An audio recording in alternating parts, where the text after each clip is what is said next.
Hello, hi, happy Friday. Oh my god, it's the end of the week. I can't believe it. We made it through another week. June or July 5th. What the heck? I was even thinking it was June for a moment. Jeez. We are so time warped. Hello, hi, welcome in. Hi Sordon, how are you? Kicking off the last day of the week with some more Elden Ring DLC. Surprise, surprise! No different than me like binging Fallout New Vegas for a few weeks, but we are getting closer and closer to the end of the DLC, and I have a game plan of what I want to do today. I don't know how long it's gonna take. I don't know if we're gonna get stuck on things, but I'm excited to dive into some more. So slightly summery vibes today. Got a nice wind chill from outside. Got a summer dress on. Definitely feeling it. Yeah, time is just weird. It's so strange. So one thing I want to say before we like jump into some games today is next week I'm going to be doing a subathon. A subathon to celebrate 7 years on Twitch, which is mind-blowing to even think it has reached 7 years. And the other part of the celebration is going to be fact that we got our first milestone in Partner Plus last month, which was, or end of May, which was awesome. And also the fact that this may be, not 100% because nothing is confirmed in stone, the last few weeks that I have in this place. So if I am truly moving end of summer, then this will be our last few weeks here. So I figured we'd at least have a bit of a bash before we leave. Hello, Common, good to see you. Hope the DLC has been good. It has been very enjoyable. I'm guessing you're still lurking for spoilers, Zordon, which is completely understandable. I'm sure a lot of people will be happy the minute I come out of Elden Ring DLC hell, so that they're able to watch me again.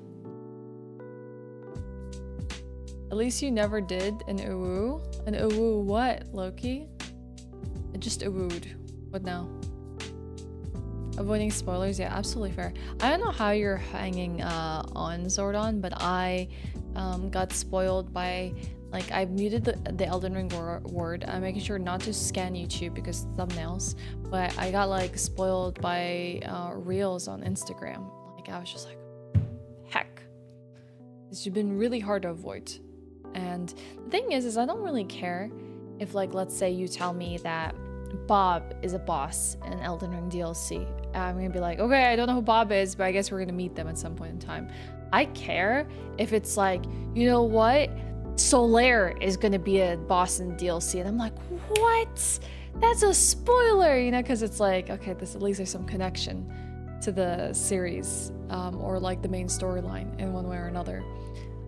So that's where I would be upset. That's where I'm just like, oh, that's like a plot twist and I wouldn't have seen it coming and now they told me, you know? But if it was just like, yeah, Bob is a boss, I'm like, okay, sure. I mean, like, it's just a name after all. I'm not gonna really know too much about it until I come across it myself. Unless it's like really like, you know, it's an implied boss. You don't really know if you're gonna face it or not. And then you do and you're like, oh, I wish I didn't know that. Because it threw you a curveball. Yeah, random thumbnails are definitely the worst. I agree. So yeah, today I'm gonna play some more. I'll give us a little recap in a moment here. But even Twitter, where you have everything muted, the thing is because here's the thing. What I see the etiquette on Twitter is that either people don't say Elden Ring, you know, which I feel like if you do tag it, at least people know what game and what thing to mute. People are trying not to say what the content is in hopes not to be like, oh, the mid-game boss is so and so and it was so hard, you know, and that way, like, it's vague, but you'll still see the footage on your timeline. So I don't know, like, if they're trying to purposely avoid those keywords so people can like actually block all this stuff, or they're just like being super vague and they're like captioning that it's making it slip through the cracks. Summer vibe going on? Yeah, we might as well embrace summer. Besides, I don't really have any place to go out, Torty. My going out consists of going to the grocery store. I'm not exactly down to put on a dress for the grocery store, so I don't go out much. I put a dress on when I can. That happens with me common for like TV shows, like House of the Dragon and stuff like that. They're like, ending of episode explained, and then they have like this thumbnail pointing to a specific moment that happens, and then I'm like, yo, it just came out like 10 hours ago. Like, I haven't had a chance to watch it yet. Like, already like freaking spoiling things with the whole explained part. I'm like, a board with paper notes gives you PTSD from scrum-based workplaces having pointless meetings. Should I bring it closer? You me do a zoom in, Torty? I'm sorry. I'm sorry for the PTSD. You're technically going on break very, very soon. Don't think about it. Don't look at it. Ignore it. It doesn't exist. So yeah, we have a lot to get done today. I would say. You do that and you'll finally be free of me forever. Is that where you're drawing the line? Is that where you're putting the boundaries of like, how dare she? How dare she zoom in on something so traumatic? Yeah. So yeah, it's the end of the week. I have a lot of work to do this weekend. Like, got some mowing the lawn, got some packages to ship out, got some packing to take care of. I have a bunch of subathon stuff to work on, some video editing. I want to do some Elden Ring content, and I think I know what I want to work on next, but I want to see if I can find any more pieces of the puzzle first before I do. So yeah, with that being said, why don't we dive into it soon, or like, you know, in a minute here, so that we can have time to explore our hearts out. Zordon, I'm giving you your warning now, so I don't actually spoil you for anything. I'm sorry we don't get to see you. I promise when we start subathon next week, it's not all gonna be Elden Ring. There's gonna be so much indie stuff. There's gonna be a lot of indie stuff that we get to do, a lot of new experiences. So you'll be able to hang out again, and I won't be boring everyone from hanging out. Anyway, not to brag, but I've just booked tickets for a concert in Helsinki. It's a K-pop band my daughter really wants to see. Feels nice to give her something to look forward to. Aw, that's sweet. I've been debating on going to the Bruce Springsteen concert here. Do you think I should do it? How much are tickets, Torty, that you're buying recently for concerts? Because I don't know what is like a good price for like a ticket price. Your parents are going to the Bruce Springsteen? Well, the thing is like both Regal and my mom are like big Bruce Springsteen fans, so I'm like thinking about getting them tickets to go. It'll be expensive. Like what? Like at least like a couple hundred for a seat.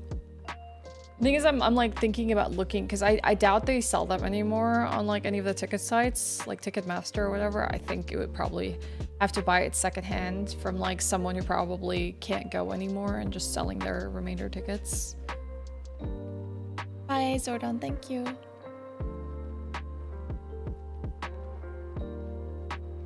You need to go secondhand market? Yeah. I was looking at some things on Blocket, but I don't know what's I don't know what they sold for, let alone to know if like, I don't think people are scalping, but like, I just want to know if I'm like getting a good price for them. I don't know, it feels expensive, and I don't even know like if, the thing is my mom is like, she's not much of a concert goer, and I don't want to put her in a situation where like, she probably will enjoy it, but I don't want her to feel uncomfortable standing for like, I don't know how long, so I'll have to look. Well, it would be just the three of us, just my mom, Regal, and I. I was like thinking of trying to surprise them with it, but I haven't had time to really do the research. I think it's like happening like in 10 days from now.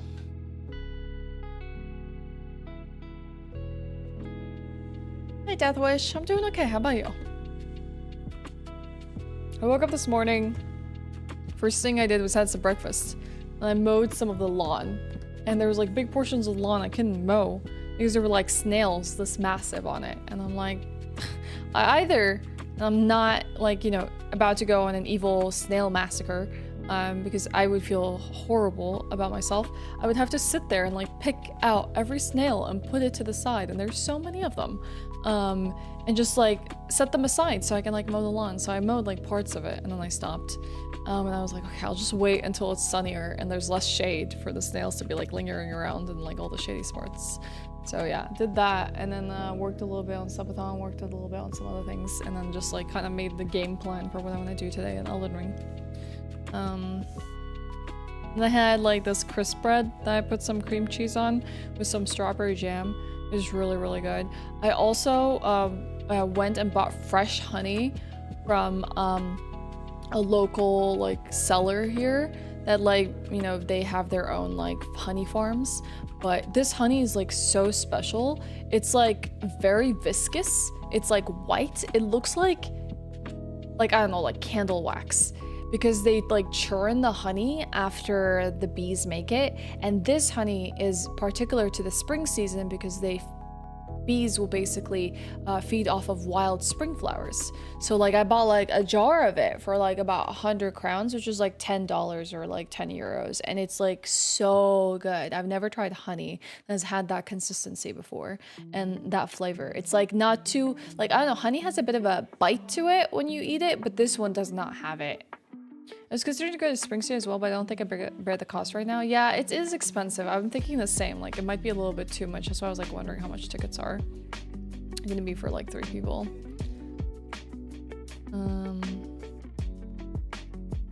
That's okay, Calvin. I understand. I would totally in the same book. Sukaban developers for Valhalla are making some stuff again. Oh, I haven't played Valhalla, but I've heard really good things about it. That's cool. The prices are not bad. Do they even still have tickets on Ticketmaster? Like, what's like between like a standings? I don't even know. They probably have some sitting ones. There's official reselling. Oh, I didn't know that. Interesting.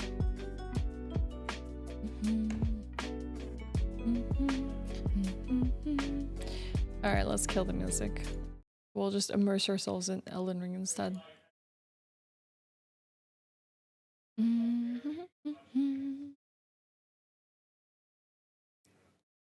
One moment. Elden Ring will take 10 years to go through easy anti-cheat before it decides to boot us the game.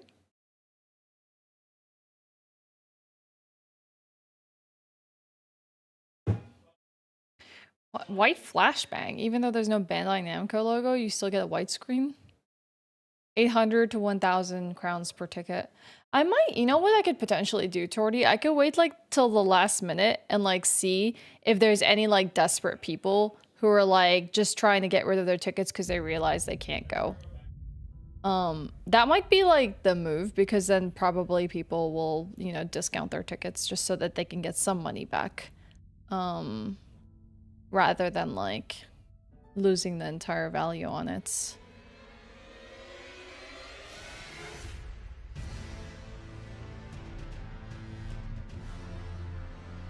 They only have 2? Well, let me know. Even if they only have 2, I could technically try and find another. Oh yeah, but they won't be like seated next to each other. Well, let me know if your parents' friends have you know, a desire to sell it. Let me know if they know how much they want to. Yeah, let me know how much they want to, and then maybe we can work something out. I mean, worst case, I can like maybe swap seats with someone, but yeah. I could just like send my mom and Regal together and be like, go enjoy Bruce Springsteen. Definitely had issues with Elden Ring since the pre-DLC patch, including the game failing to launch sometimes. Ooh, dang, I have not had that. That sucks, 8-bit. Like 3, 4, yeah, okay. That's not bad. I will figure it out. Okay, last time on Elden Ring chat, we did this like really interesting path of first starting off at the Tree Worship Sanctum, defeating the Shadow Tree Avatar. Afterwards, we decided to do some NPC quest lines with Leda and the Hornset into Freya and Ansbach, where we learned some really crucial lore pieces about Freya and what she's up to and what she's cooking, and what Miquella is cooking in particular. Then proceeded onwards to the Cathedral of Manasmetter, where we handed in, or like, you know, got our 3rd map of the Finger Ruins, which turned out to be below the Manasmetter itself. We descended down. We faced off with the Exalted Mother of Fingers. Came back up, then faced off with, I believe, Yolan, the Knights there. And then Ymir himself. Once that was over, we started to look through the very fronts of Shadowkeep, because I've like never actually gone through the front main gate where we found the golden hippo. And for that, I was like, okay, maybe summoning Freya will provide some like NPC like quest line exposition or whatever. She said 0 words. We beat golden hippo in 1 try. And I explored a bunch of this area. So for today, so like this morning I went and like routed like what I want to do today, what I want to accomplish, and hopefully we'll be able to get through it. I want to probably start off by going to the Ancient Ruins base, which I think we completely forgot about because we traversed here at some point in time. We found the site of grace and I was like, okay, saving this for later, we need to go the other direction. So I was looking through all the sites of graces today that I'd been to, and I'm like, which ones have I traversed to, which one I haven't? And Ancient Ruins base, turns out, was one I haven't finished. So we're going to do that today. We're going to start off with that. And then once that's done, I realized in Shadowkeep there is a whole ladder that leads down to a watery area that I have not traversed to. So we're going to go down that. Because I just was looking through it today and I was like, there's this whole area that I came across, have not been to. So we're going to go back to the Shadowkeep in the watery area to traverse that. And then we're going to move on to Captain Gaius, who we did like 3 or 4 attempts of yesterday before we called it a day, and probably head to this Black Plateau area. I don't know how much we'll be able to accomplish today. I don't know how vast these areas are that we're going to traverse to and what lies under Shadowkeep, but we'll see. We'll see if we like can clear those before we even start to head to the Viaduct Minotaur and like the obviously the higher parts of the Ancient Ruins, because there's always like kind of a lower side of the map and then a higher portion of the map. That's our game plan for today. Yeah, that's what I'm saying. It's like the most like packed area in the DLC, almost too packed. I don't know how you feel about 8-bit, but I was like overwhelmed by what is going on in Shadowkeep. It's very like story centric. Hello Bunny, good to see you. Guess who got inspired by Casca cosplay lore through to give Berserk 1997 a watch? Is it your first watch? So with that said, let's go to the Ancient Ruins base and start exploring. And continue our lore through. You know, there's someone, I was looking through my like clips yesterday because Berta made a clip of me like figuring something out. And someone else, I don't know who did, I didn't actually get to see the clipper because I was on mobile, made a clip of me who'd figured it out, and they labeled it cheating. And I totally understand why, because what you can see when I'm like playing the game is whenever I turn to the right here and I'm like not making a sound, I'm literally jotting notes. So like this person like made a clip of me like turning this way and like focused on whatever is to the right of me, which you cannot see on this camera, and they labeled it cheating. And I'm just sitting here making notes of the things that like NPCs and spirits are like saying at me. So if I ever like turn to the right and I'm doing something that looks like I'm texting or something like that, I'm just writing notes to the right of me. We just can't see it. I just found that really funny. It's like, yeah, that doesn't show at all on stream. You would have no idea what I'm doing if you were just to like glance at me from the camera. Oh, heck yeah. Jersey, just a warning, it's pretty freaking brutal. All right? Like, it is intense. It's brutal. Just to give you a heads up.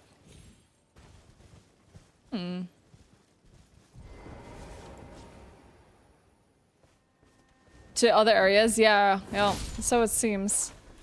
Hello, how you doing?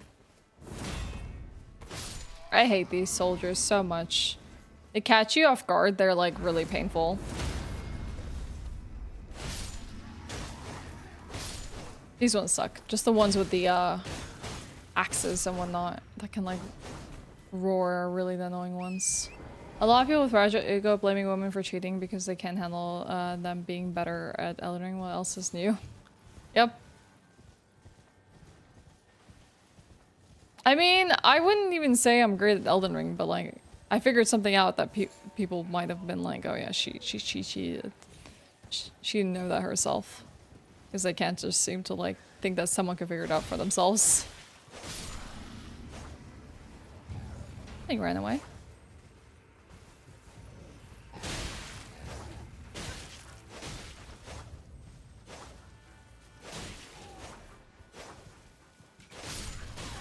Let's do this on foot.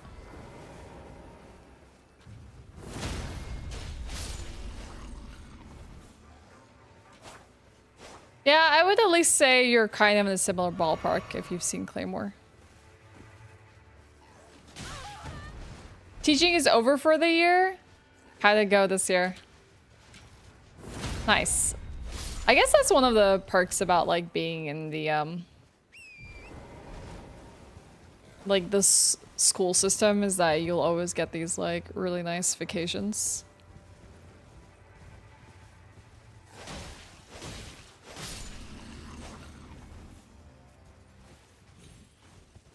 She used rivers of blood. Yeah, they try to justify like, well, she actually had something that made it easy. So the dance pad feat is like not even a feat anymore because she had it easy. All right, hold on. We gotta shoot that down. It's always like that.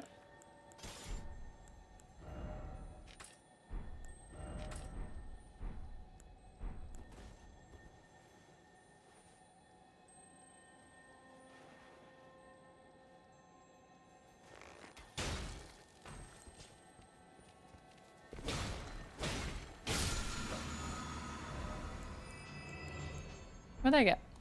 Scatter shot throw.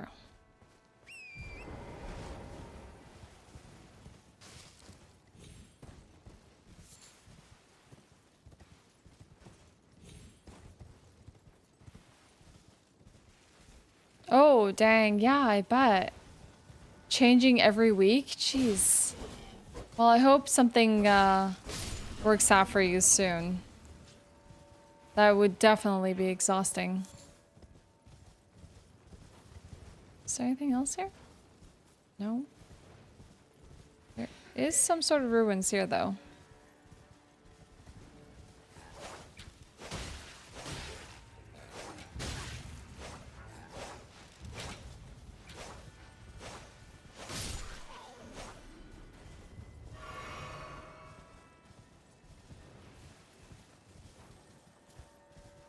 Enemy above who probably will try and shoot us.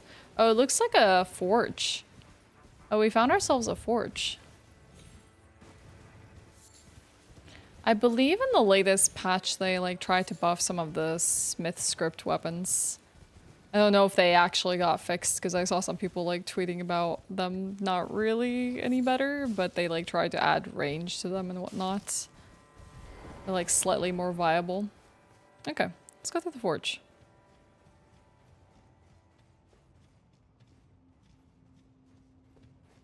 Okay, Torty. Taylor's Ruin Forge. I should be at a single school at least part-time next year. I had the job interview recently and they called you back. Hell yeah. Congrats. That's freaking huge. Let's go. Did you celebrate? Okay, seems like kind of like the first forge we went to. Hit them where they're weakest. Yeah, okay, we know this clue.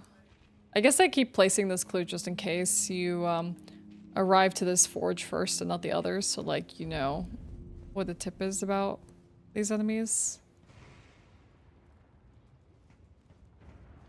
No, we didn't do Gaius, Jazz. We are going to do Gaius today, but we decided to explore some other areas first. We'll move to a boss, or move on to a boss in due time. But I figured we've done quite a few bosses at the end of the stream yesterday. We had like a huge boss gauntlet, so like we'll just take a tiny bit of a break, you know? Do some other things for a little bit.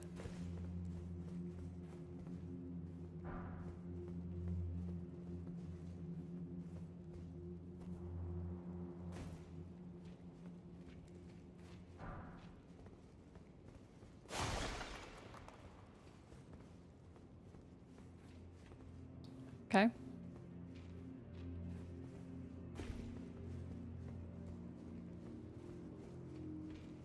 I can technically jump across here now and even go to the other side. Can even go to this lower area here. So far, it seems quite empty. Hey, Joman, what's up?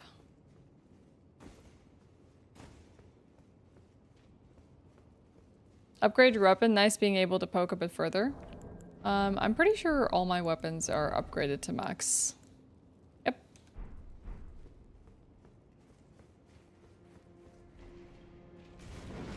Oh, crap. Thanks, Hassan. I appreciate it. I found that square off is a lot better against these fellas.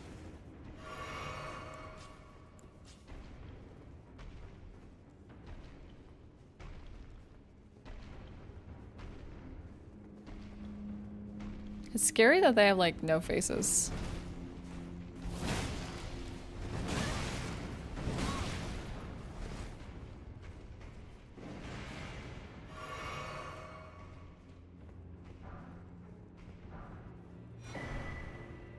I found a smith script axe.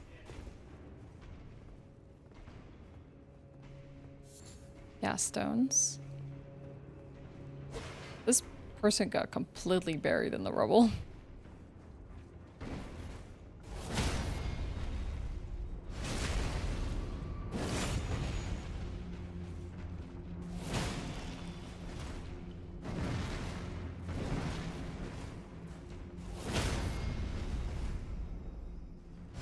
Okay.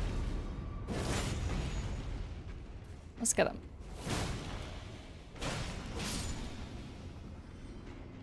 Honestly, other than like maybe getting some resources from them and runes, it doesn't really feel worth fighting them.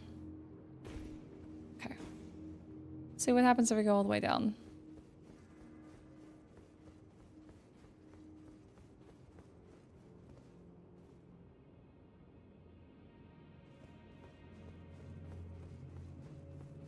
Bunch of lava.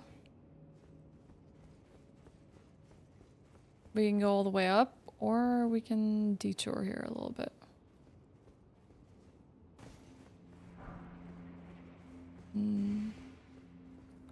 Fire slimes.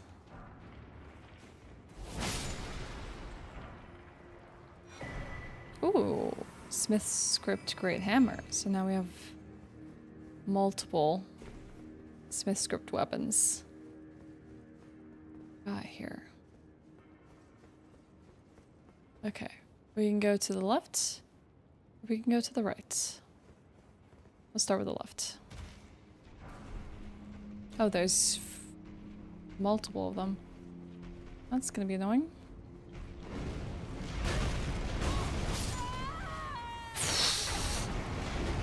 Heck, didn't expect them to throw rocks at me.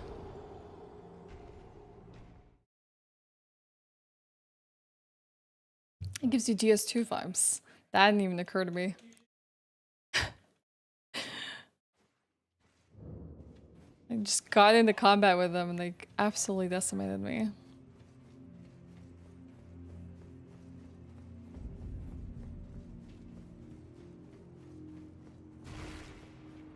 Okay, we're running through.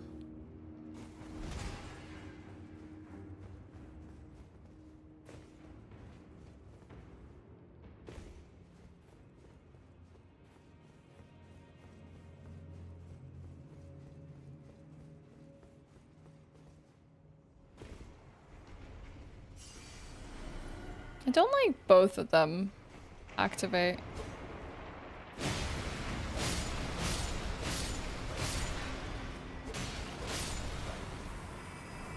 There was a slime massacre down here. I don't think they can come down to this lower area. Oh, what? Never mind. I lied.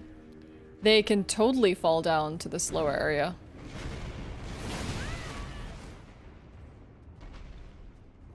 Oh, here's two of them. The good thing is, I don't think they can go back up. Ow! Let me jump out. I'll be really surprised if they could climb back out. We'll see though. We might have just trapped them down there. They can just chill and hang out with each other. Ooh, I see another item there. I found an ancient dragon smithing stone. Perfect. Oh, nope. They're useless. Math! with you? Hey, how was your birthday? Happy belated birthday, by the way. Hello, welcome in. I've only followed 3 Elden Ring streams for the expansion, but this is your favorite. What? No way. Doubt?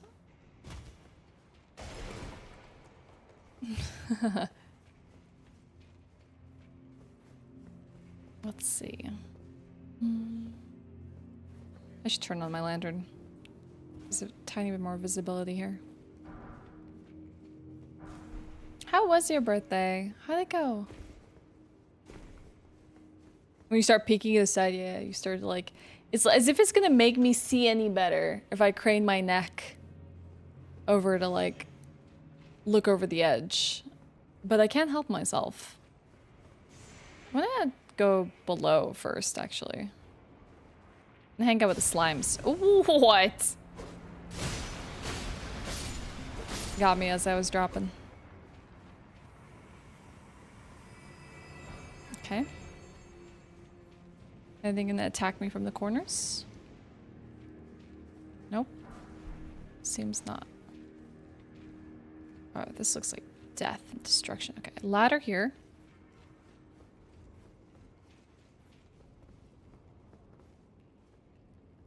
Okay. Hey Laura, I'm doing great. How about you? Thank you for the luck. I picked up a fat stack of mango. Oh, and coffee at table art books. Returned myself at birthday discount, then ordered cupcakes. Oh my god, you really treated yourself. Hell yeah, what kind of manga did you pick up? If you don't mind sharing, of course. You don't have to.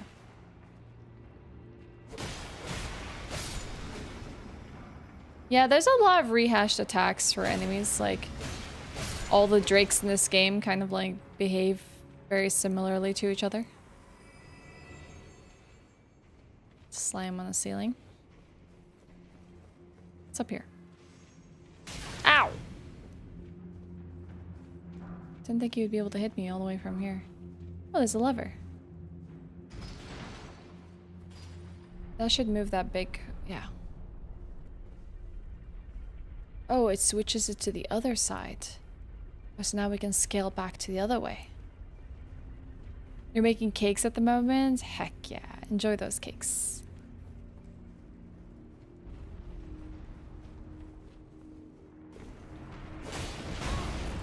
Woo! The rock fist is brutal.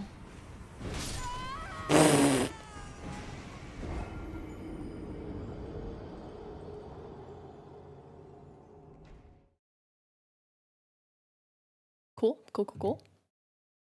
Neat. Sick.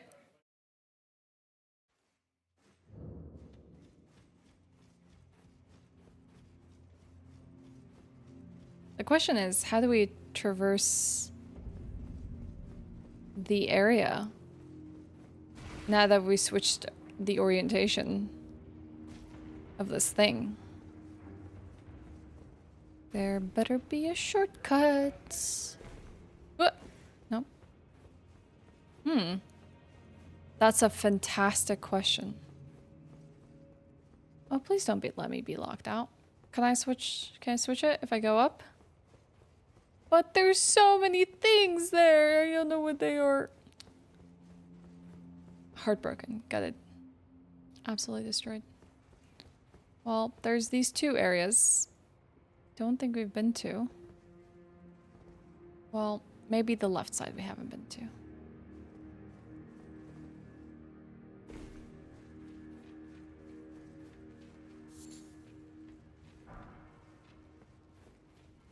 Ladder.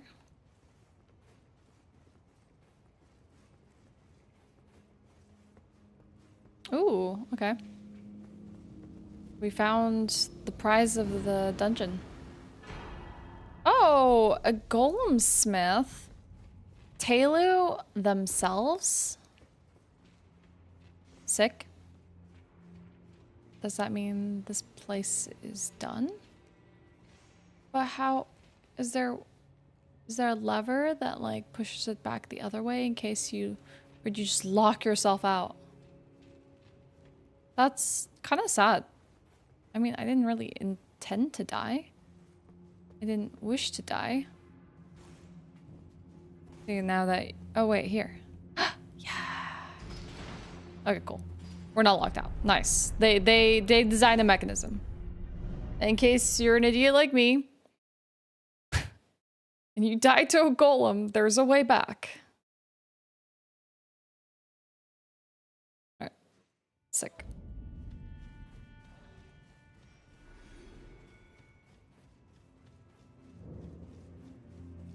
And we'll check out the lore of the new smith spear we just acquired. She's talking to herself. Nope. I'm not talking to anyone. Just myself. It's been like this all along.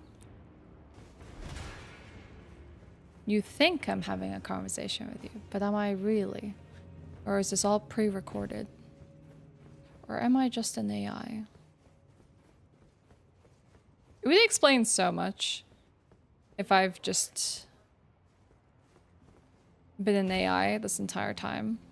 Or I switched over at some point. Aww. Oh, he's petting it. I love that. That's a small detail about the DLC that I really appreciate. The golem's just petting the slimes. He's gonna be so mad if I kill his friend.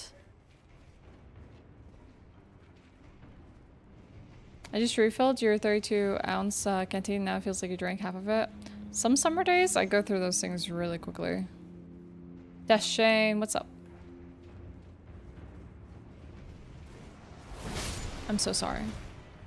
Oh god. Oh god. Oh god. That is scary as hell.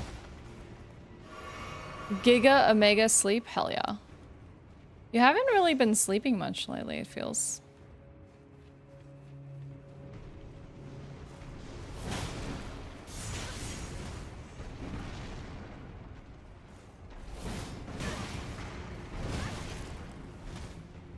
Yeah, that's very little. I had a phase in my life where I was doing that. Honestly, like, took a toll on me after some time. Hey, Dream Master.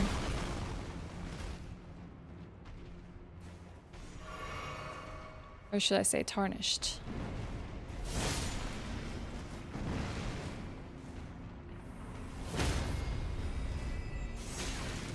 Hey!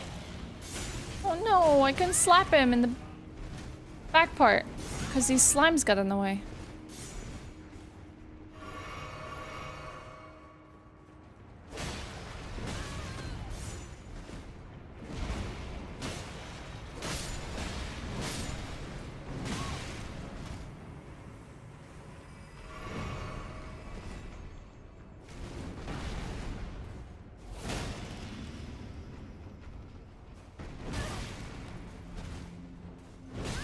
Heck, that backhand.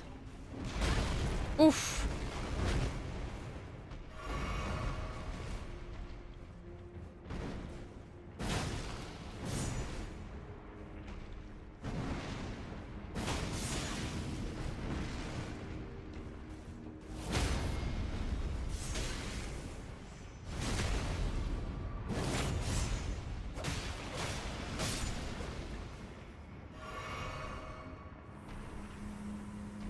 These enemies are tough. Okay, got him. You're getting blurry inside and typing? Am I actually, is my camera blurring? Seems like it's focused on my face. You can use crystal darts? Oh, that's so sad to make them fight each other. I'm more sad that I have to kill their slimes in front of them. Especially when you see them petting them.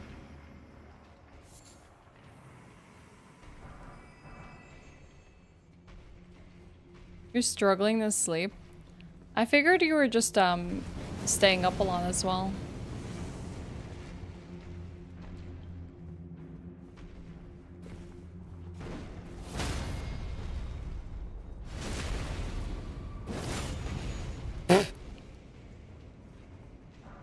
The backdrop audio to my stream today is Regal screaming every 2 seconds. Oh look, I got like a whole collection of Smith script weapons from this one forge.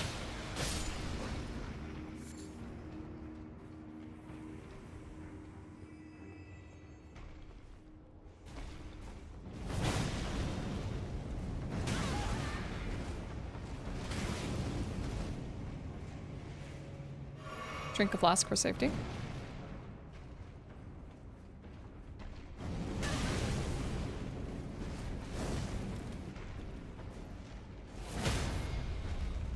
That was close.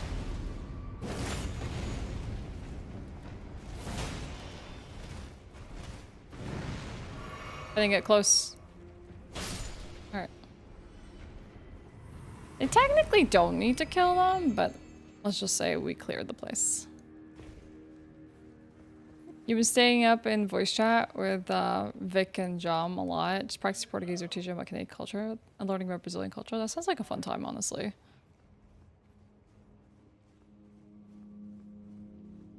Come on. Faster, Casca.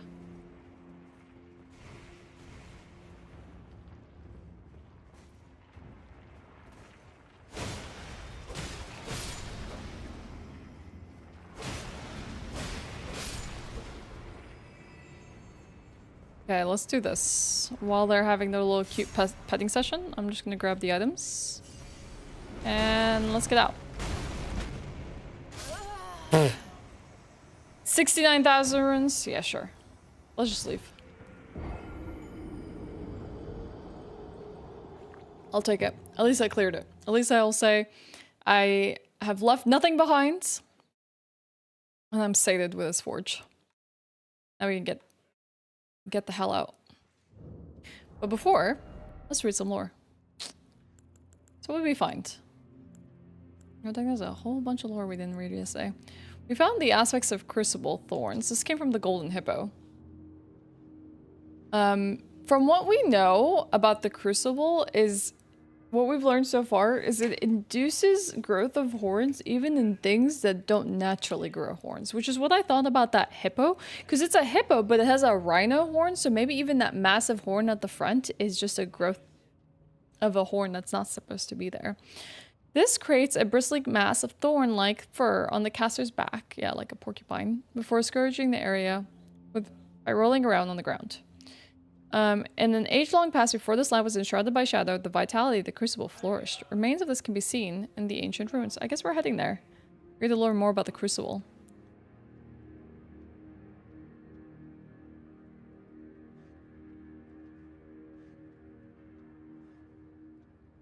Yeah, I can't remember how the crucible knights look other than in armor, so I gotta go check that out.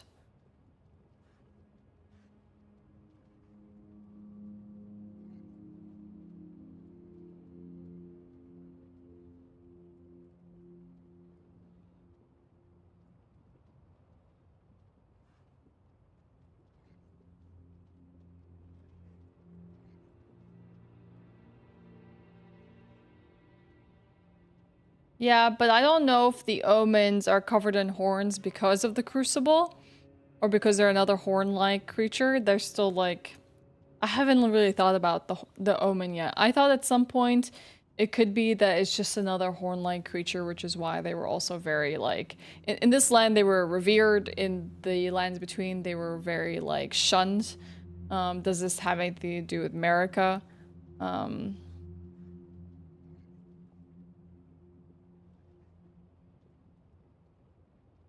Greetings, humanoids.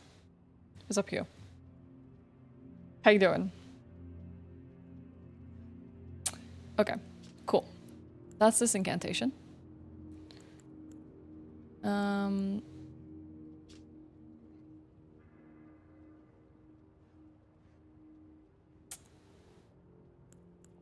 found this painting.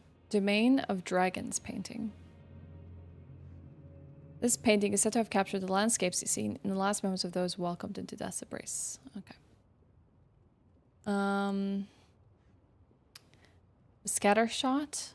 Ashe of War employs smithing arts to conjure multiple copies of the armament in both hands and throw them all at once. Follow up with additional input to throw again. Usable in throwing blades. Okay, sick.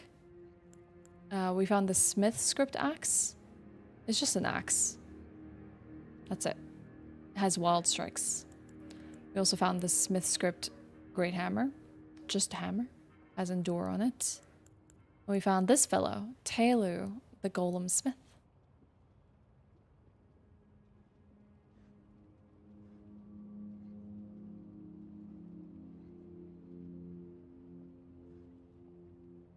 The spirits of the stalwart stone golem who launches his own fists as projectiles. Okay, that's who throws them that way.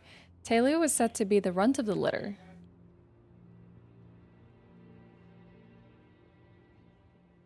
And the first to stop moving.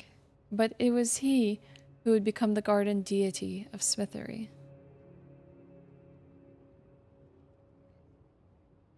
Moving as in like physically moving or like moving around?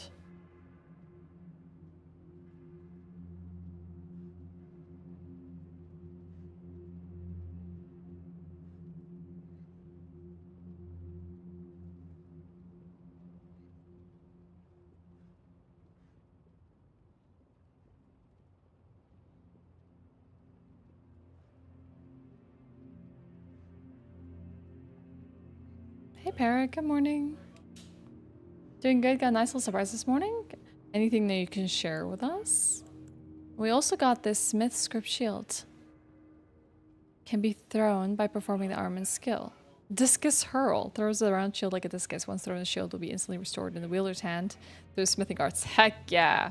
So if you just want to be like Captain America, this is like your build right here. Sick. Let's give it a try. We'd probably need to left hand. Oh no, you can just throw it. That's an interesting toss. To get to see Block Party tonight? Kenny would have been nice.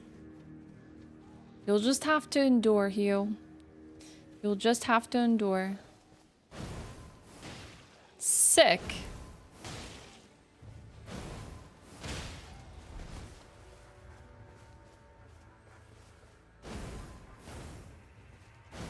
It does seem to have a range, though.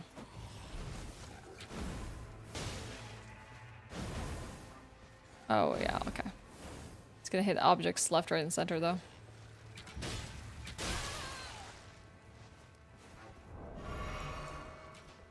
Okay. Let's take a look around now. So we finished this forge. Now we can explore the rest of the ancient ruins. A lot of gravestones, much like the gravesite plane. More sunflowers, menacing sunflowers facing towards the shadow tree.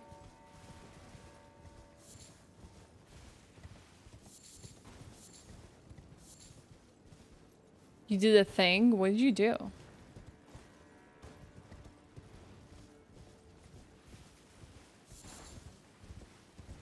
Sanguine Amaryllis.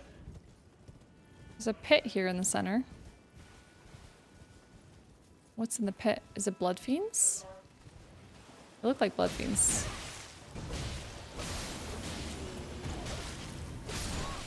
Oop.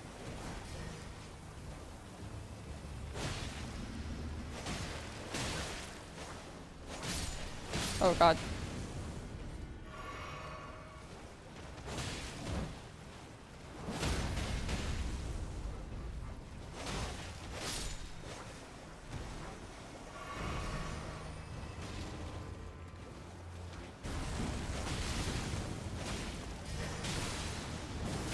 Maybe this is where Moog learned a lot of his magics.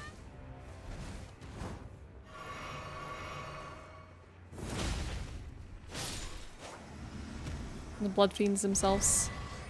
Oh, I got the sacred spear from the blood fiend. Oh, crap.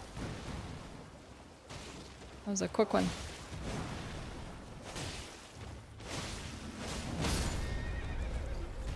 Hey Gerald, I'm doing great. How are you? Happy Friday.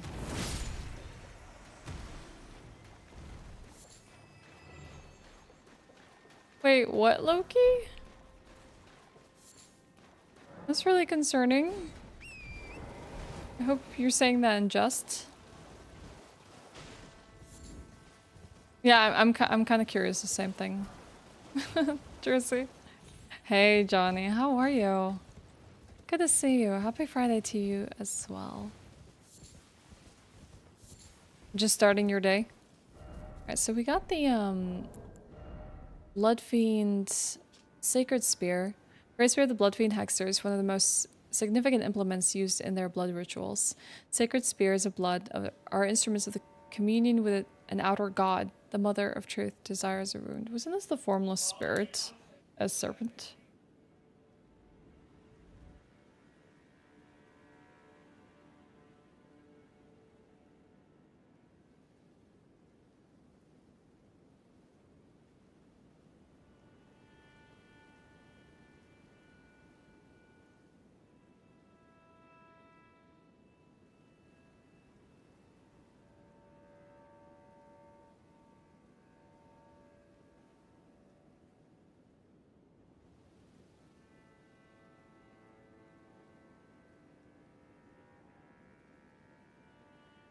Best of luck with work.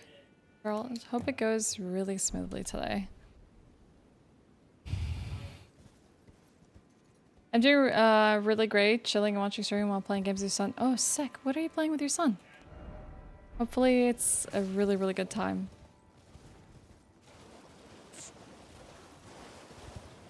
Okay, there's really large towers up here. I'm guessing these towers are holding up the bridge above. Okay, yeah. Alright, I'm not gonna pay them any attention then. But I have found some manner of cave. What is fighting the blood fiends?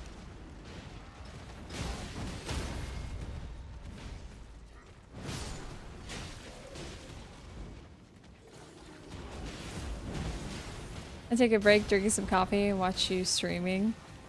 I hope it's a really nice coffee break. I think they're fighting, was it maybe Mesmer's soldiers?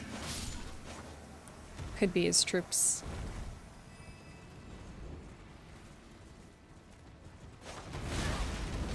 Yeah, seems like it. Okay, let's rudely interrupt this party.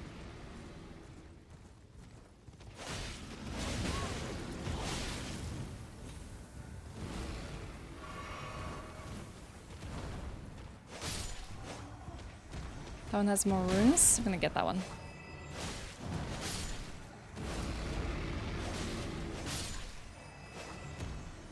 Perfect. Let's do one thing here. I'm gonna craft some Roa raisins for Torrent, because I am really out. What is in here? Sacred Flesh. Sanguine Amaryllis.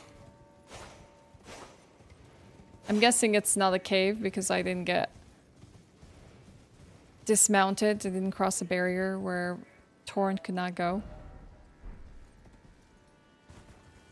Doing some Fortnite? I played Fortnite for the first time, believe it or not, like 2 weeks ago. That's probably a really good game. Play with younger kids.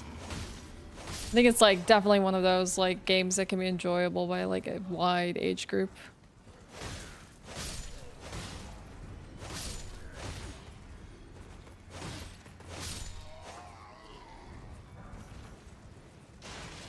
I know my niece has been playing like Minecraft on her like tablet. I'm really addicted to it. She plays like a bunch of games. Ooh, Pearl Shield Talisman. Okay.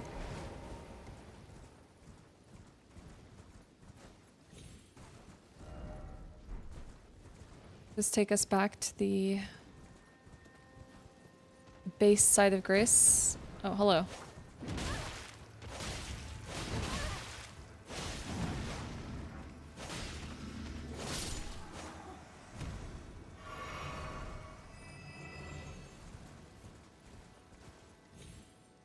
There's more blood fiends just hanging around.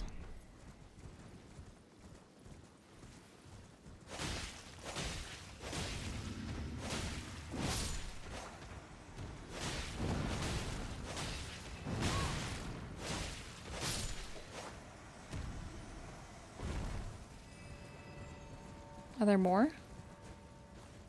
Oh yeah, there's just a bunch of them.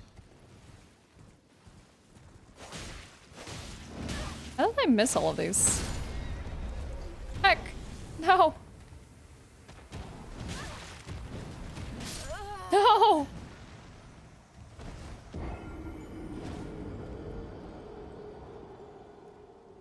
Thanks. I think I found some nice armor that I'm happy with for a character.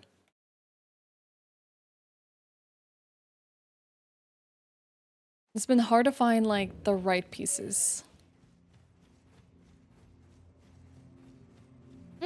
I would say it's not the strongest, honestly.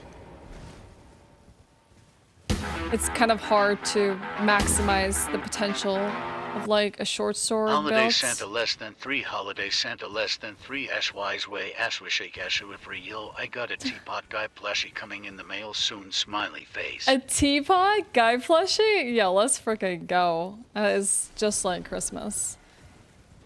Yo, Santa, thank you for the 2 months. Welcome back. Good to have you. Hope you're having yourself a nice Friday. And thank you so much for the support. Alright, I think I want to say the right side is all cleared now. I'm feeling satisfied because we just find this huge wall of the upper shadow keep here. So now we can just go forward. Oh, there's a little camp here.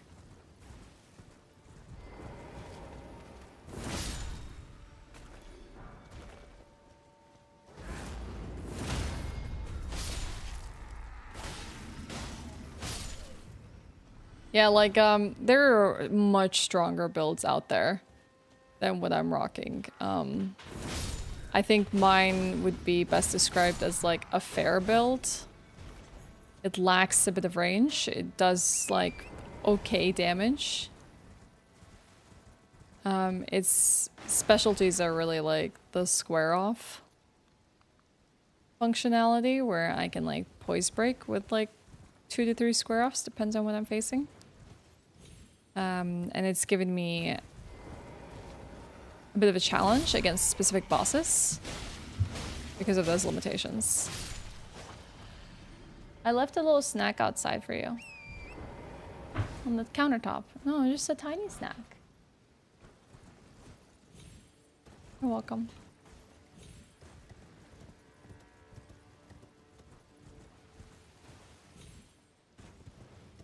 But if it was up to me, I probably would go for massive great swords.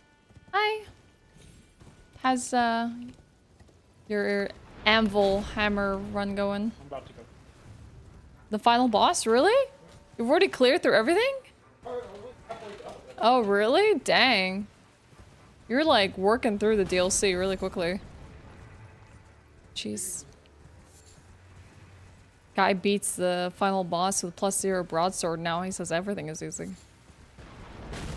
He spent like 3 days on the final boss.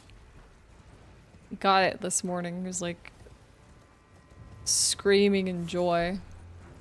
Had to run over and give him a massive high five.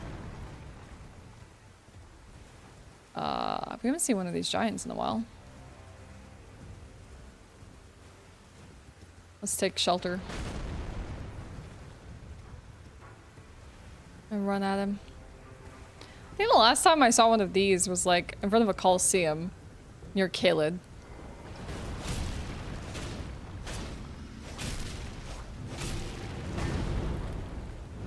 They kind of remind me of like furnace golems minus the fire. Speaking of, we figured out a clue about defeating some other furnace golems. I might honestly just do those off stream. Since they don't really seem like pivotal pieces of information. Okay, the other one might have smacked me as I'm trying to like fight this one.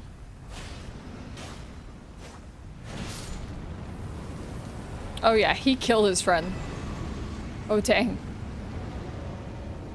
Oopsie.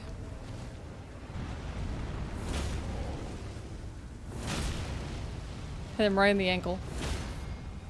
Yep, no fire attack for you.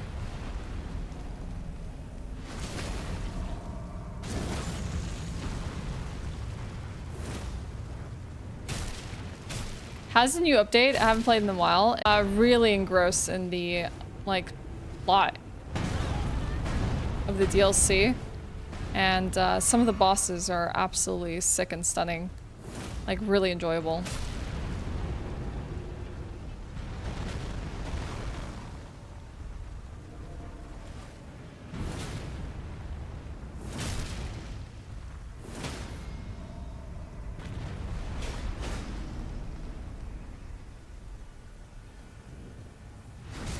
Stay put. Thank you.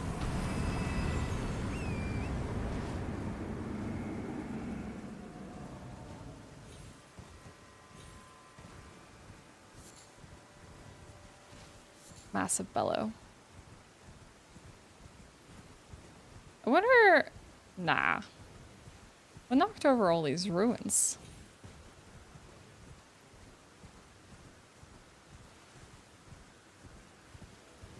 Oh, dang, the rain stopped. Ooh, it seems like we're moving towards the map fragments. Hopefully, it's in this, like, lower terrain and not the upper part of the map. Smithing stone? Oh no, we're heading away. We watching the food video? I have not forgotten. We will 100% watch food video. Let me find the map fragment and then we can queue it up just for a tiny break from exploration.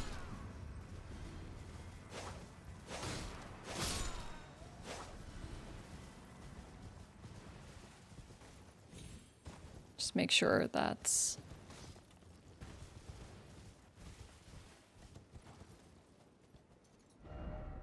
we can see where it is we're exploring next.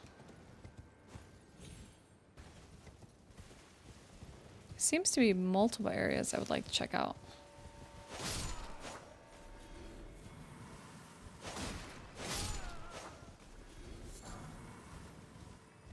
Oh, a spirit spring too. Oh, dang. Starting to get convoluted. Okay, I found the map fragment. Perfect. Yeah, let's go. Heck yeah. We seem to be in this, like, lower canyon area. We did find the way to go to this upper lush green area, and we were in a small segment of it by using an imbued sword or stone key at one of the belfries. But we have, like, multiple options now. We can...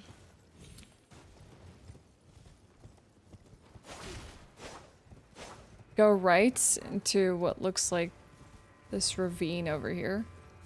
Go left, which is like a whole other area together, or head forward. You think I'll be safe standing here? I think I'll be safe standing here. Beat the DLC and you loved it. 8 out of 10. Yo, Tomax. I'm glad you enjoyed it. What knocked down the points? Was it the emptiness or was it some bosses? When you say 8 out of 10. Alright, let's see.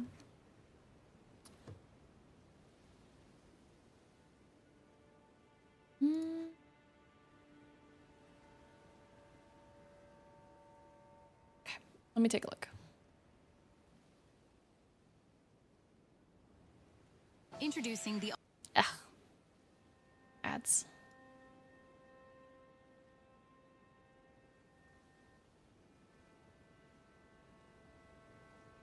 Hardtack and Hellfire Stew. What the heck?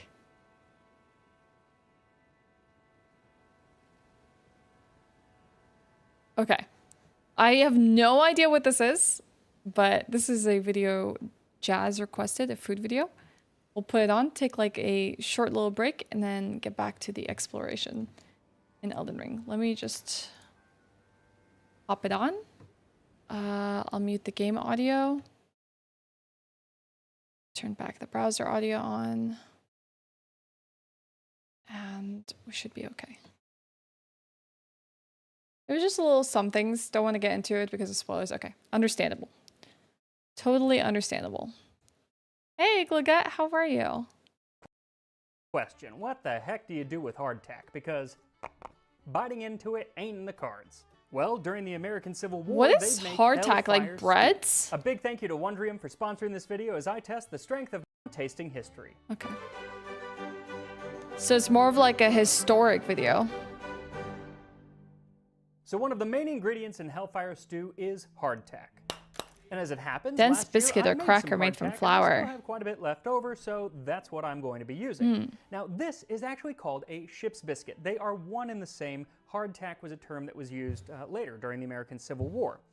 There are differences between this version and what would have been used in the Civil War. This one is based off of what would have been made in the British Navy in the 19th century, and there are a few differences. First of all, I guess it seems like it's food that this lasts was meant to be very kept long. in barrels, whereas Civil War hardtack was meant to be kept in boxes, so it was square to make it easier to ship. Then there's also the size, mostly in how thick it is, because these tended to be 4 to a pound. It looks like lembas These tend bread. to be between 8 and 10 to a pound.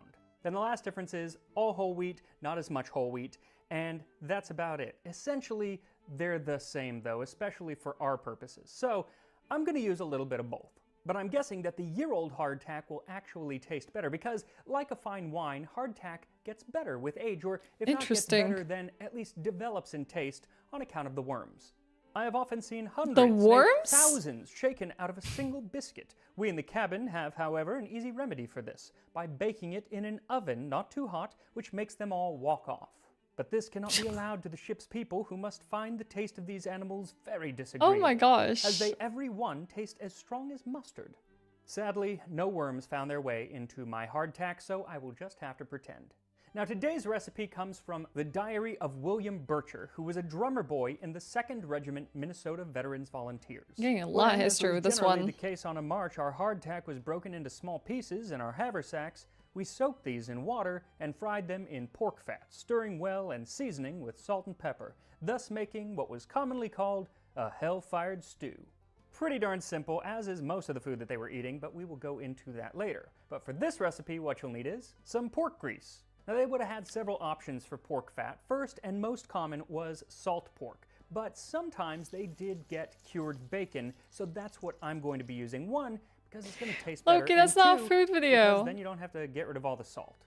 A bit of salt, and a bit of pepper, and of course gonna have hardtack, to which is just refund flour, those to you. water, sometimes a little bit of salt, that is baked until it's rock hard. And like I said, I did this a year ago and I made a video on it, so if you want to learn how to make the hardtack, I will put a link to that in the description. And as it happens, last year that video was sponsored by the Great Courses Plus. And this year's video is sponsored by Wondrium, which used to be the Great Courses Plus. I'm gonna skip big ahead surprise here. I love learning. And in one of the lectures on prisoner of war camp, but if one side pledged not to return to the prison until they had other prisoners that they could exchange. Hey, that a blunt instrument you have on hand. Okay, so they both took some pounding to bust up, but the year-old ship's biscuit was a heck of a lot harder, and I don't know if it's because of the age or because it is thicker, but that took a lot of work. It's kind of crazy how hard this stuff is, but not for long, because you're going to put it into a bowl and pour some water over it, and in just a couple minutes it'll soak it up and be soft-er. Now, the soldiers ate this hardtack so much that they quickly got sick and tired of it. And one of the ways that they would vent their frustration was to write parody lyrics to other popular songs Oh my about gosh. how much they hated hardtack. Yeah, I can One was the imagine Stephen if that's Foster literally song, Hard their Time. entire food Let us on a close ship. our game of poker. Take our They tin would get cups in our really hand, tired of it. while we gather round the cook's tent door, where dry mummies of hardtack are given to each man.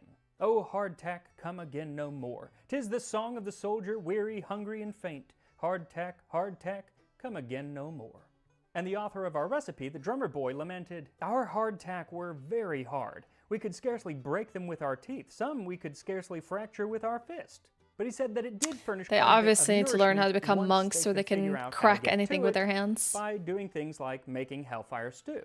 Thus we saw what truly vast and unsuspected possibilities resided in this innocent-looking 3.5-inch square hardtack. Innocent 3 looking. made a meal and 9 were a ration, and this was what fought the battles for the Union. Pretty good endorsement as long as it is edible. And to do that, it's going to take some pig grease. So heat up your grease and then add the soaked hardtack into the pan, sprinkle a little salt and pepper on it, and stir it around until it browns. It only should take a couple minutes, which is plenty of time to hit the like button, make sure you're subscribed to Tasting History, and listen to me talk to you about what else a Civil War soldier might eat. Dang. Heckin' ads. Always sneaks up on you.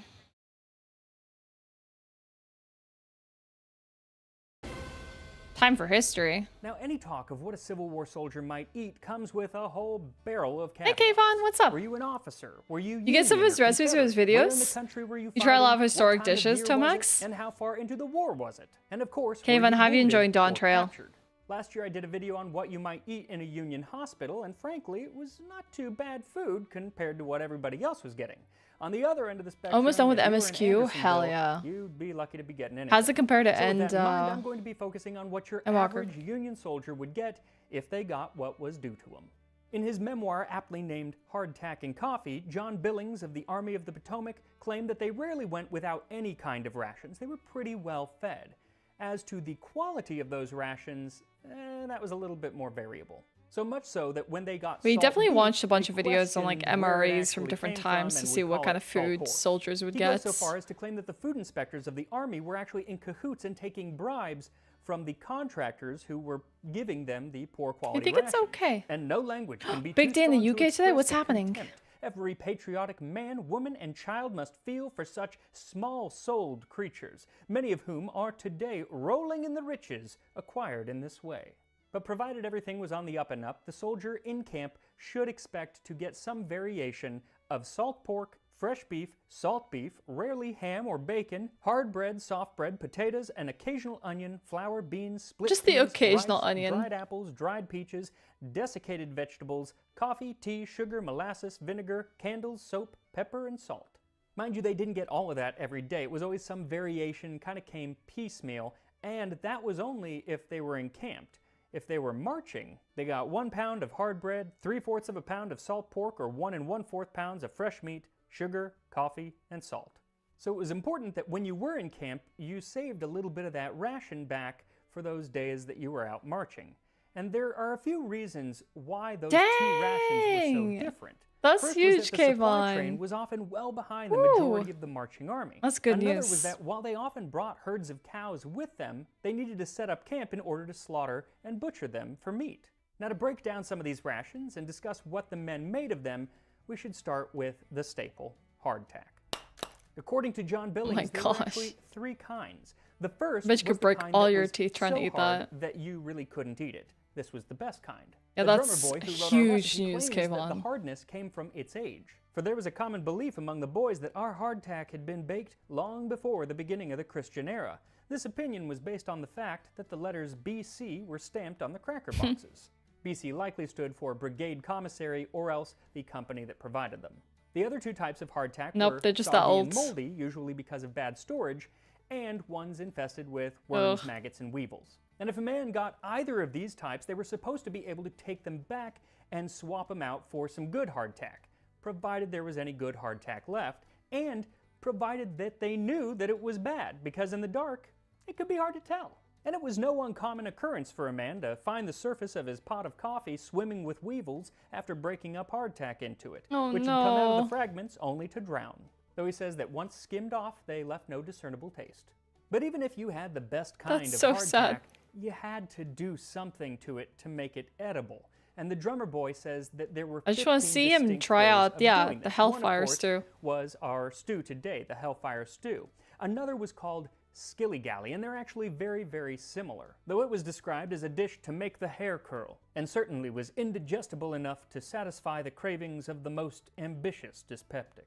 Another dish was lobscouse, which was basically like a stew, depending on what Does you that have anything to had do with seafood? laying around, that was then thickened with the hardtack. And it actually doesn't sound that bad, according to John Townsend, who made it on his wonderful show Townsend's, and seemed to like it. But as palatable as lobscouse Can I have sounds, some, there's Torty? another concoction that sounds a little bit less so, and that was if you were out marching and didn't have time to make a fire, but were really, really hungry and willing to risk your teeth, then they would eat hardtack in the Oh raw my state. gosh. In order, however, to make them somewhat more palatable, a thin slice of nice fat pork was cut down and laid on the cracker, and a spoonful of good brown sugar put on top of the pork. Interesting. And we had a dish fit Hardtack, for a soldier. Of course, the pork, and was some raw, brown and sugar. it just come out of the pickle. Sugar, yay. Raw salted pork, nay. Now, if they didn't want to eat it like that, or if they didn't want to soften it by mixing it up with some grease or some coffee, then Yeah, they pounded so them to far a off powder, the grid, mixed this Torty. with boiled rice, and made griddle cakes and honey, minus the honey. But perhaps the most impressive dish that they would make with hardtack was called hardtack pudding. And they would pound it until it did become a flour, and then they would mix that with a little bit of wheat flour and water, and made a stiff dough, which we next rolled out on a cracker box lid like a pie crust. Then we covered this all over with a preparation of stewed dried apples, dropping in here and there a raisin or two, just for auld lang syne's sake. Who? Ah, heckin' ads. And boil it like any other pudding, and it would be served with wine sauce, though the wine was usually omitted and hunger inserted in its stead. Now, as versatile as hardtack was, they did have other options. One was a small, round, white bean that they simply called the army bean. You can say that about And while the drummer anyone. boy admits that it's in the not as stock origin, versatile Torty. as the hardtack, the one great dish which might be made of it was so preeminently excellent that it threw Hellfire stew and hardtack pudding quick into the shade.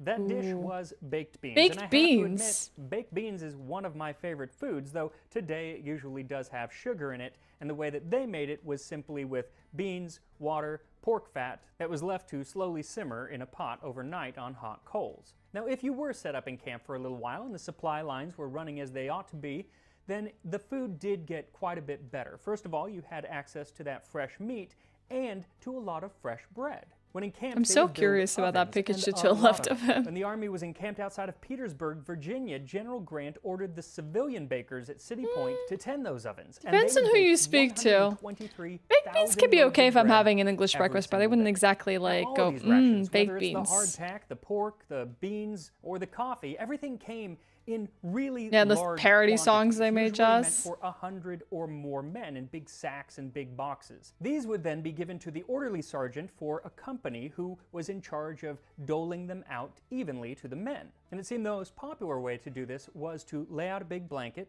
and then put all of the rations in little piles for each man. And to prevent any charge of unfairness or injustice, the sergeant would turn his back on the rations and take out his roll of the company. Then someone else would point to a pile and ask, "Who shall have this?" And the sergeant, without turning, would call a name from his list.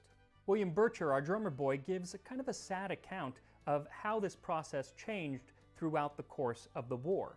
At the beginning, it took quite a long time because they had 100 men in the company and they had a lot of rations coming in. But after we had been in the field a year or two, the call, "Fall in for your hardtack," was leisurely responded to by only about a dozen men. Oh no, they didn't Lean, care. sinewy, hungry-looking fellows, each with his haversack in hand. Oh, So there is so much more information on this topic that I can that's cover. so sad. I'm not going to because this video I It's think is kind of already nice getting that we quite don't live in long. these times But anymore. I am going to cover specifically coffee, Civil War coffee, in an upcoming Are you gonna drinking try history your video, Hellfire so be on the stew, lookout for dude? that. But for now, it's time to try Yeah, our Hellfire about stew. time. So once it's well browned, just take it off the fire and serve it up. And here we are, Hellfire Serve stew it with from some the more American hardtack. Civil War. Not gonna lie, looks like dog food. Premium dog food, but dog food. Smells pretty good though. It smells like bacon grease. Let's give it a chance.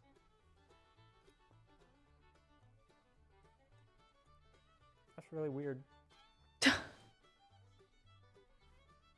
The texture is really weird. It's gonna get stuck in every crevice of your mouth. It actually, the flavor is not that bad. It kind of reminds me of chorizo, but really much drier and crumblier. If you add even more fat, it might. I mean, it's not adhere consists a of little any bit better, but beef, even then, I but- think or it's going to be meat. crumbly no matter what. I use quite a bit of fat in this. The thing is, the hardtack soaks up everything. It needs liquid. So water, grease, just add more. But overall, it's not that bad. And if I was really, really hungry and hadn't eaten that much and had just gone on a 20-mile march, I'd gladly eat this. So make sure to follow me on Instagram, Tasting History with Max Miller. Good to know. If you really are in dire circumstances and you haven't eaten, you would definitely eat hardtack with pork grease. Okay. All right. Thank you for that, Jazz. Appreciate it. Let me just get the gamepad audio back on, and let's finish exploring the ancient ruins base that we just found here.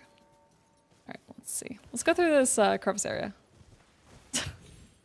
I like honestly, there probably is very little food from this time that you could say really was delicious, especially in the circumstances of war and hunger and, you know, when food was as commercialized as it is today. And dang, you just punched me off my horse? Wonder where, if this is where Commander Gaius got his boar. I bet, you know, the food was iffy. No matter what. You'd probably want to be at camp to get actually decent food. I felt like I wanted to recommend a more food video history because I could have dumped another dozen Adam Regressive videos on it. It was really interesting. Thank you for that, Jazz. I appreciate it. I love food that's pretty functional. No need to attach lifestyle matters to it. Where are we right now? Oh, so we're going into this lower region.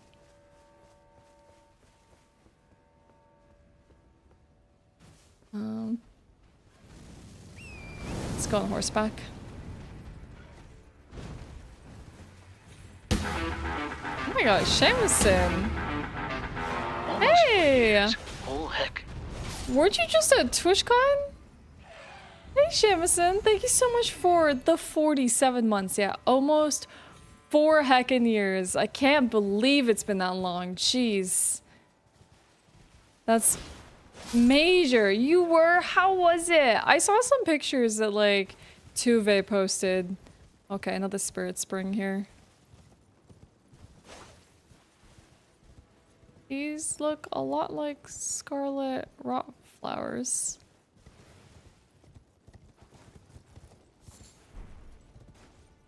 Interesting. Wouldn't have made its way here, would it? Was the rot that bad? Let's set a grace here. God, these enemies suck.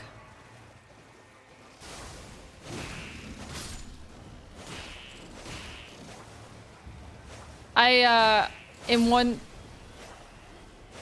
one hand, I wasn't sad that I missed on TwitchCon, because honestly, like, it's nice to just stay home and relax, especially after a lot of traveling last year. But on the other hand, TwitchCon Rotterdam, I would have loved to be in the Netherlands. It was fun, great time, hell yeah. That's good to hear. You didn't get sick like everyone else, did you? Because I heard there's a stomach bug going around and everyone was like really, really ill. Yeah. Yep, seems like it, Jazz. We gotta learn the context of why they are here, the kindred of rot. Oh, that's what that makes that annoying sound. Frickin' owl. Oof. Nope, nope, nope, that's not good. Mm-mm. Oh, heck.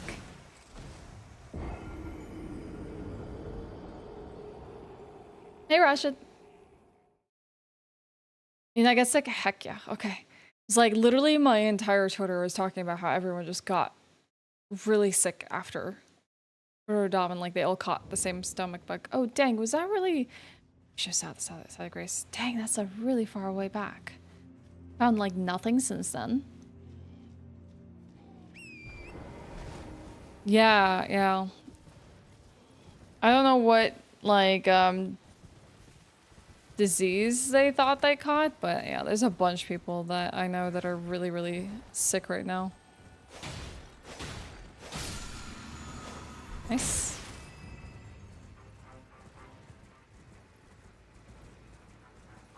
Now you regret your life choices. It's always so tempting when you get your hands on them.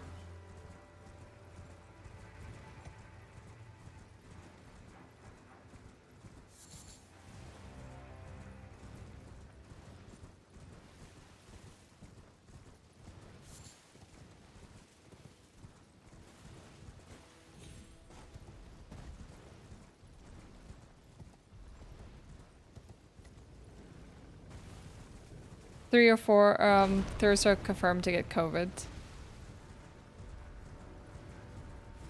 Yeah, always a risk. Luckily, as far as I know, I've never gotten COVID, at least through the tests I've taken. But you never know. I got sick at least twice where I was really, really ill, but the COVID tests came out negative. But honestly, I was like sitting at Max the other day and having a burger, and I was like, it's so surreal to be out and about now when like just a few years ago we would like not dare to be in this kind of context sitting next to someone else also eating our food. Like, so strange.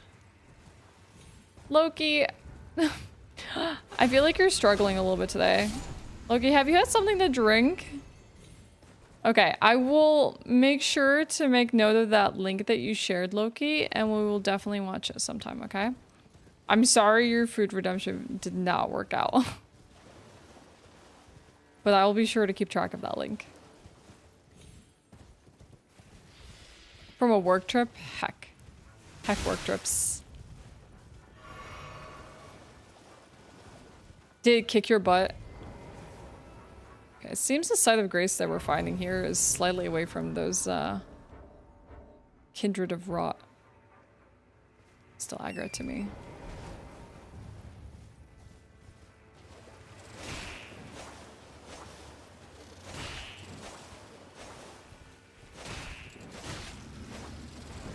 Hate how fast they scurry away.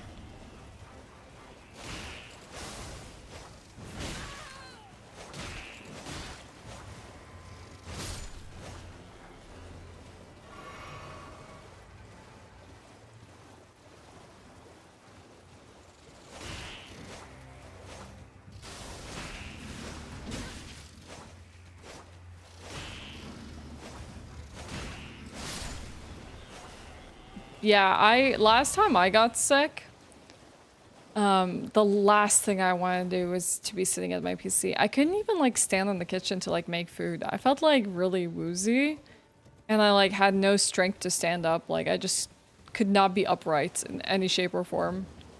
I just like laid down for like the majority of the days. And we found what? Templetown ruins. Okay, so we stepped away from the rot. Instead found these ruins. Alright, enjoy Elden Ring, Joss. Oh, heck yeah, you also went, Johnny? How was the actual con, though? Because I need to, like, look at what people genuinely thought of it.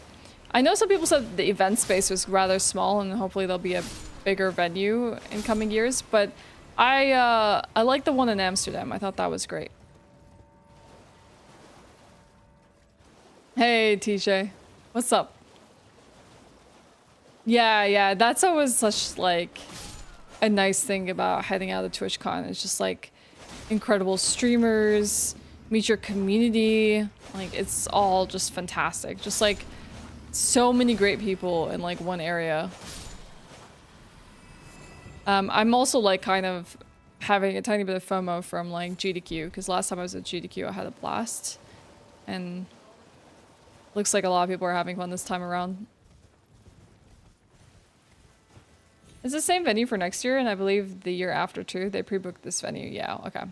Gotcha. They just locked down a vendor for a couple years so they could, like, say that they know where they're going to be holding TwitchCon. It's more fun than I expected, but I didn't really go to the con itself. Just a chance to meet friends. Yeah.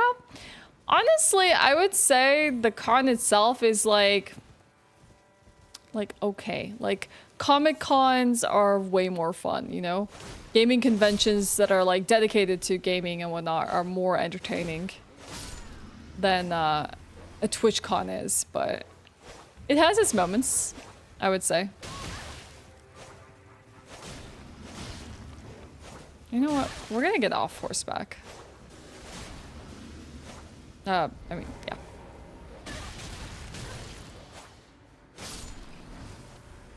Kind of really hard to maneuver.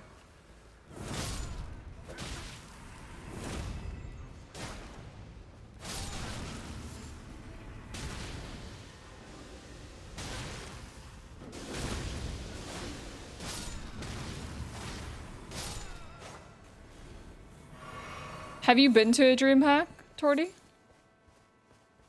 I've never been as just like a regular like attendee, where you might want to like go for the LAN aspects of things and just to hang out with a bunch of people. But I probably would have loved that as a kid, like as a chance to like sit and play games with a bunch of people, set up my computer, just have a good time.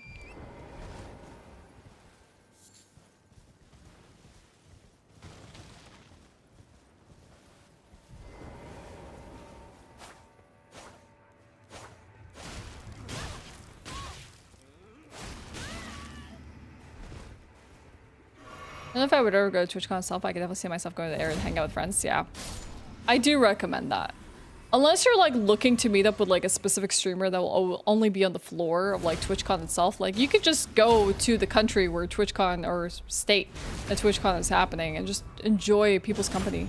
Like so many people do that, and a lot of people from my community have asked over time. It's like, do we really need to go to the event itself? I'm like, unless you're planning to go to a meet and greet or like watch a specific panel, just go to the city and like see if your streamers are holding meetups with their community, because honestly you can get just as much fun by being in the area and just touring around the city that the con is held in and going out with friends and meeting new people than, you know, actually attending the events. It'd be bring a laptop and work remotely from DreamHack. It'd be all the rage, Torty. Hung out with each other all weekend. Yeah, that sounds like a fantastic time. It's good when you move in a group, like whether you're whoever you are, going to TwitchCon with a group is always a great time, because at least there's people you can like have certain dinner plans with, hang out with, do things with, and you won't really feel alone or just overwhelmed.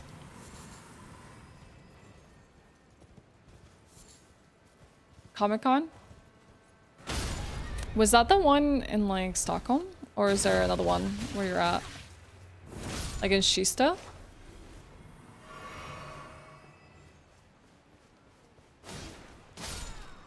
Oh, okay. I was kind of underwhelmed with that one. I don't know how you felt about it. Maybe it's just because I'm like kind of outgrowing a lot of these things. I don't really... I don't know. It just always feels the same. Like you're there, you're walking there either with people you know or alone to like maybe see like a celebrity, get a signing, roam the halls, but visit the artist alley, and I don't know. If you've been to one, I feel like you've kind of been to them all. I would imagine the larger ones, like if you go to like New York Comic Con, or if you go to like PAX or stuff like that, those would be a lot more upbeat and more eventful.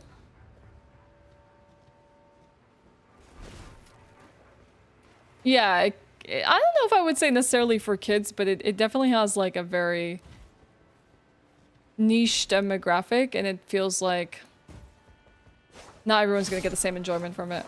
Yeah, just don't jump into the foam pit. That's good advice. It's fun to meet online friends the first time and they're exactly how you thought they were. It's not awkward, and it felt like you've known each other for an eternity. That's fantastic. That's always so good.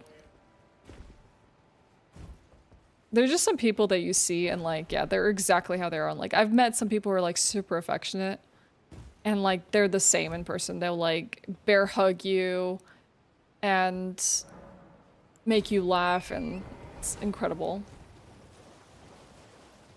I would never have a meat booth. I think the only way I would ever have a meat booth is if I somehow became a Twitch ambassador. There's a stone here. I'll be damned if there isn't a way past this wall. Well, my way past this wall is scale objects and jump onto nearby objects with torrents. It's the only way I could think of getting past it.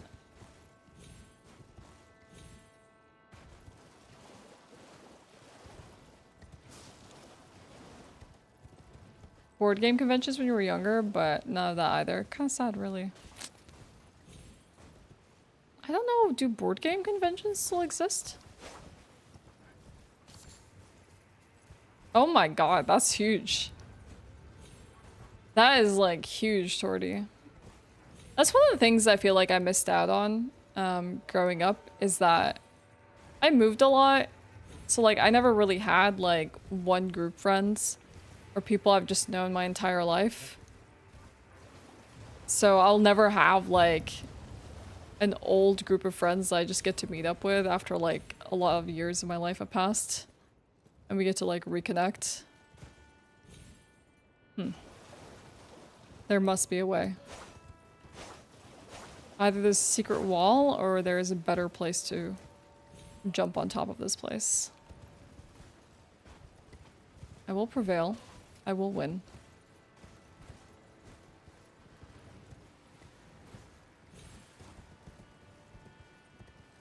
Middle of nowhere? What are you all gonna do? Just like play some games together? Board games and the likes? This must be like a revered spirit Ashe, yeah. Interesting.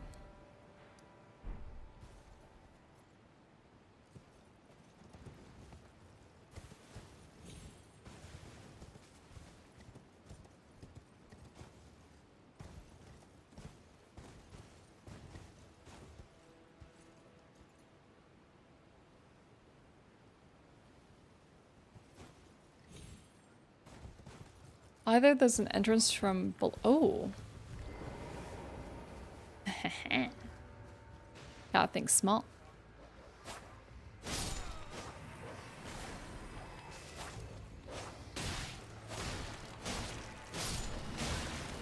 You're fine, Torty. It's okay.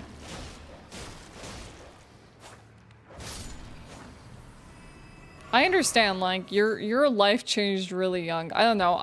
I think about that a lot with my brother. My brother was really young when he had a kid, and like I just wonder how he like feels about it. Like even though he like loves his girls to pieces, sometimes I wonder if he would have just wanted to live a little bit more of life before he decided to have like such a large commitment. Because like once you're in with kids, you're in for life, you know? It's like you raise your kids and you think like, okay, once they go off to college it's good. No, but like you're like there for every step of their life. They'll have their falls, they'll have college, they'll have, you know, their early life mistakes and stuff. There's a lot of commitment there, which is, you know, something that I don't feel ready for in any way, shape, or form.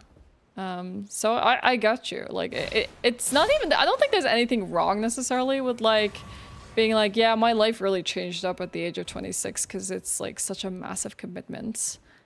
And maybe there's parts of you that, like, misses those old days, you know? And you gotta be able to have some retreat every now and then to just, like, have a little bit of that individual life that you once had. Crap. Yeah, me too, Jersey. Me too.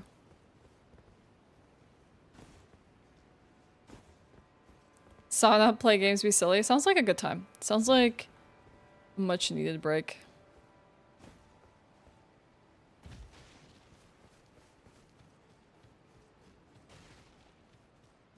This looks a lot like the ruins that you find at the very beginning of the game.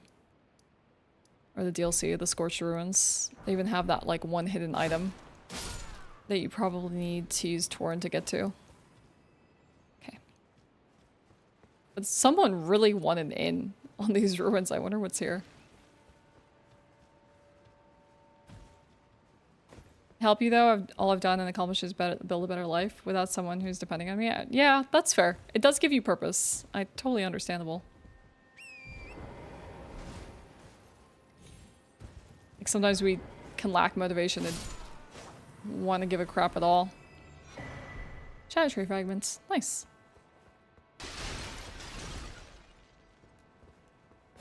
Yeah, my mom was a lot like that. My mom is rather young. Like, we don't have that much of an age difference between us. I think she's either she had me when she was 21 or 23. And I remember when I was young, I would like be like, oh my god, I want to be like her. I want to have like such a small age gap between me and my kids. Little did I know, I ended up not wanting kids. I did want kids at some point in life, and I thought I was kind of on that trajectory. And then, yeah, that didn't come to fruition. And I'm kind of really glad it didn't happen. I know. I'd rather like be really sure of who I am and where I am in life before I decide to like bring like little human beings into the picture. But yeah, I used to like admire that when I was really young. I'm like, dang, she's like old enough to be considered a sister of mine. I could have been like the last child in like a family line. Oh heck, these guys.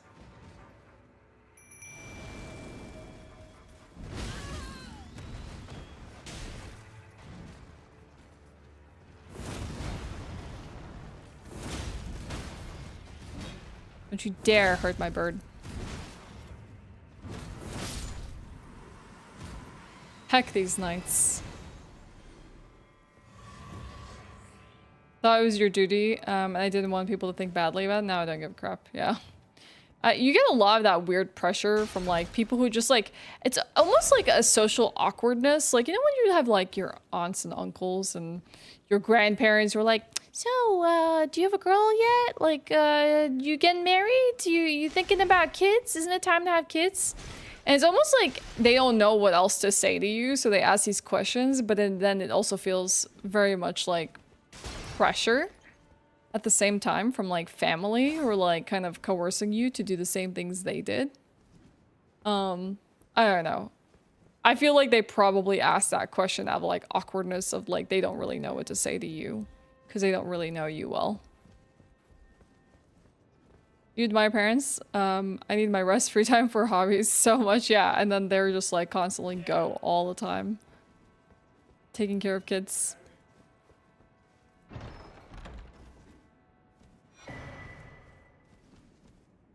Two-handed sword talisman. Alright, let's see what we've acquired here. Well, we found this pearl shield talisman. This boosts all non-physical damage negation while guarding. Interesting, okay. That's kind of handy. Talisman depicting a knight bearing a pearlescent great shield. The nature of the potential of impurity surpassed the understanding of the knights, and so they were forced to prepare for all threats known or unknown. Hence the shield. These are the ruins. These giant ruins are flooded, overgrown, and split into two by a chasm. The southwest is the Church of the Bud. The Bud. Overlooking the Tower of Shadow. These are ruins of giants.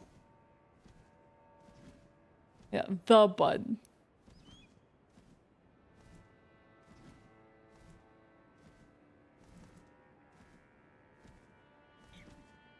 You're not married, Torty, right?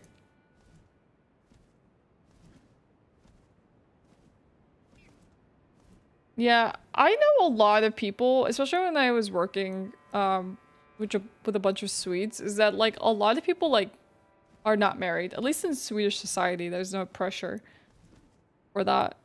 The only time like I know someone who got married after several years of being with their partner and having kids is that it was for the sake of their children. So they would have a little... It's an easier time to be like associated as their like legal parent and stuff.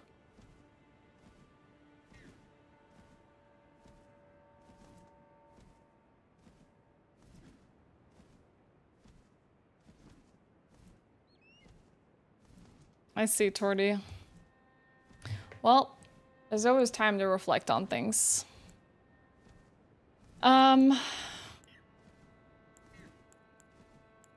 Things, yeah. Not my place to give advice, but you can always reflect on your life and do what you want. Oval-shaped stone bearing an engraving. Relic found at the ancient ruins of Rao. In the center of the stone is a small nest-like hole. Once this is inhabited by a sprite, the stone can be used as a ritual implement. Hey, Frusana, what's up? How are you? Happy Friday.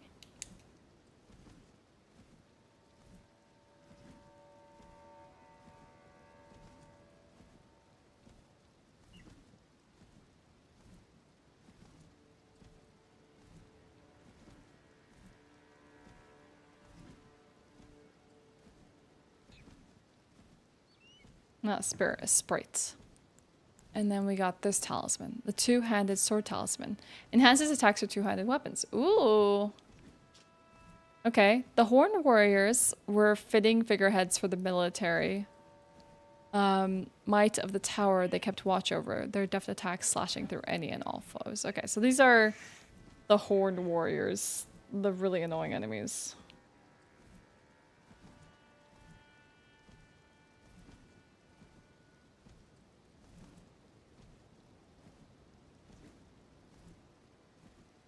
Yeah, I would love this for a greatsword build.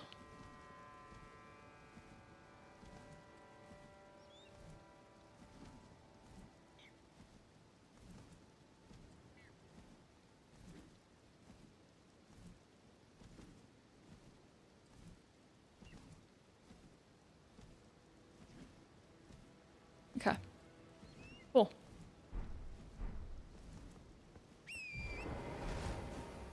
Nope. Didn't want to jump off. I think we can jump back on.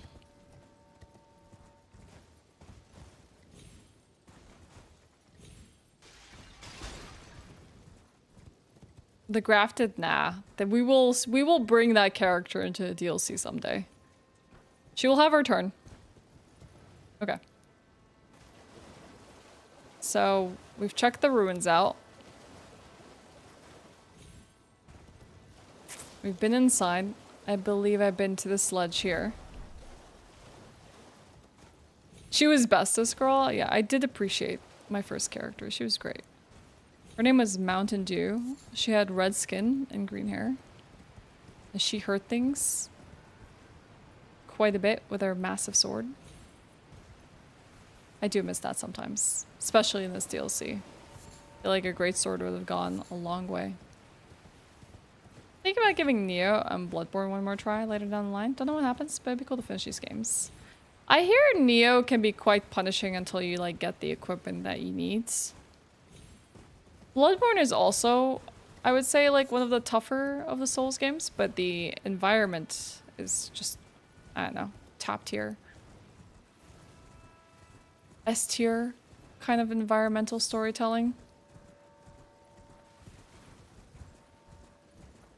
Yeah, I would say it's really, like, it's so easy to say Bloodborne is an amazing game because it really is from start to finish. Like, we were talking about, like, From Software and their next projects. And, like, you know, they could have called this Elden Ring 2, but I feel like they're past their, like, kind of uninspired days where they just, like, make a sequel to a series, and it's like the low-hanging fruit. I feel like From Software now would rather like make a new IP, call it something new, than be like Dark Souls 1, 2, 3, 4, 5. So I feel like that would just get old, and I can understand why, because like think of like Final Fantasy and stuff like that, such a long-running series. I don't think they want to be that, and then they know that they would have to like change up the formula of the gameplay for a Final Fantasy. If they made like 10 Dark Souls just to keep things fresh, but like instead they can just keep making a new IP, and it sounds so much better than just calling things Bloodborne 2 and Elden Ring 2.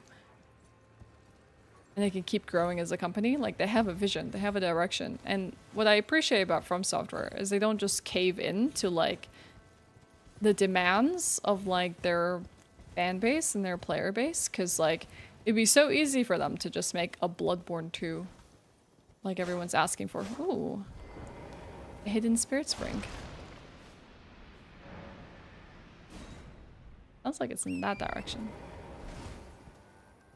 Like, so easy. They don't even need to think about it. They just execute. But I don't know if that's exactly the most inspired choice out there. And so yeah, they have a vision, they have a plan, and I'm happy for them to do whatever they want. Also, just for them to make some more Armored Cores, because those games were freaking great. Wait, how did we... What's up? Where do we... Isn't this... What? Maybe?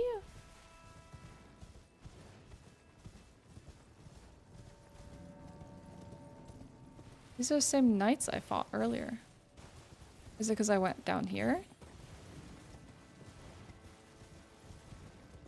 Into this chasm? Oh yeah, I went into this chasm. I see, which led me back around to here. So I would say we would need to explore this lower area. And we can go back and visit all the spirit springs. I don't even know if we can technically jump down here, but it looks like there's definitely a path to get down here at some points.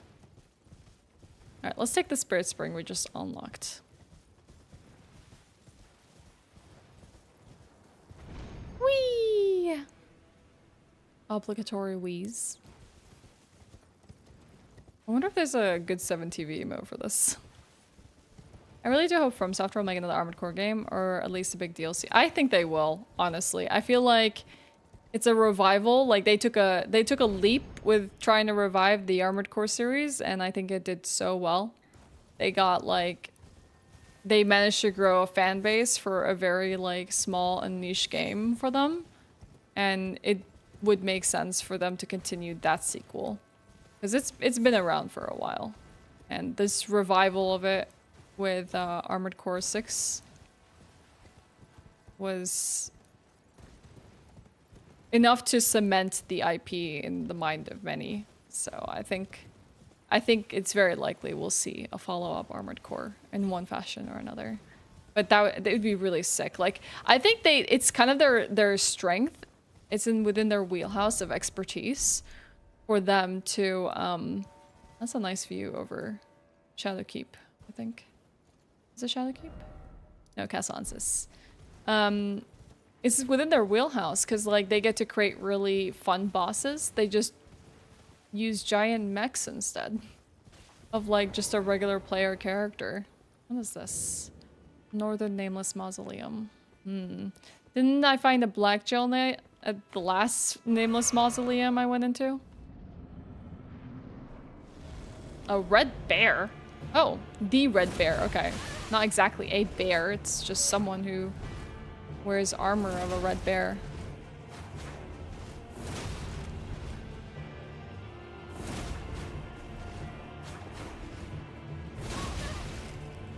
They have bleed on their claws.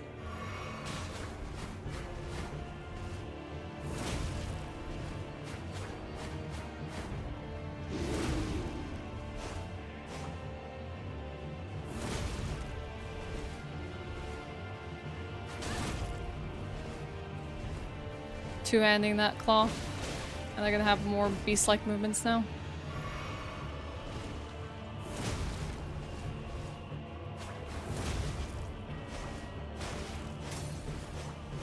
Is he gonna heal? Is he not one of those NPCs that heals? Or bosses that heals?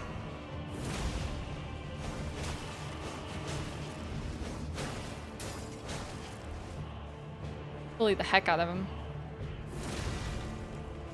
Try to go for a second heal there.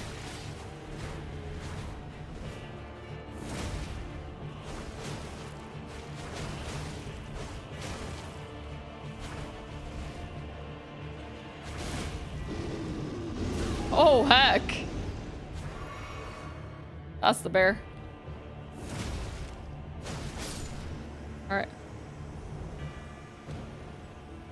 Red bear.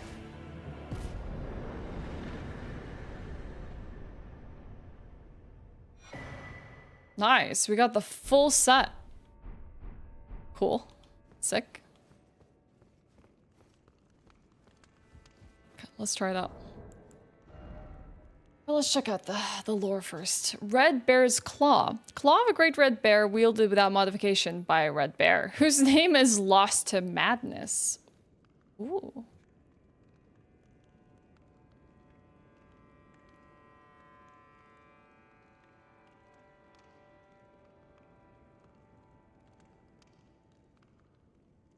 After killing the great red bear in a blood-soaked bout, he became fascinated by the untainted glory of its naked strength. I wish to be a bear, no more, no less.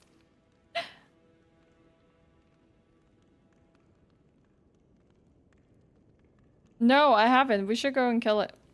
I have not. I totally forgot about him.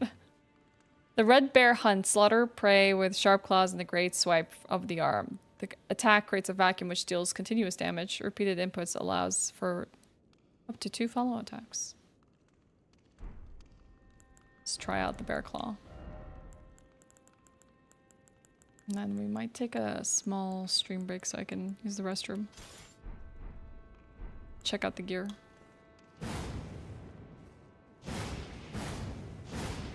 Okay, sick.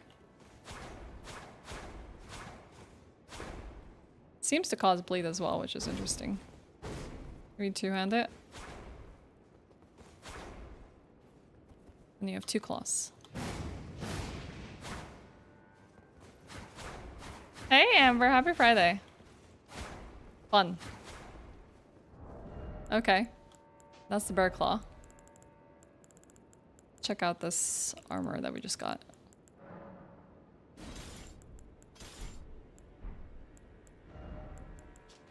Helm of the Red Bear, whose name is lost to madness. The cheek guards are shaped after lion fangs. Part bear, part lion. Perhaps his fascination with the untamed strength of the wild stemmed from his past as a red mane. Oh, dang! Used to be a red mane.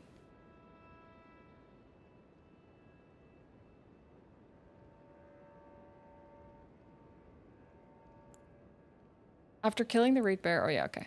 We should be a bear, nothing more. Alright. Everything else seems rather straightforward. Okay. What we're gonna do now is we're gonna take a brief break, chat. I'm gonna quickly use the restroom, then we'll explore the rest of this top area here. And a lot more to explore, honestly. So let's take a quick break, and I'll be back in a few minutes, okay? Hang tight. I'll see you soon.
Hello.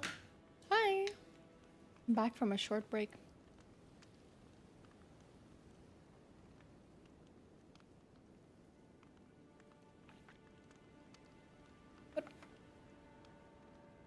That's weird. It said that it wasn't muted. Literally, my button said it was unmuted. Did not work. Okay. Hey, everyone. I'm back from a short break. What, are you, like, treating me like a terrible, like, teacher? Have you ever seen the movie Matilda, Torty? Am I, like...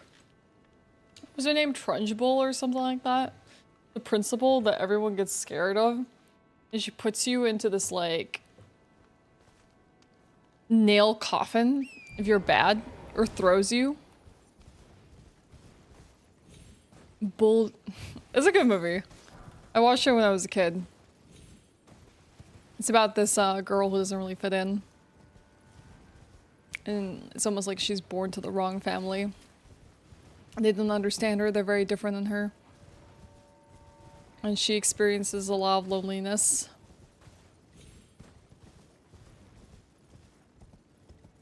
Oh, okay. It wasn't, it was your headphones.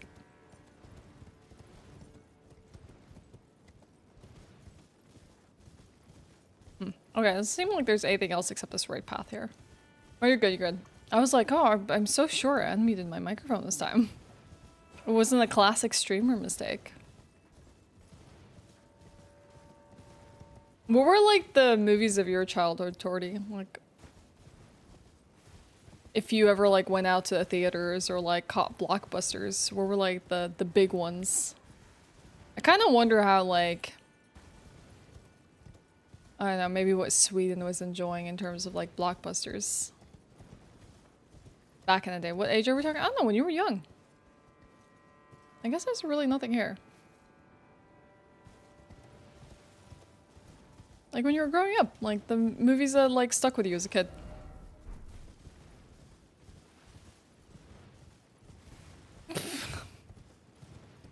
You too, Jersey?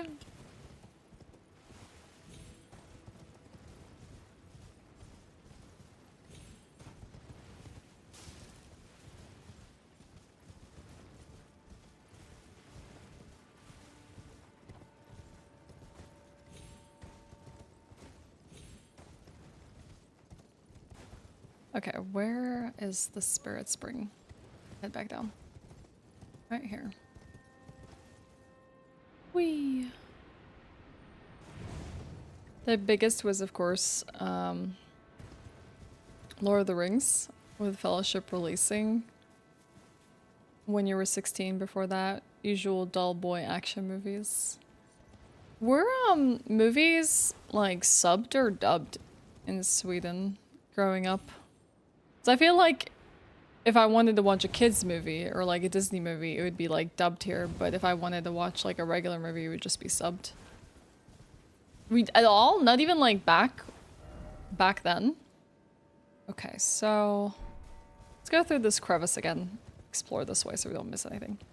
Yeah, kids movies at least make sense.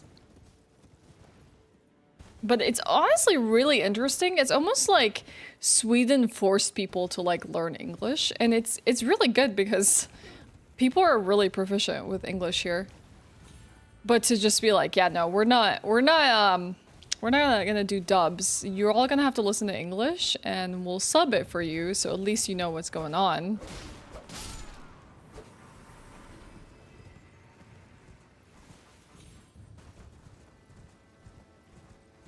Okay, let's check out the spirit spring here. Dubbing is expensive. Maybe, yeah, you know, maybe it's not so special after all. Maybe they just wanted to take the cheap route. Never mind. I take back my praise. Oh, the Pokemon movie? Is that the one where Pikachu frickin' cries and everyone cries? Is that the Pokemon movie? Yeah, okay. Yeah, I cried as a kid too. I love that one, yeah. Yeah, who didn't cry to that one? Jeez, that one hecked me up good. I think I had it on VHS as well. I used to be like really into Pokemon growing up. Like my story of getting into Pokemon It's like I didn't really have many friends growing up and I moved around a lot, but like I was at a department store with my mom and she was doing some shopping for us, and like on the ground, like some kid had like left like a bunch of trading cards on the ground. I'm like, what's this? And they were like Pokemon cards. And then I got a hold of them like, oh my god, this is so cool. Look at the art on this. And I went to my mom, I was like, I need more. I want more of whatever this stuff is.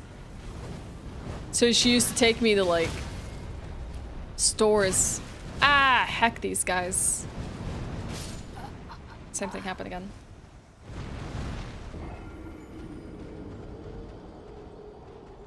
She used to take me to stores as a kid.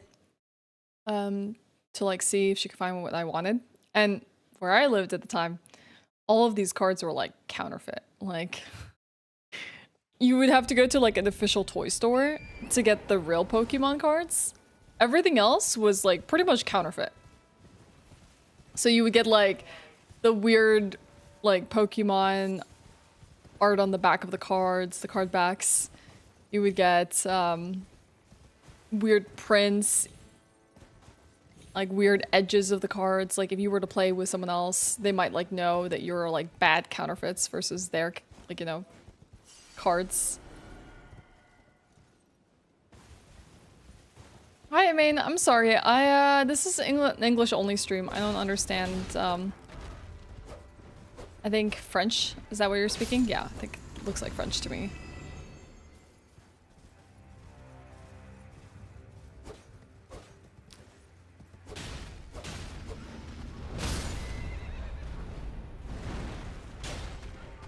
Alright, let's fight. Clear these guys up. It's like why Sweden has highly automated even before computers were a thing. Our high pressure meant that we couldn't really have a ton of secretaries or administrators doing multiple step business processes.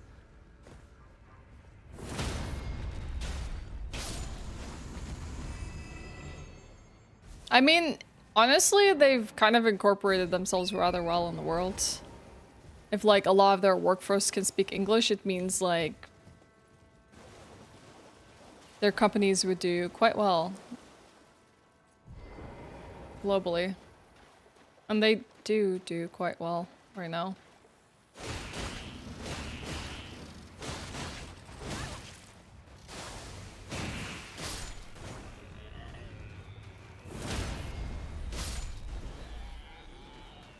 So what are they worshipping?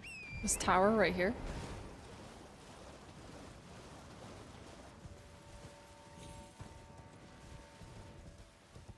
I had a bunch of different like Disney VHSs when I was a kid. I used to just like also really love watching Goosebump movies. Okay, nice. We got a few new things. There's fire sprite stone. So this is the Rao stone we saw earlier that had a hole in the middle, and they said sprites can nestle in and then they use them for ritual incantations. This one uses FP to release a fire sprite that bounces along the ground. The sprite pierces through enemies, dealing fire damage. Of all sprites, the fire sprite is said to be the most boisterous in nature. This is like you can use it only once. This cookbook teaches you how to make fire sprite stones. A record of crafting techniques left by the Hornset academics who studied the ancients of Ro. Okay.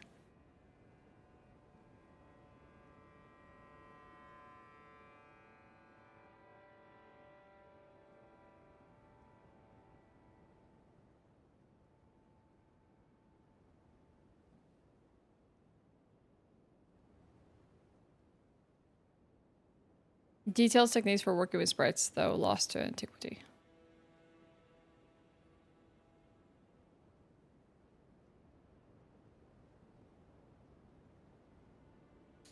I used to remember being scared of the Hunchback of Notre Dame, but I had that one.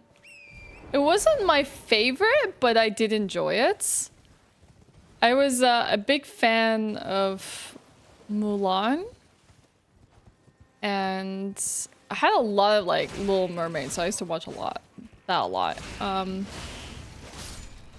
else did I have? I don't know, I like the Dalmatian movies as a kid too. Lion King. Yeah, Beauty and the Beast. I used to watch a heck ton of that. That was really, really good.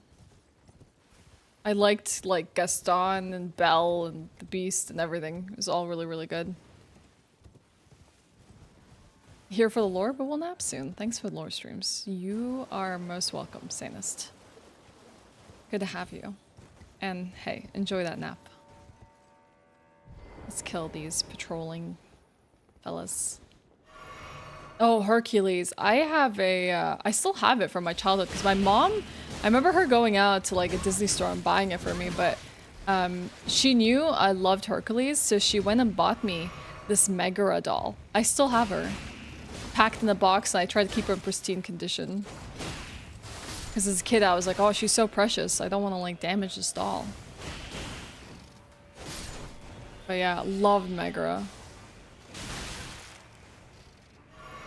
And then I loved The Little Mermaid so much as a kid that my mom bought me, funny enough, a gold pendant. So she, as a kid, bought me a gold necklace. You'll see me wearing it a lot. It's just this basic like chain necklace. She bought that for me as a kid and I still wear it to this day. And for it, she bought me a pendant of The Little Mermaid in gold as well. That I think I still have. Like, kind of funny to buy a kid like a pendant of like their Disney characters, but yeah. Ah! Sorry, did I trash on Notre Dame for you, for Santa?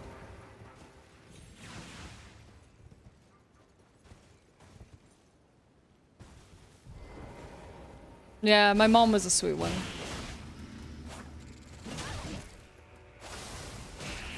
She brought my... Like, I think my brother used to watch a lot of Aladdin. Like, I enjoyed it too, but he was like the Aladdin fan. And she would like constantly sing one of the songs for him that Robin Williams did, because my brother's name is Ali, and there's this one song about Alibaba. So that was like his movie. Prince Ali. Yeah, exactly. He was a fan of Aladdin.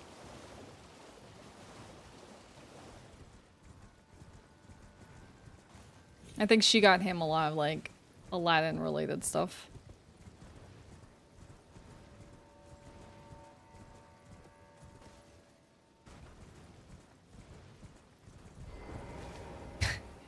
And then later on in life, like, as I know she likes Disney movies, I showed her Tangled when it came out, like, years ago.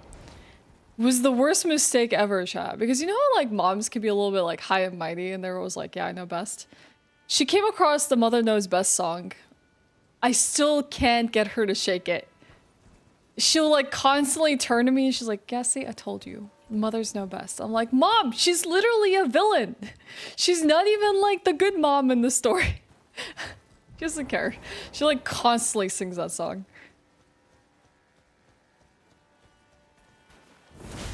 Yeah, I know Torty. I could tell with that cooking stream. Oh yeah, right. I was there. I was in France. It's in under great repair. I'd even like forgotten about it until I was there last year for Santa, and I was looking up at it, and I was like, yeah, dang, this thing is gonna take quite some time to come back to hopefully somewhat close to its original states. Regal and I actually like did the cliche of like buying one of those locks and engraving our initials on it, and we actually put it on one of the gates surrounding the Notre Dame.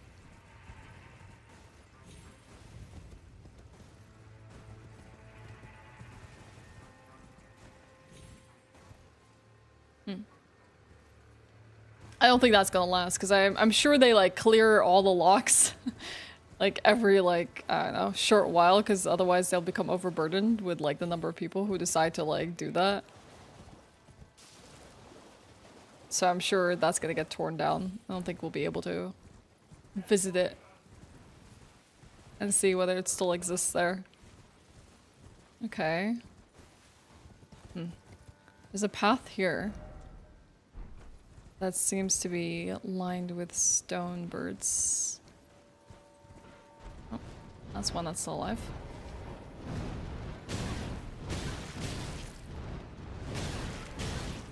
Heck you.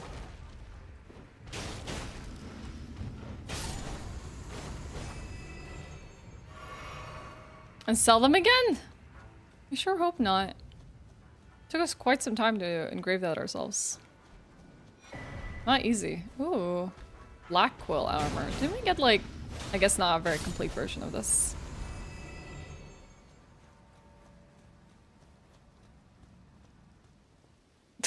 Should remove it themselves. Yeah, it's a binding contract. You'll be haunted for the rest of your life if you don't come back to remove it. Yeah, they kind of have to. Otherwise, it'll just be freaking clutter.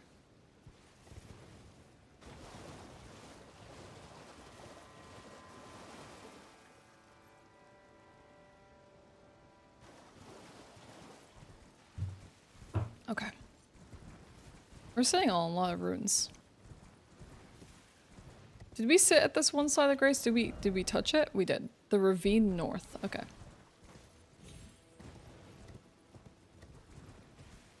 We can at least traverse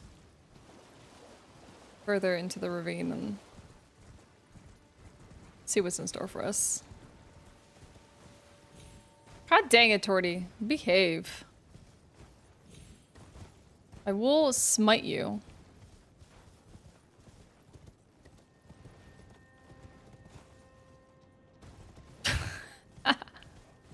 That one was asking for it.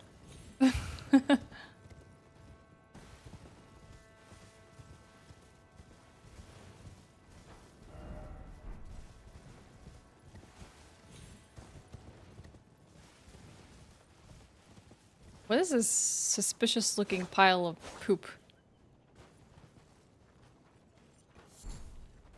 What? Horn strewn excrement? That's new. Excrement of a large carnivorous beast containing fragments of horns.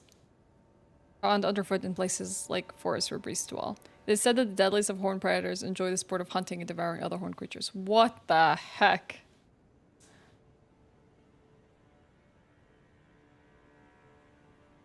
Bye, Torty. Have a nice weekend.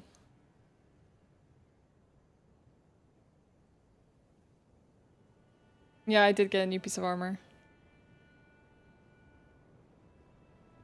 They did so well by adding this feature, chat. I no longer have to be like, huh? What item did I just get?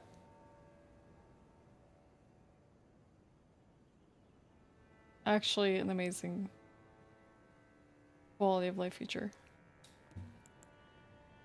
Stone armor with a tinge of green, one of the set of armor pieces cast in the image of Gravebird, featuring a cape of black deathbird feathers.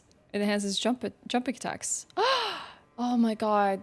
I need to get my greatsword build here. Gravebirds are ancient golems. Yeah, okay. That would work so well.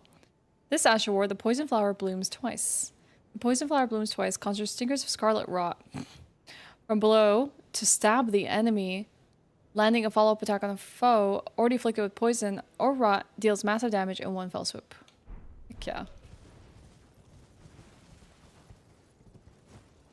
Okay, I'm expecting to find like a massive beast here that like pooped this large mound. That I may need to fight. Is that a rune bear?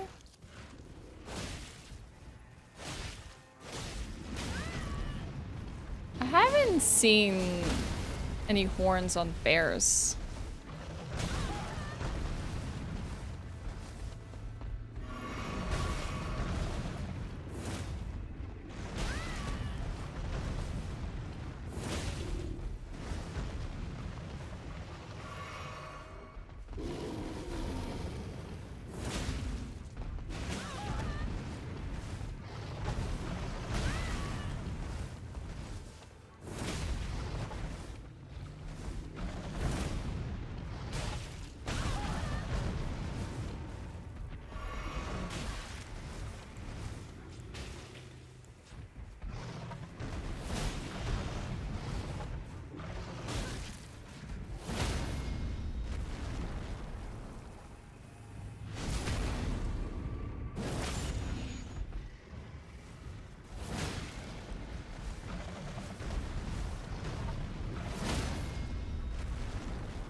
Pretty sure that's not it.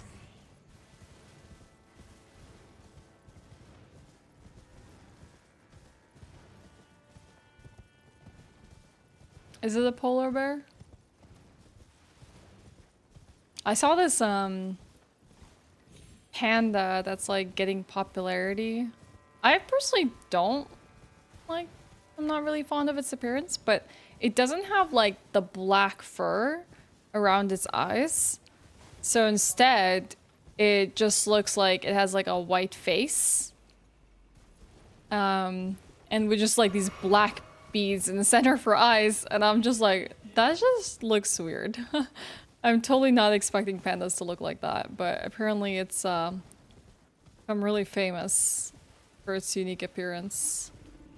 Oh, it's just another bear. Beast blood? Oh, it's just like multiple of them.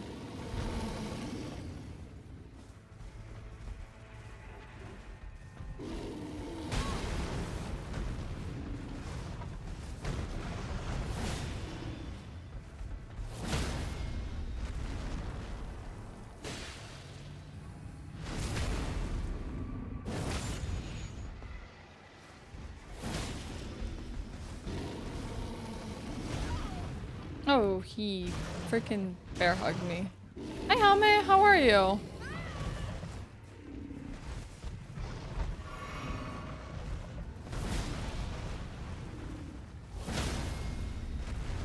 Good to see you. Happy Friday.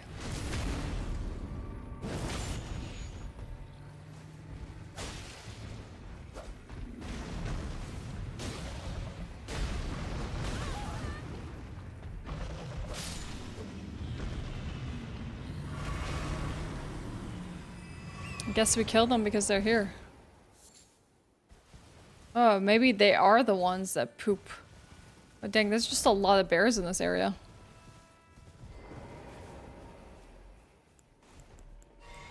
Did get some of my flasks back.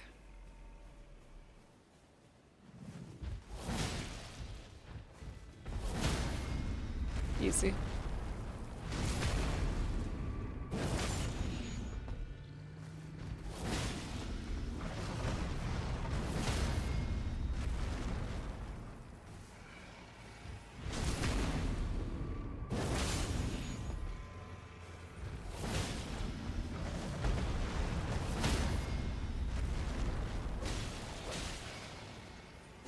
Piece of cake. Hey, Kami. Good to see you. How are you? Yeah, happy Friday to you too. Hope you have a great weekend in store for you. Okay, let's continue to comb the edges. This was a very interesting detour that's been... I don't know. We've explored. We found some new items. We killed a boss. That wasn't major in a mausoleum. But we haven't found anything of like great importance yet. I guess maybe more lore, more context about this place. This looks a lot bigger. This looks like a red bear. I'm gonna summon here.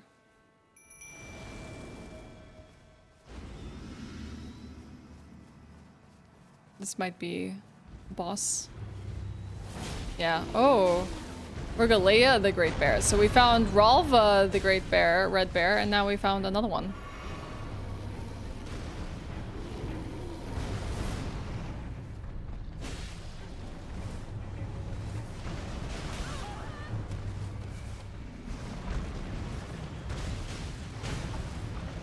Don't hurt my bird! No!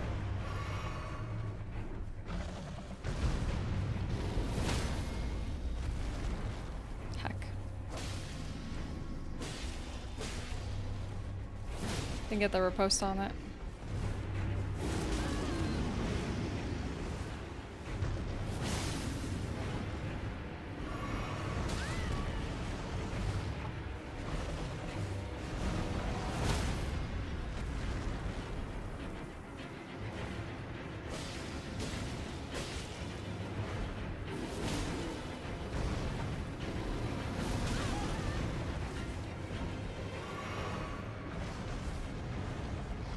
Suddenly, massive bear just flew in my face.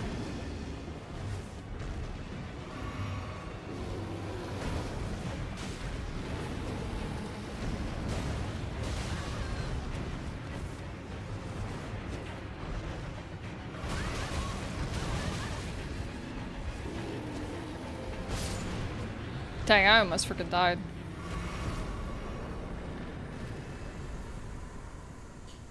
I have a lot of runes. Regalia. We got the roar. Incantation channels Great Bear to emit a furious roar. An incantation was jokingly called the Bear Communion. Channels the power of Regalia, the Great Red Bear. Transform oneself into a Great Red Bear and emit a mighty roar. An incantation that is more akin to the divine invocation of the horn scent than it is to Dragon Communion. I might want to level up. Yeah, maybe.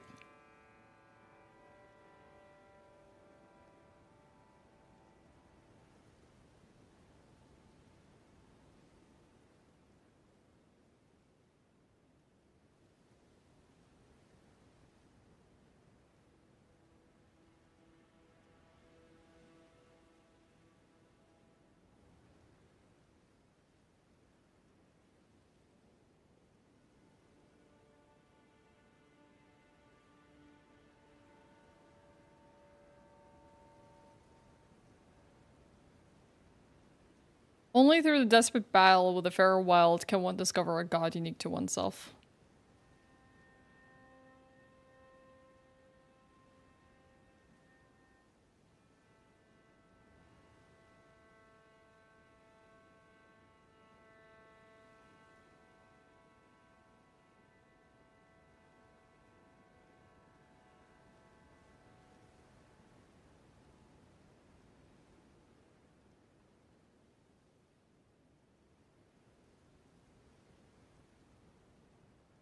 Interesting.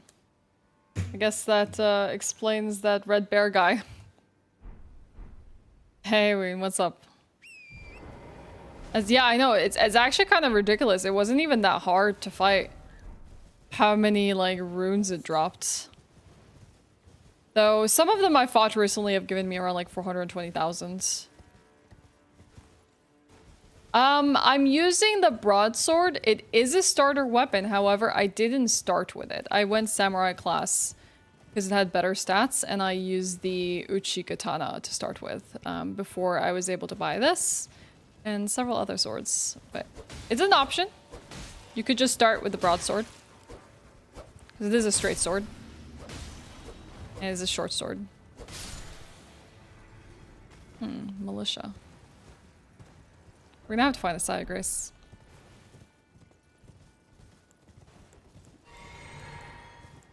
And some more flasks. Well, that one will be easy. We kill some enemies, so we find some more flasks, but... Oh! I think we solved our side of grace problem. Stop! Avert your gaze from me. I beg. Look away. Ah! I wonder what's happening to them.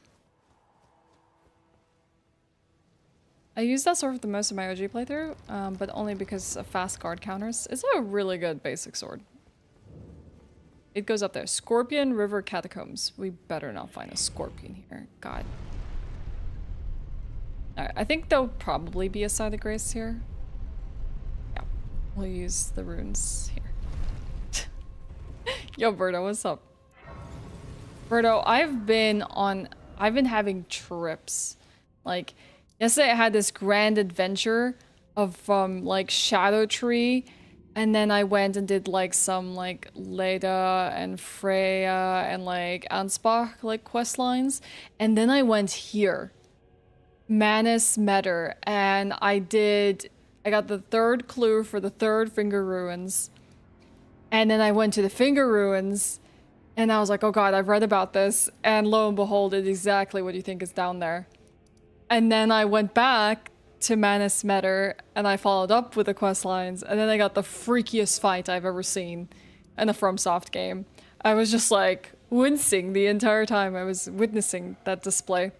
And then, did the beginning of Shadowkeep, finally. did the golden hippo, and did like 2-3 attempts of like Gaius. Haven't beat him yet, but I probably will come back to him. So today I was like, you know what? We haven't been to the ancient ruins base, so now we're doing that exploration. Finally got this map fragments. And then I want to go back to Shadowkeep because there's a area I haven't been to at the bottom towards the water. And then hopefully we'll do Gaius today. That's just, it's messed up. Hi Jacob, how are you? Let's see. We're still getting some pretty good stats from FP, so I'll pop my points into mine for now. I beat it, yeah, I did. I beat all 4 bosses. Well, no, Gaius? Gaius is the only one I haven't beat. How do you like the 2.0 imps with the Omega lol faces? You see the Remembrance Awards? You mean for Metter?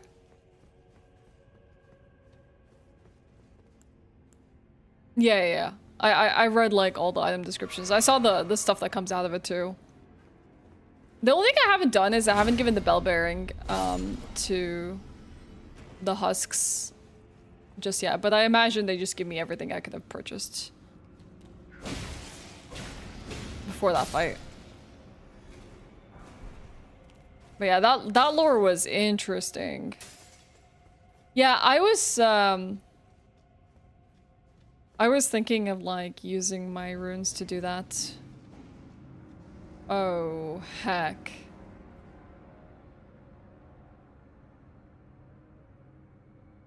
It has eyes.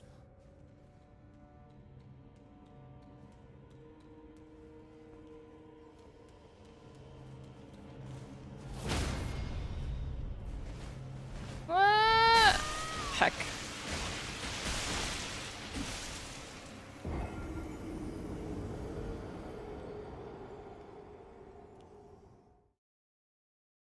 Well, this place sucks. The imps are somehow less annoying than the base game ones. Yep. I agree. I think it's nice that they've like given them more variety. Like the pogo ones too.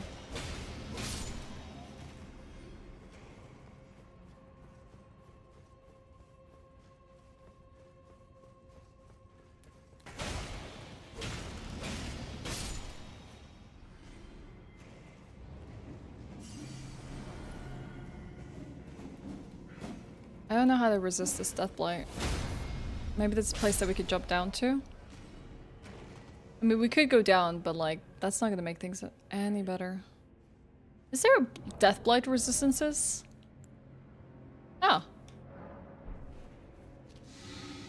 Right there.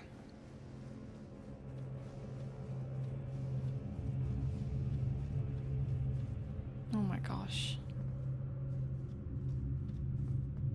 I think the pogo ones is their pogo is the most satisfying revenge I could ask for.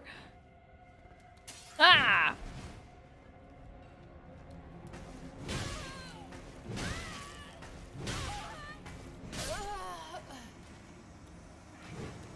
I got absolutely destroyed by this one. I need to bring out my longer sword for these guys. Okay.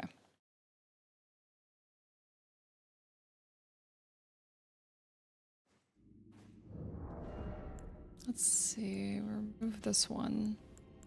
We can add the death blights. Bolus is there.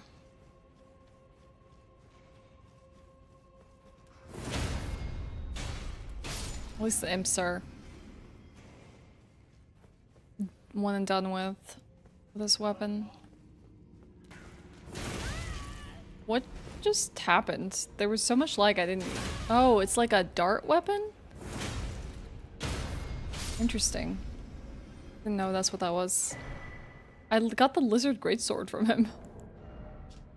A peculiar weapon carried by imps. I didn't realize it was a lizard. Great sword, smith in the shape of a fork-tongued lizard. Strong attacks allow the wielder to... Hey, I was reading that. Excuse you.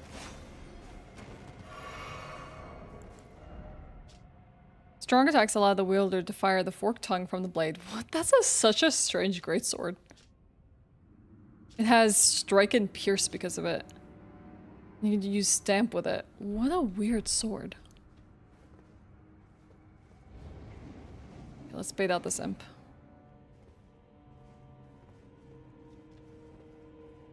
Unfortunately, when I found Meta, I was already fed up with the DLC, so I didn't care that much, but I guess it makes sense for there to be a finger boss. Though it kind of confused you lore-wise.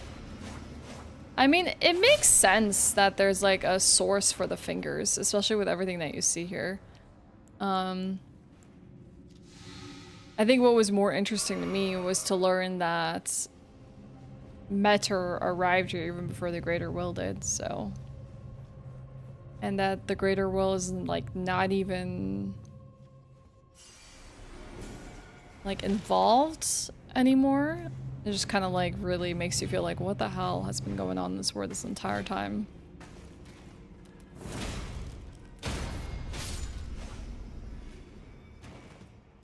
Okay, let's hope there isn't one of those light curse things. Yeah, it predates Elden Beast, right?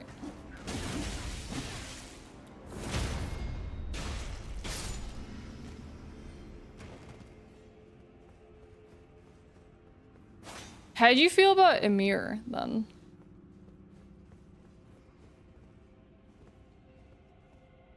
There you are.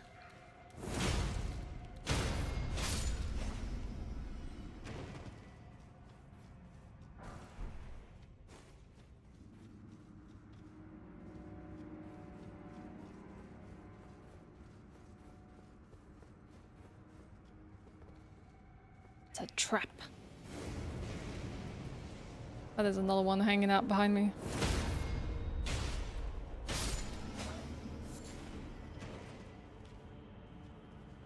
Did you, okay, did you go back to the Cathedral of Manus Metter after you beat Metter? Oh, are you, okay. Alright, I'm just making sure you did that part. Okay, okay. I was kind of disturbed by it. I was like, that's a new one. That's an idea they've been cooking, I guess.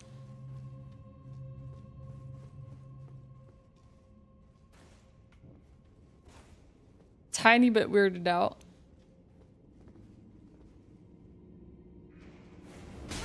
Aha, that's where you were. Is a hand? I'm not sure about that one. Hey! Oh my god, I'm getting bullied by these two. One spits fire and the other one...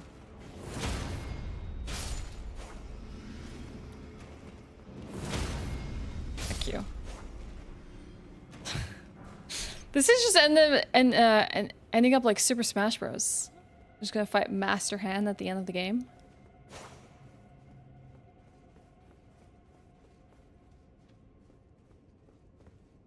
You think so? I didn't even consider it that way. That they just kind of called it after their, like, dead child. But that would make sense after you see the grave.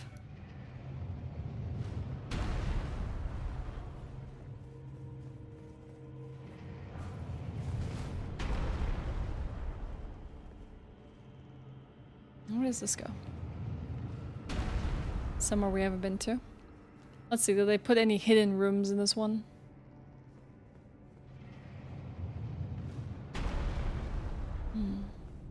Maybe.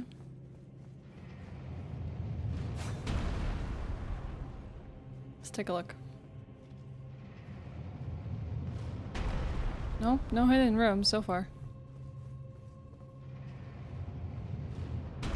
I guess we could potentially though ride it to go to the upper platforms. Oh heck, these guys. Guessing that's what that light frog is supposed to be. Jeez. You know, these are some of the worst enemies in all the Souls games.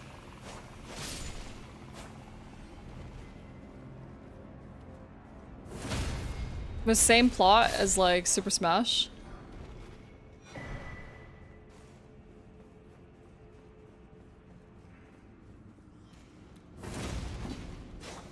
What did I hit?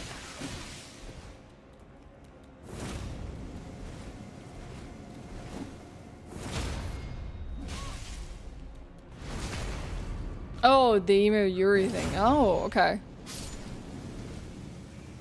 Yeah, I have no idea.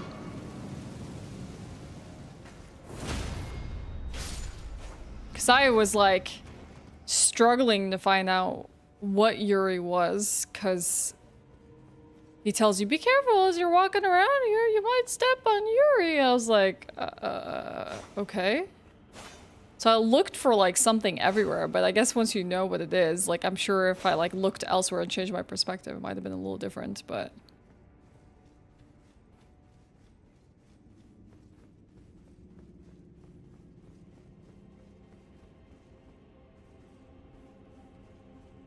Maybe I would have found it the first time around. Okay, this should take us high up. Oh, okay. It doesn't even lead to where we just were. Where does this go then? We were just here. But why would we want to do that? Unless we want to go backwards. Huh.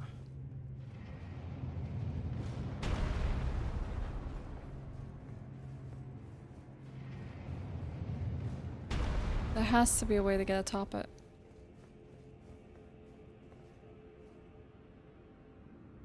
We can go down. We can go around.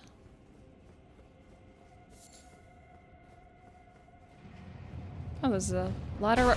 Crap! Did not see that coming. Ow.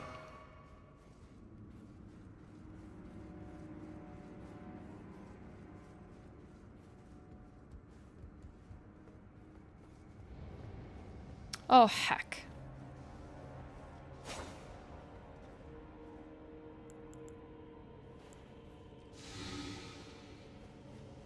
Run! Ah.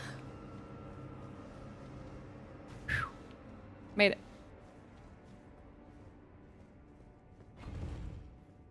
Does this lead to a boss then?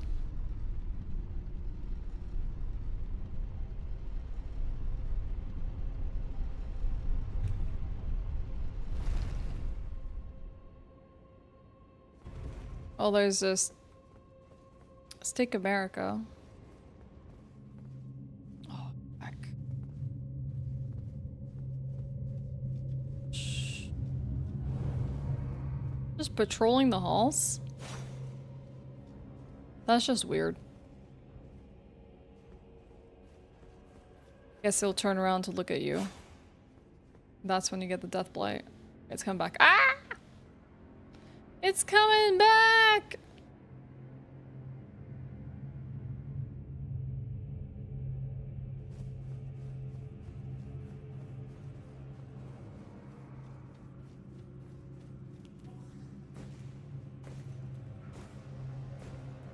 Oh, crap! Okay, we good, we good, we good, we good?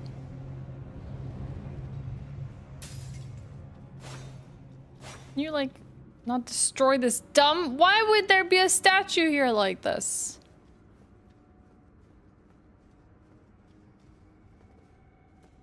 Yeah, it's pretty freaking creepy. You're definitely gonna put it in your next D&D campaign, right, Hugh? You gotta. Really creepy. I feel like there's a lot I've missed in this, like, dungeon.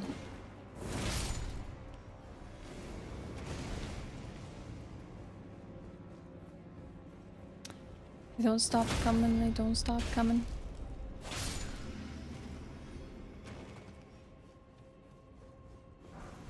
Ah! Ah! It's a mega one! What? There's an omega giga biggin one.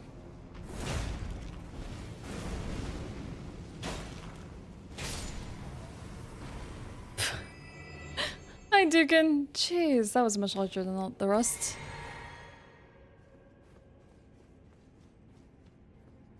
Hey, Valdir, good to see you. How are you? Oh, so many imps. So many imps. Ah! Everybody's using those glintstone nails. Ah! What the? Stop with your ping pong attacks. How are you hitting me from all the way there? What? Oh, the eyes are coming back. I want to see what's in this room when the eyes pass.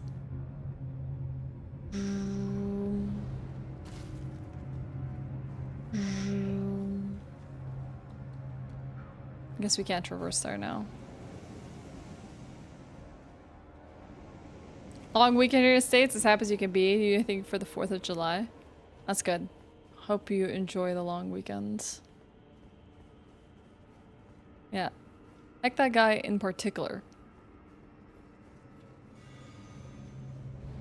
I'm gonna run, I'm gonna go get him. Oh, that's not going to get him. That's going down. Is this where the thing passes? Oh my god. I think this is where, heck. The eyes pass by. Ah! This place is the worst. Why am I here? Why am I here? Why am I here? Why am I here? Why am I here? Heck. I'm leaving. Dead end. Can't be. You can just stick me in a dead end with a bunch of frogs, Miyazaki. Ah!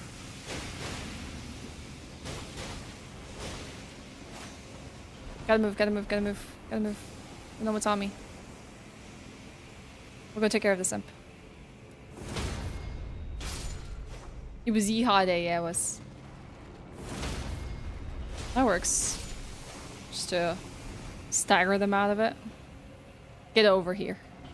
Dummy. Ha! Fell for it. Oh my god. A terrible room. And we just jumped down here willingly? Why? Yeah, no, I understand, Baldir. I mean, I'm not constantly, like, I'm not trying to...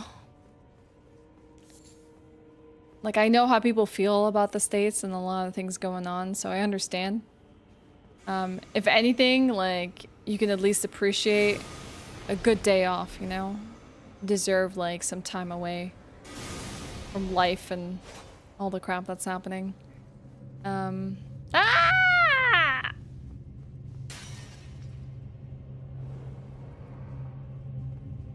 But my brother lives in the US. My nieces are American. Ah! Oh, there's some items there.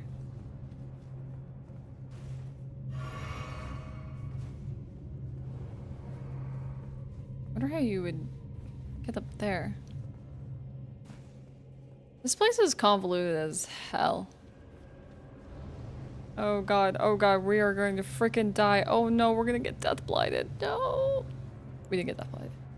We win.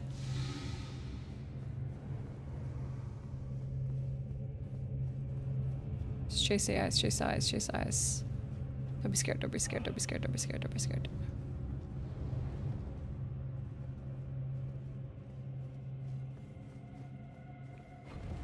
What the hell is this place? No, you're good, you're good. It's okay, I understand. Totally relatable. Absolutely relatable. It's not fun for me either to watch how things are developing. I get it. Don't have to feel bad about it. Hi Elvin, how are you? Another Death Knight. Sick. I really want his cape, like, really badly with the wings.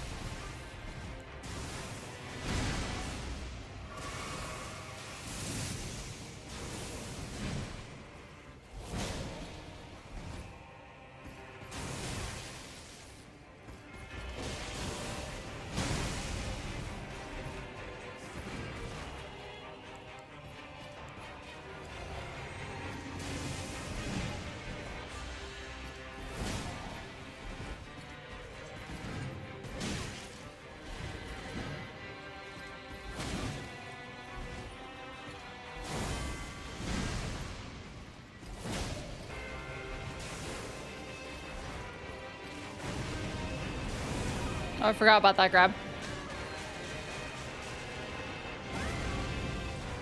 I forgot about that grab. Hey, oh no, what's up?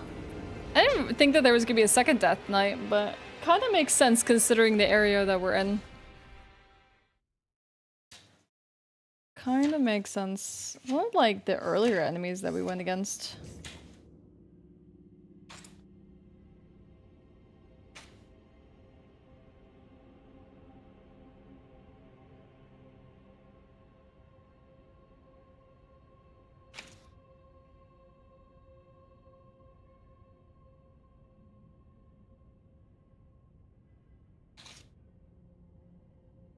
Can't remember what item we got from them though.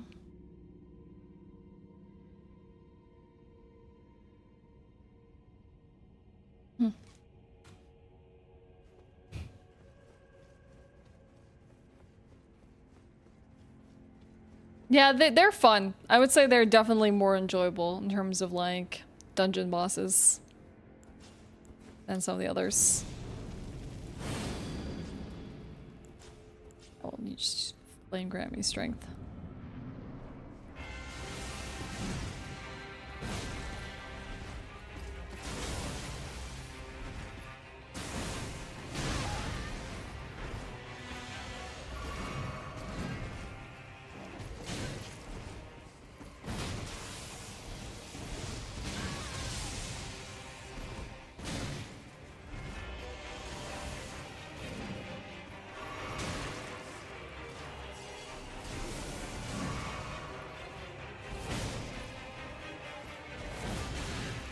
Nice miss.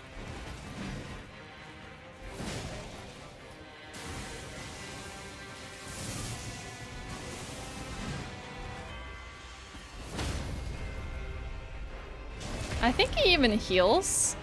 Or maybe it was just his grab that heals.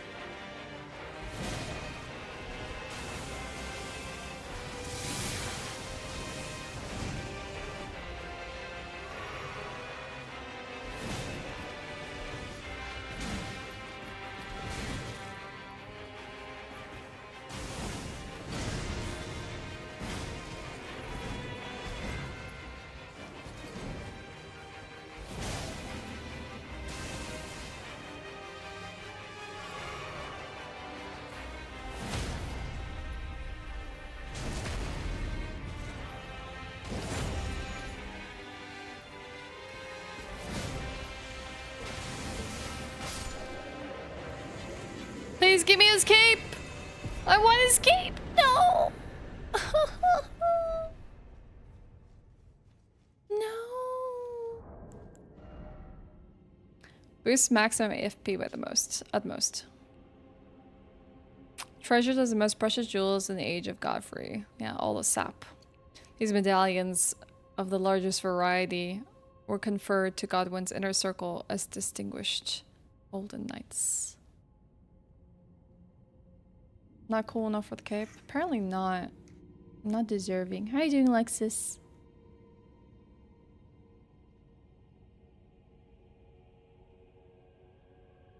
You won 6, not 2?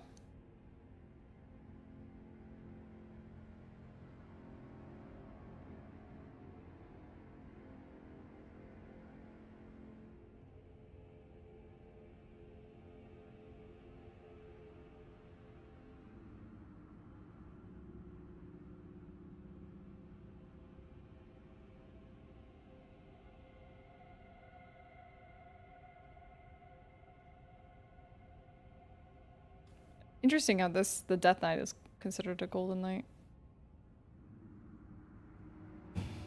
We also got the Death Knight's long haft axe. Bears a representation of a decayed golden ring. Crackles with lightning, the power of the capital's ancient dragon cult. The knight, once the personal god of Godwyn, was also the protector of the Prince of Death's cadaver surrogate. That's what I have questions about. Prince of Death's cadaver surrogates. Let's work our way back through this place. Because I feel like there's stuff I didn't do. Before I decide to, like, try to traverse it again with, like, most of the enemies. Oh no, they're actually all gonna be alive. Heck.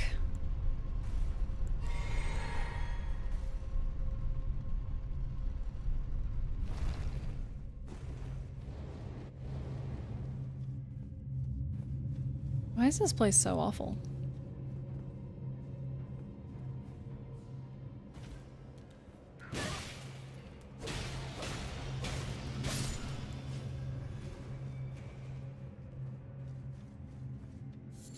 I don't even know where I'm headed at this point. That looks like a pit.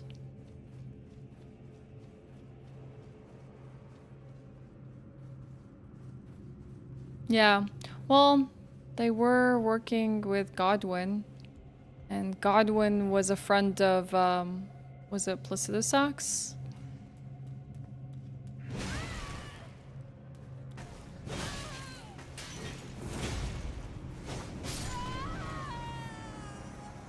Godwyn's a friend to dragons, yep. They became friends. I think it's Placidusax, and I think, Placidusax's sister is Lanasax.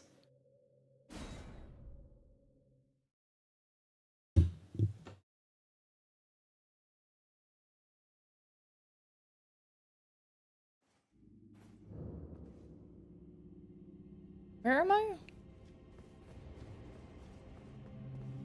Oh, heck, this place. Yeah, the ancient dragon cults. Oh, cool. Hey, Dragon Slayer. Right on time. So we're talking about dragons.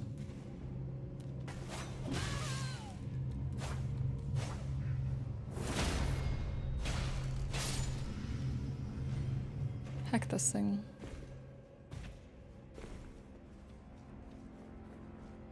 I need to find how to get to that one sorcerer that was being a pain to me.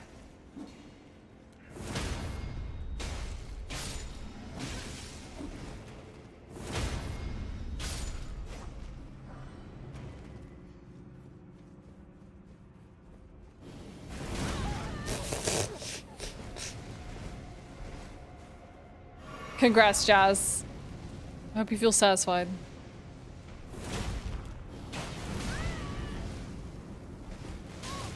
Oh, they explode? Like a second impact of them?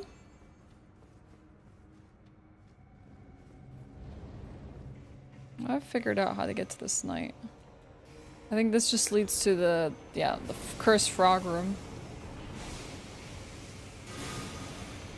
Heck, this one attack. Yeah, the Megalol imps. They're back.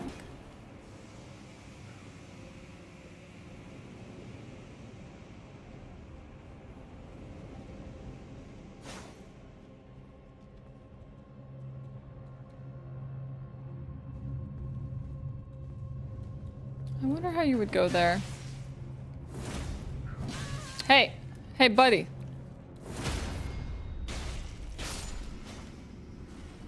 Thank you.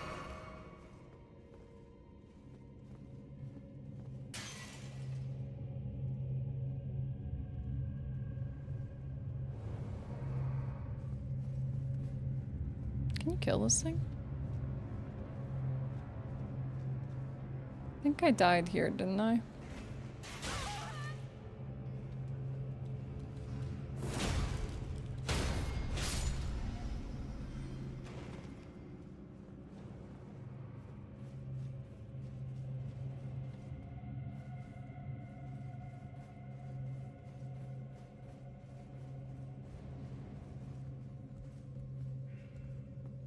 Oh, there's treasure here.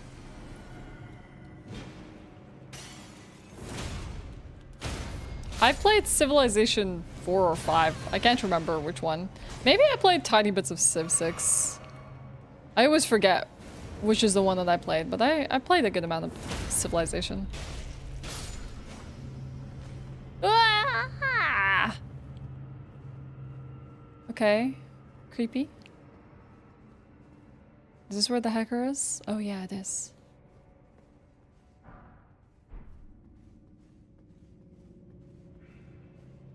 Hey Outlaw, how are you? Something behind me, isn't there? Oh, heck. I didn't want to actually fall off with you.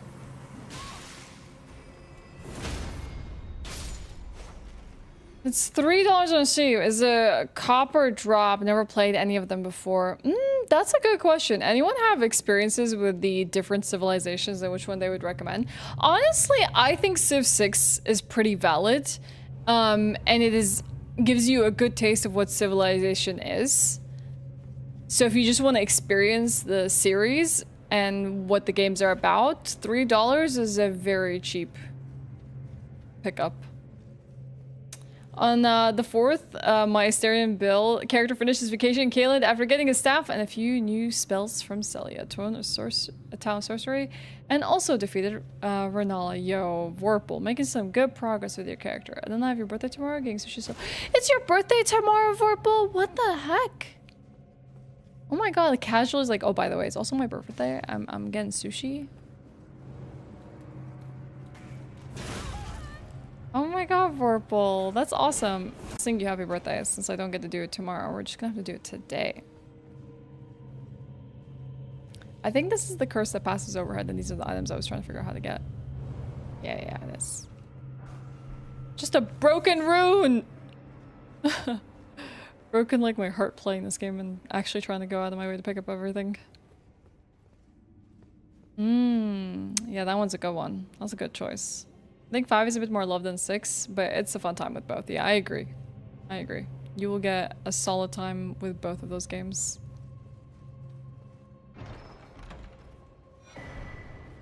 Was it 4 or 5 that had the iconic Baba Yetu song?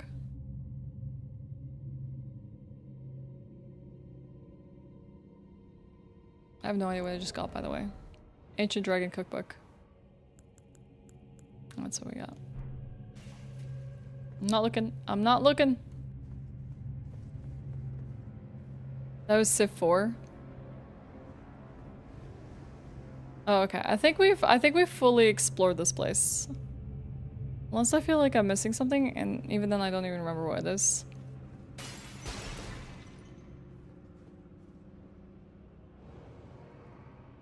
Let's come back. Don't look at it.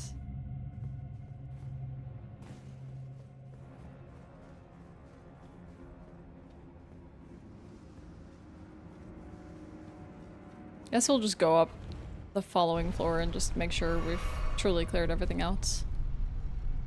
One long catacomb. Really took us quite some time to clear it. Yeah, I don't know if I've fully explored this place. Now that I'm thinking about it. Oh, heck.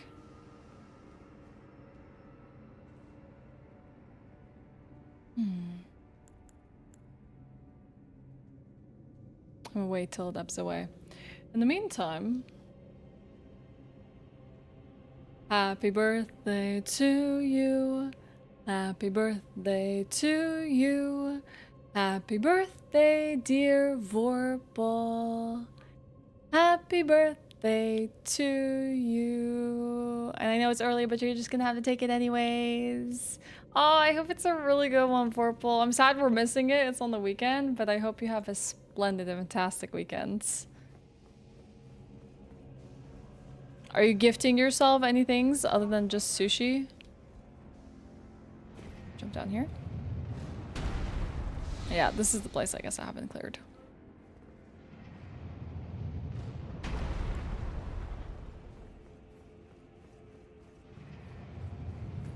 What are these?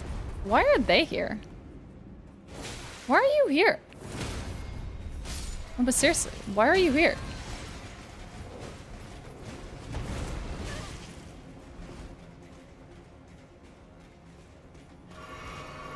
You think I could bait them into the trap?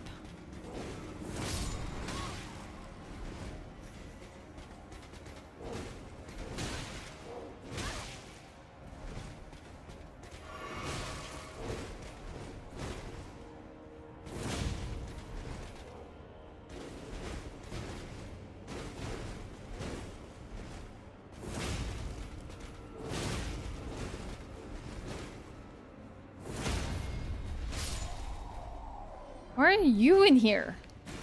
What's on this altar? Black Knight Captain... How do you say that? Who?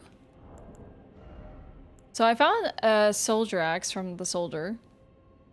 A favorite of those who lost themselves utterly in their lord's war, capable of performing powerful charge attacks. And also, used to summon the spirit of who? Knight Captain of the Black Knights.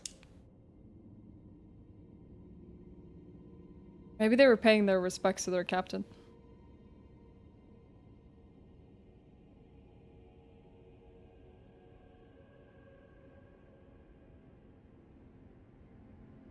The Black Knights were the primary force of Mesmer's army. Second to their first knight commander was a man with agile command of both twin blade techniques and the powers of the crucible, and whose spirit in these ashes dwells. Though a champion of the divine beast hunt, he followed his father Andreas into rebellion against Mesmer, and like his father, he too was imprisoned in an underground tomb. Mesmer mourned the loss of a brother in arms. Interesting. Bye, Common. Sleep well.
Ashe will lurk. Intense note-taking chat. 1 second.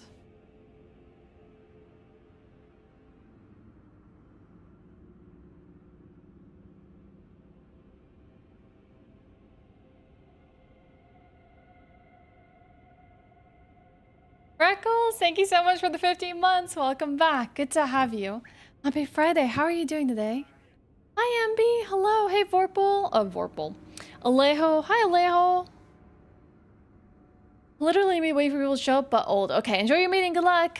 I ordered one of those Playdate handhelds, which actually should be arriving tomorrow. Oh my god, you gotta tell me how that is. Oh, it looks really, really good. I guess you get to play, what's his name's unique game on the Playdate. The guy that made Return of the Obra Dinn. I'm forgetting his name right now. You guys let us know how that is. I don't even know how much Playdates even cost, but I know I was interested in the console.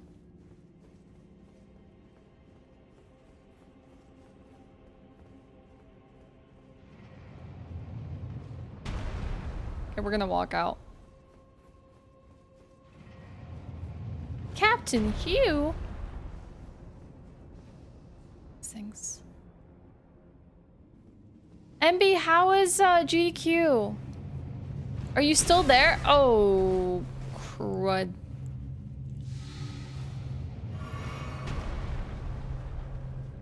I couldn't tell if you were in the backdrop of the Alan Wake 2 dance. I saw the clip and I wasn't sure if you got to partake or not.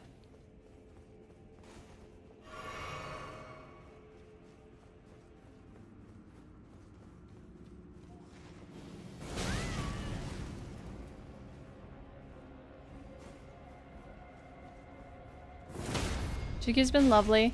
End up having to drop out of dancing part, but brother can handle it. That's totally fair. Completely understandable. It's... Can definitely... I mean, I get really overwhelmed personally by even learning dances, and that's not even, like, having to deal with any, like, limitations as well. I am very clumsy on my feet. I can't even like fathom how to like wrap my head around the footsteps and the footwork. Like blows me away. Not a dancer. I would like to be able to leave this place with my runes. That'd be sick. Though I know that's not a guarantee. Maybe we take it slow.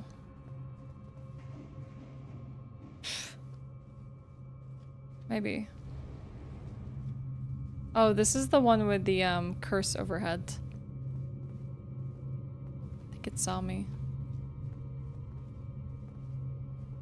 Come on. Come out to play. DLC is hard. I've invested a lot of time and energy into it. But I am enjoying myself.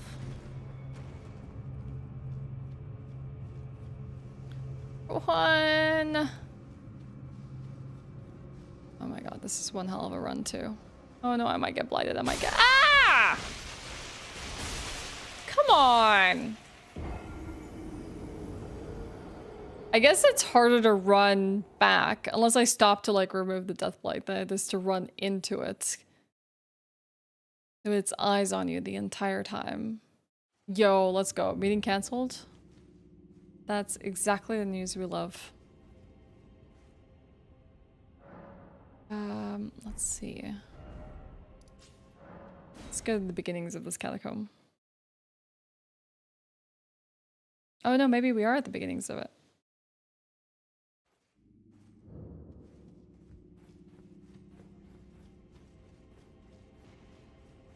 Yeah, I think we are. That's good. But I guess you're still at GDQ then?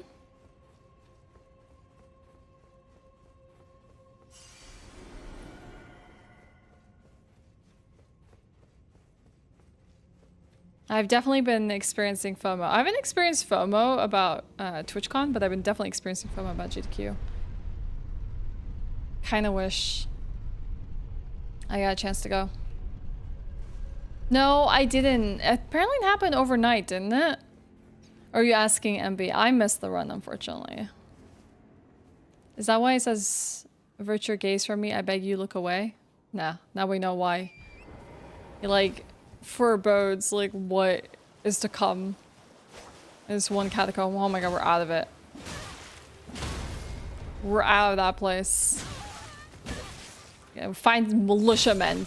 Heck these militiamen.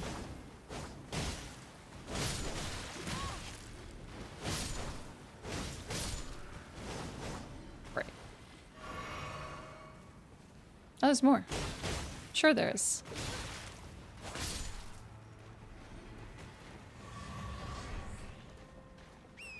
They really did put one of these things that indicate there's a catacomb so close to the catacomb. Is that a massive dragonfly?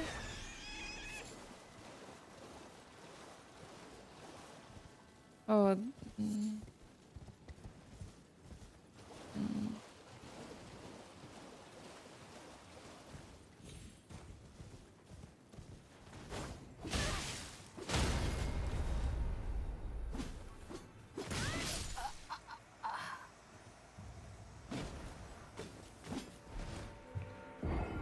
Heck 'em. I sat outside the stream room, watched show on my phone. I don't like being around dogs, so I kept my distance. So it was really fun to watch.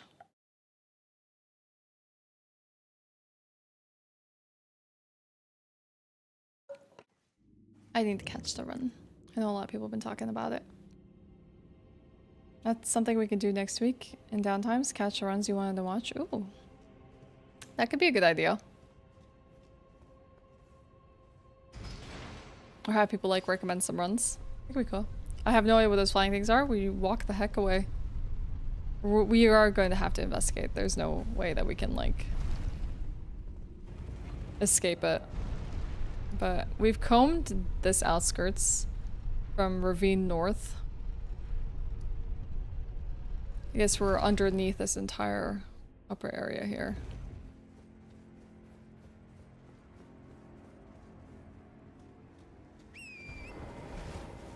Let's get our runes. Heck the militiamen. Not like I want to fight them anyways.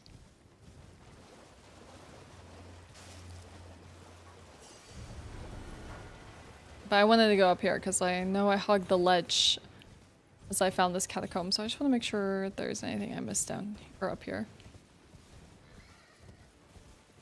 Another massive pile of poop. Pff, I found a cookbook on it. Hefty fetid pot. Nice. Okay, what are these? They look like flying scorpions. Yep, they look like flying scorpions. They just hit 1 million. Hell yeah. I love Doctors Without Borders. I'm really glad to see that they're doing well.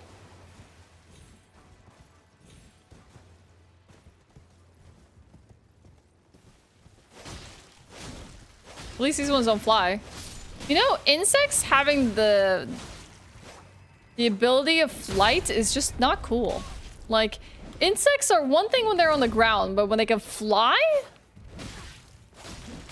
Terrible. We gaming? We kinda gaming, Monkfish. Kinda. Is that weird? Is that awkward? I don't know. Maybe it's a little weird. The other, like, week, I had a beetle fly into the house. And it was the clumsiest flying insect I've ever seen in my entire life. Like, flies, bees, wasps, and stuff seem to have, like, some sort of rhythm and rhyme to their movements. This beetle, I had no idea what it was doing. It was crashing into every wall, every window. It was erratically flying. Like, there was no making sense of it. It was awful, and I was just trying my best to get it out, but it wouldn't land. And it was constantly, like, flying into me, and it was not fun. It was not enjoyable at all. At least other insects kind of keep their space. This one, not so much.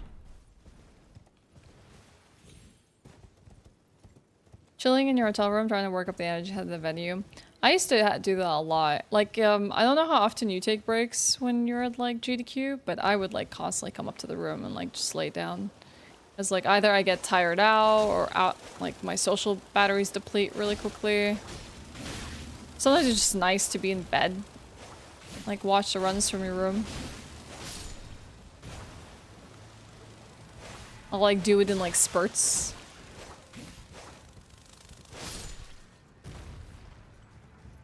Moths? Moths are kind of dumb too, but I would say this beetle was something else. Yeah, they're flying scorpions. Isn't that great?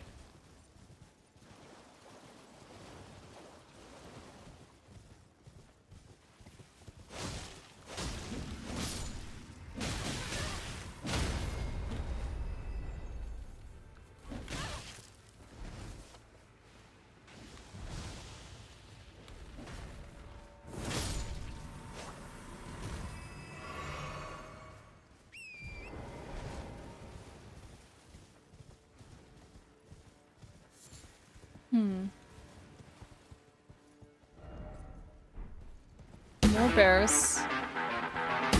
No, I might have beaten that one.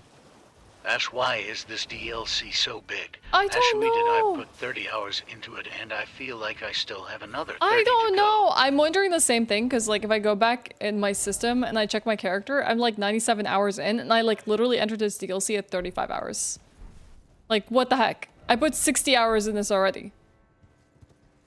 But I'm being extremely thorough, because I actually want to be. But I don't know. I have no idea. It's not big enough to be its own, like, FromSoft game, but it's pretty freaking huge. Thank you for the 18 months, Mela. I'm sorry you're feeling fatigue regarding the DLC. What is up this tower? Yeah, if you have a really OP build and you're just kind of like focusing on main content, I imagine this wouldn't take that long. Hack this place. They deal so much poise damage. Yep. I guess I can't see anything else here.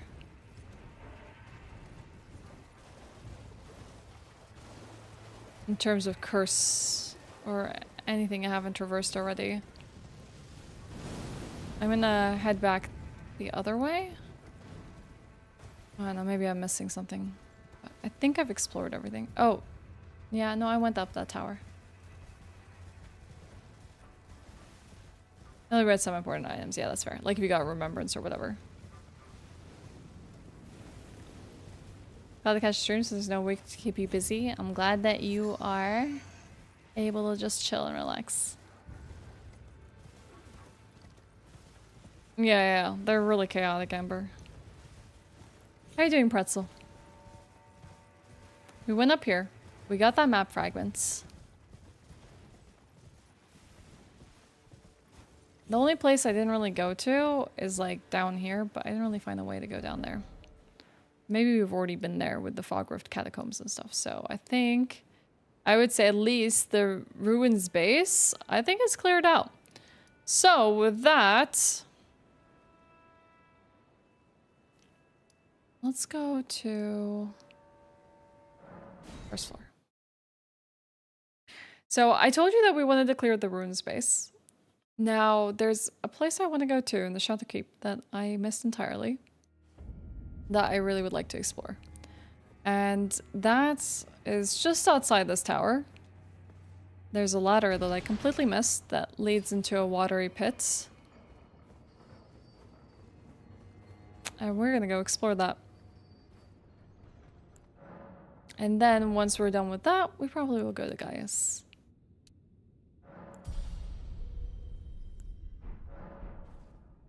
We're like shy 13,000 runes to level up.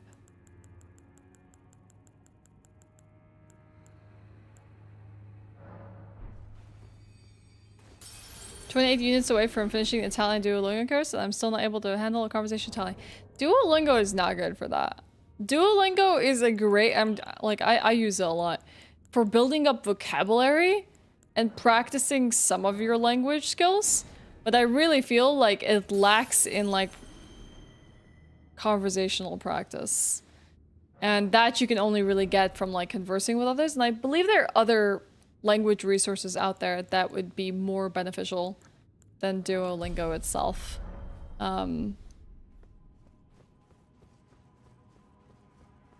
Dang, you how many years have you been on Italian? But yeah, there's a lot of people that often complain about how Duolingo does really no more than like teach you some basics. Like I constantly have to like refer to other books, language books when learning a language, because they miss a lot of the blanks or teaching you why things are the way they are. They just teach you them, but they don't tell you the reasons why it is like that.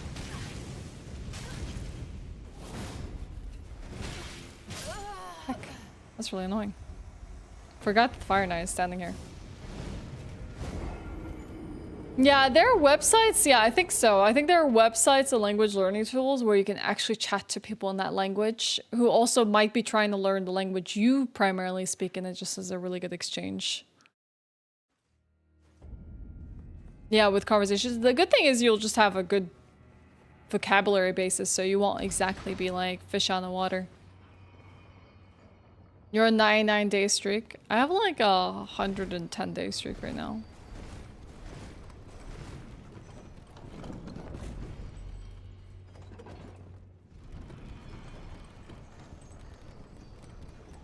That's sick though. 9 days, 99 days is huge. Hey Selma, good to see you. How are you?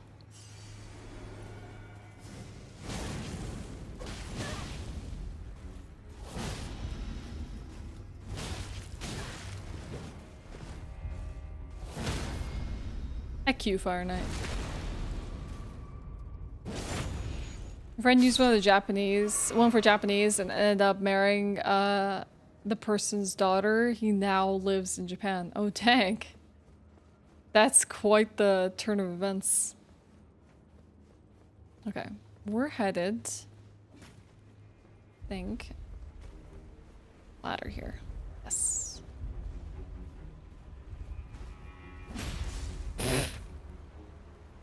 And right here, there's an opening. And there's another ladder. Got home for 1 week cat babysitting session. I'm glad to be back. Aw, must be nice to be home. I'm doing okay.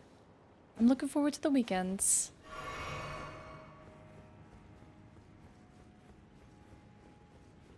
Feeling a little better than I was yesterday, which is good.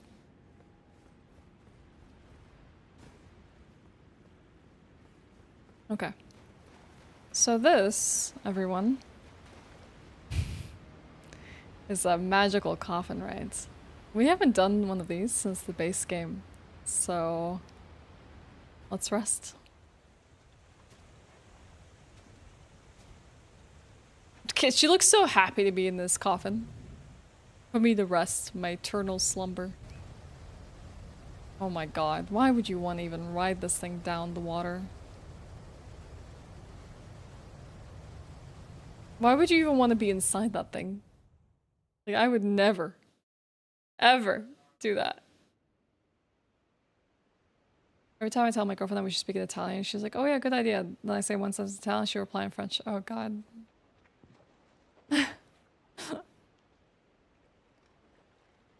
Okay, where the hell are we?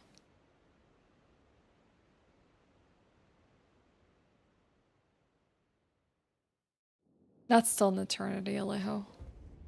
So, head forward, and there's a side of grace. So Elantra's still active. It is.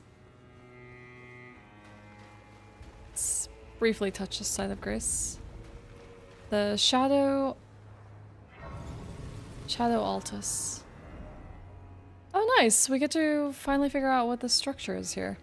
Looks like it has flowers on it. And on the other side of where we arrived,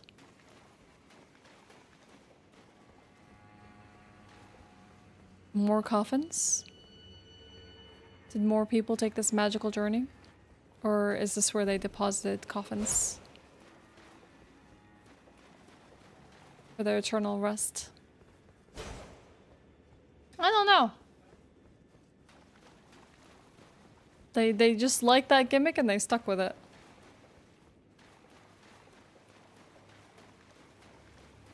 Okay. Before we head off to more exploration, everyone, let's take a quick break, okay? I could definitely stretch my legs a little bit. Oh, just stretch. Get up and move a little bit before we continue what awaits us here in this new area. We'll be sure to at least fight Commander Gaius today if we don't come across more things here within this ravine rift area of the Altus. Oh, anyways, I will be back in 5 minutes, so hang tight and I'll see you soon.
Hello.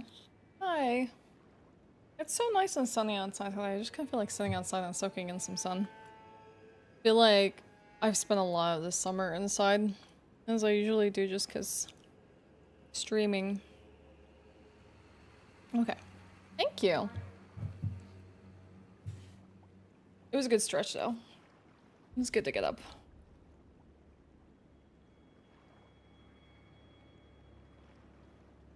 Honestly, if it wasn't for all of you, I'd have a hard time sitting like 1 to 2 hours in gaming without feeling distracted. You need to get up.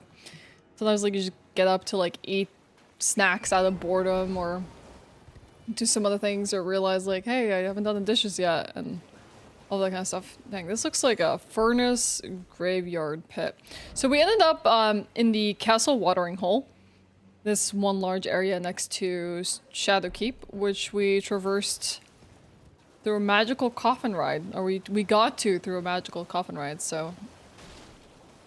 Seems like there's a bunch of furnace golems around here. Let's, Ruins of Unte?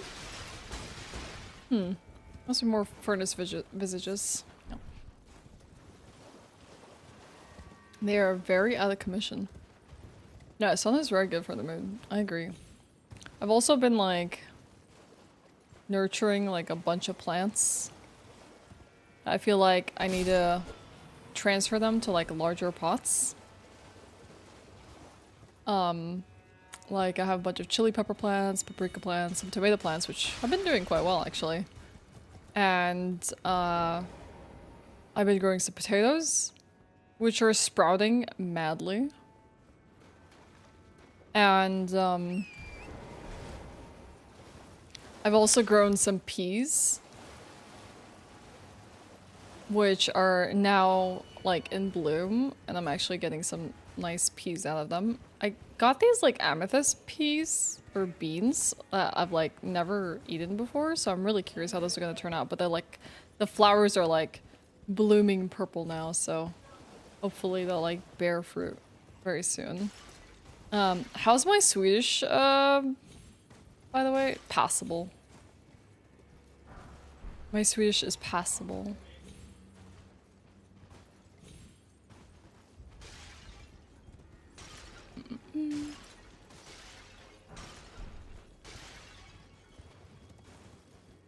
I think one of my mistakes when like I moved here is I spent so much time like just conversing with people in English.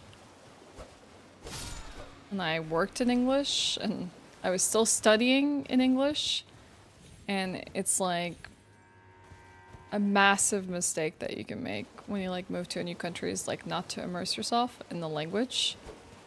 You know, and Sweden has this really nice crutch where a lot of people are really good at speaking the language.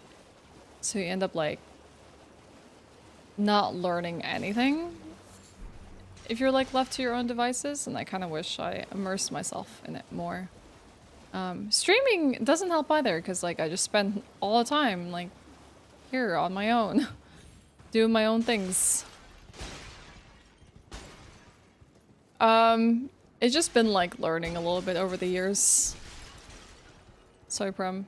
It's like nothing too like strict. It's not like I've been taking like classes and like advancing with time. I picked up a lot of it myself. Just like reading stuff, figuring things out, like teaching myself a bunch of vocabulary. And then I started like teaching myself like the proper rules. Because Swedish is like honestly a really interesting language where it's... A word can have many forms. In English, when we like denote something has plurals or we mention the article the in front of it, we don't change the word. If we mention a plural of something, we'll add like an S or something like that. Some of them don't have plurals, or sometimes the word changes up a little bit. But in like Swedish, you don't use a preposition for the. To denote the, you change the noun completely. And it also has a different form when it's in plural. or when it's not the, but it's an or a, like, noun of something. So, like, I feel like Swedish can be a little bit difficult because you just have to, like, memorize so many forms of the word. And there's obviously, like, exceptions to the rules where, like, sometimes you don't change it. I don't know. It can be a bit hard to have to memorize a lot of it. But in some ways, it's also a really easy language.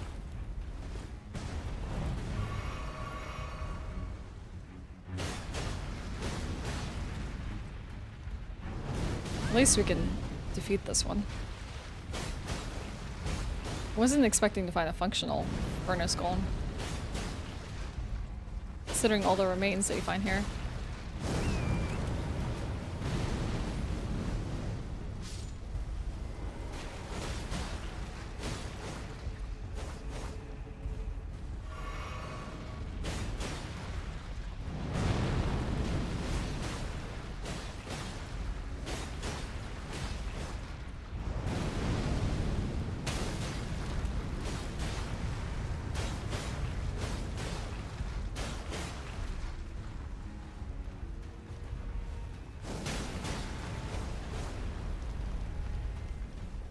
Did it stagger?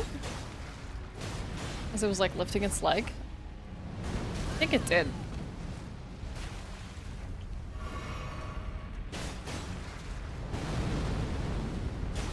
I just didn't hear the stagger though.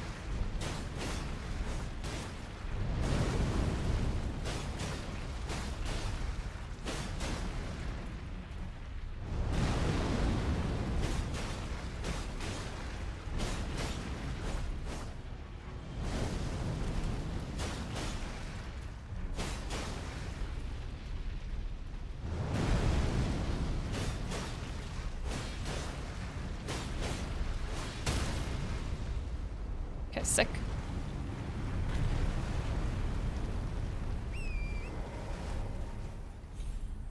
Come on. Come on. Move, Ashe. Get it. Nice.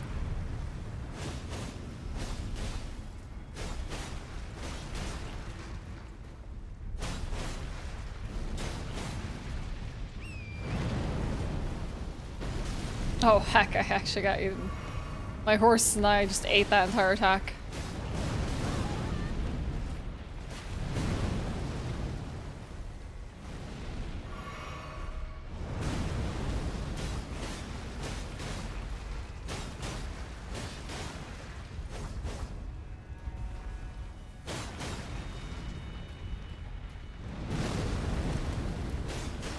Come on, stagger, buddy.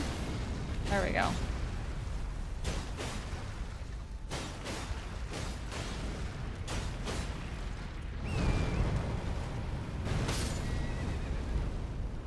Heck.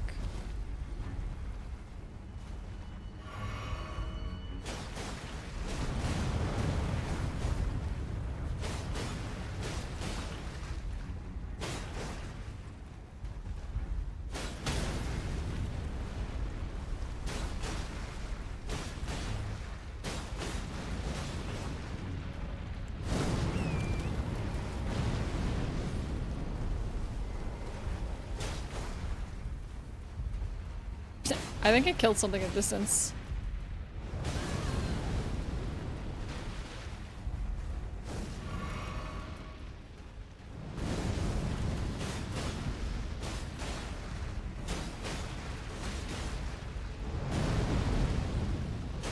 God, these...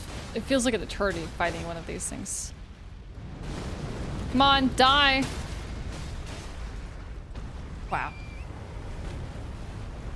Let's just say I will love to do it once, maybe twice, but I do not enjoy fighting this thing over and over again. Oil-soaked tear. A crystal tear forms slowly over the ages where the scattered sap of the shadow tree pools deep within the furnace golems. The resulting concoction temporarily causes the imbiber to break out an oily sweat, soaking nearby enemies in oil? Ew. Oil-soaked enemies are highly susceptible to fire damage. Oh. I got this scorpion liver earlier Fresh organ of a spider scorpion is referred to as a liver, but no one is quite sure of its purpose. Found by hunting spider scorpions, a delicacy known for its numbing toxins. Mm-hmm. I don't know if you can enter the ruins. Maybe I missed something.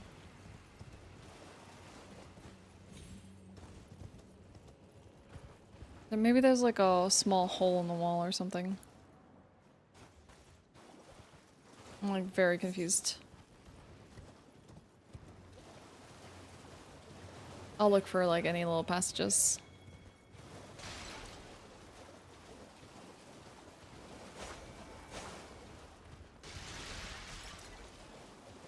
There's this gap in the wall, much like the ruins that we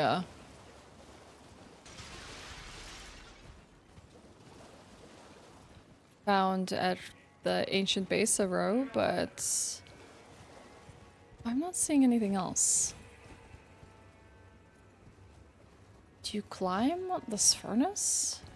No, I doubt it. Is there a structure you can jump onto?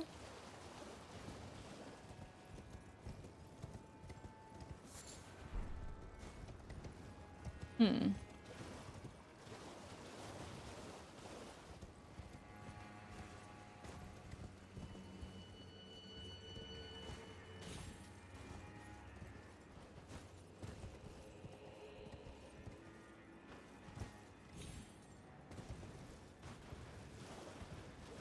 Like, my next thought is that there must be some ruins that you can jump onto to then jump any gaps. Or maybe that furnace golem is like sitting in front of the entrance. Huh.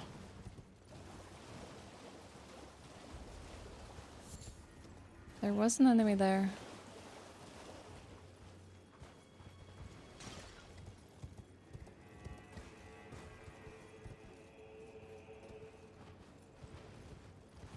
Maybe here?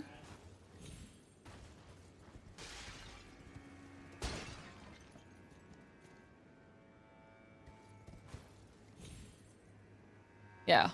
I've had that happen to me. There's like, that basket like forces you out. There's like no way to get inside the center of the... I even tried it on like a walking furnace golem where it's like, okay, let me just see if I can like land inside its burning basket. Hmm.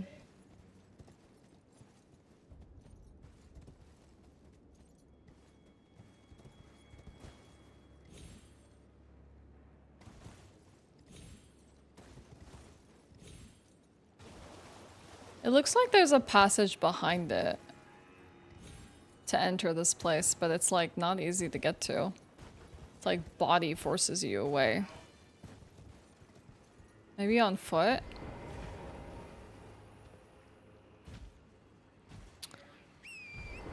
Hmm.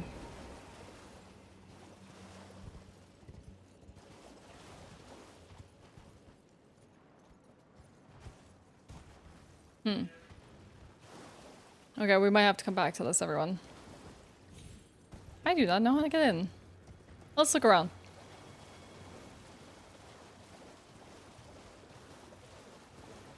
So many dead furnace golems.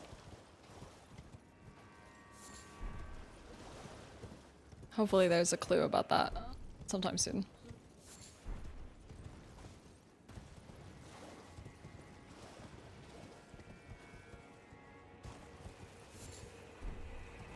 I'm curious because I'm sure there must be something really cool in there. And I want in.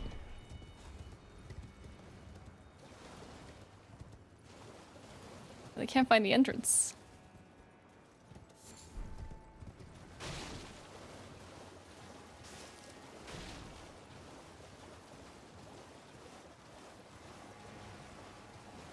Is there anything in these waters? There's a revered spirit ash there. Did I pick that up? Maybe I already picked this revered spirit ash. Hmm. What's this way?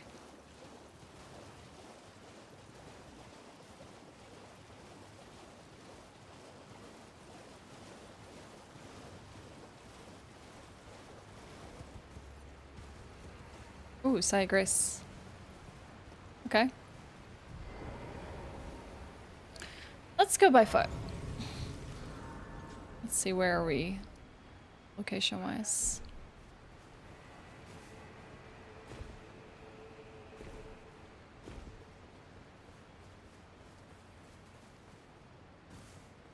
Actually, this place is huge. Let's not go.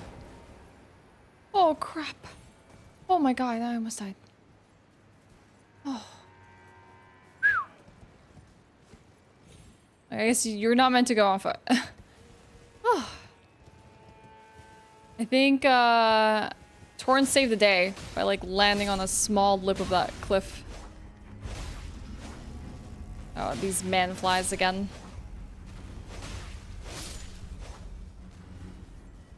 God, that was so spooky. My heart, like, jumped into my throat.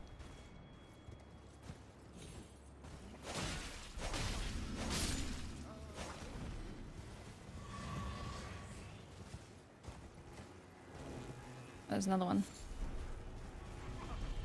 I'm just gonna run past that one. Who cares? Oh, are those stone golems?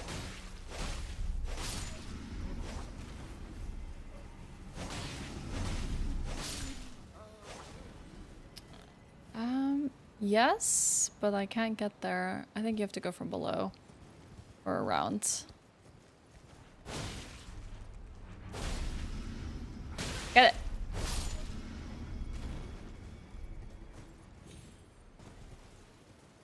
Okay, yeah, you gotta go around. How many of them are there?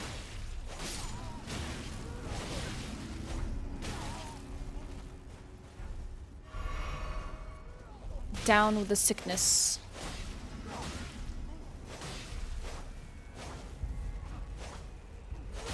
Nope, we haven't done the Halo 3 stream. The Halo 3 stream is probably gonna happen during the subathon. That we're gonna hopefully start beginning of next week. I'm even considering putting an unlock for Halo Reach because people have even asked me about, like, are you gonna do Halo Reach too? And I've never played Halo Reach. I don't think Regal has either, so it would be a new one for the both of us. Ooh, a Miquella rune. Or footstep, or whatever you want to call it, cross.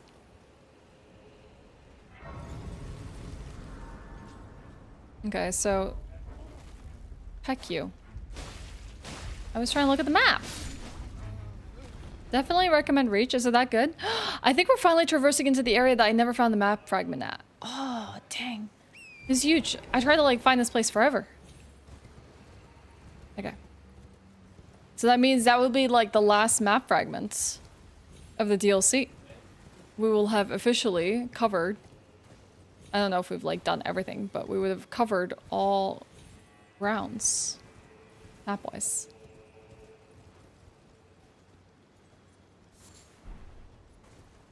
Why is it that a lot of people complain about Reach, Smella? I feel like not many people, either people like it or not many people have good things to say about it. I never really understood why.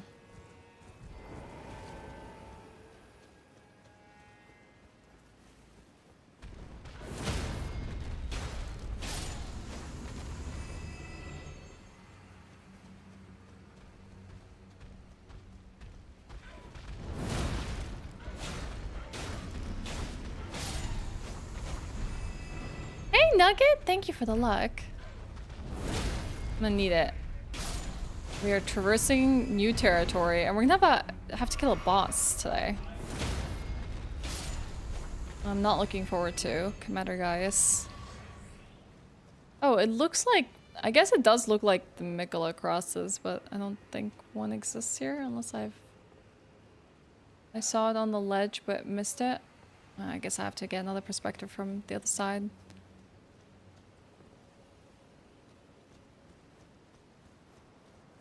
Multiplayer abilities?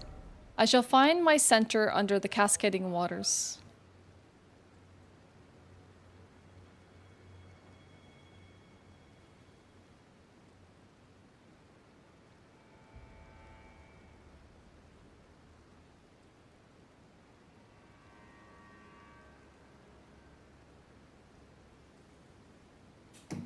Okay.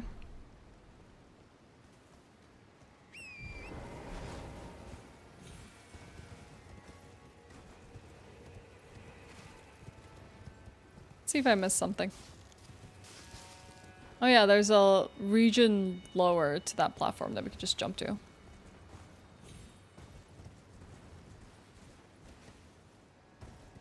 Okay. Dry leaf seal. It wasn't that guy called Dry Leaf Dane? He was called Dry Leaf Dane. A sacred seal. Sacred seal of the spiritual seekers known as the Dry Leaf sect enhances incantations of Miquella. Those who saw the decline of the Erd tree in the fallen leaves long ago braced themselves for the weakening of the order, and they embraced a strict faith and then made to serve a new god. Hey, Sniper John, what's up? Thank you for the 11 months. Almost 1 whole year.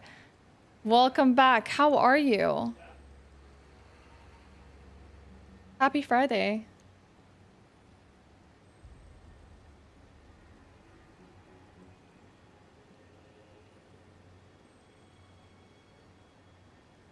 Maybe that's why he follows Miquella.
Yeah, time really does fly. Thank you so much, Sniper John. It really means a lot to me.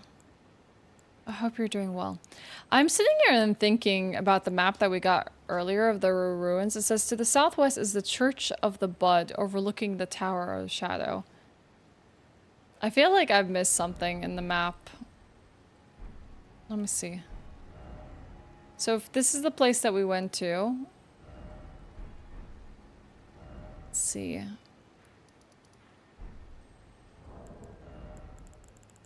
Let me read this map again.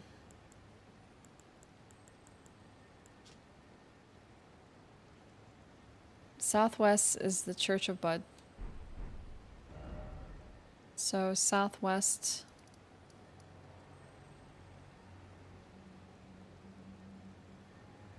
Overlooking the Tower of Shadow. This one. There must be something here that maybe we didn't find. I don't know. I'm gonna remove this marker though. And this one. Well, actually, I still want to leave that marker because I don't know if I've found it. But I'll leave a marker here just for investigation later. Oh, didn't mean to fly forward like that. With torrents. Okay, well, we're learning something about the Dry Leaf sect. Potentially Dane. Okay, so we can go now in between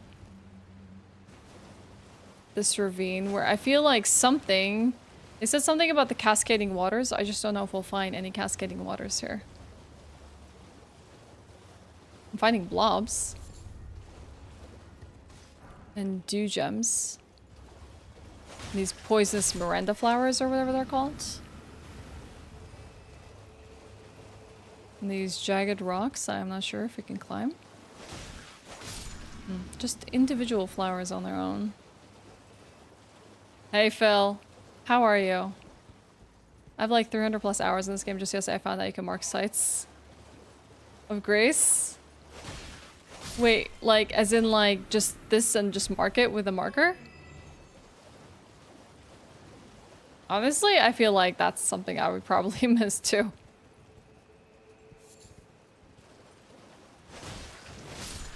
Don't really want to fight a Miranda bloom. Oh well.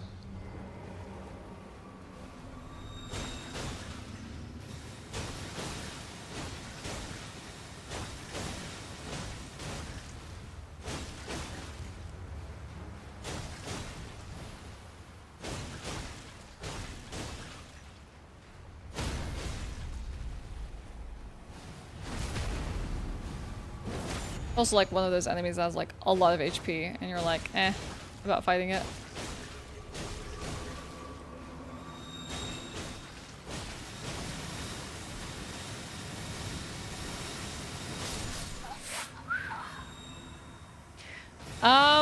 I got too close. I have no one to blame but myself.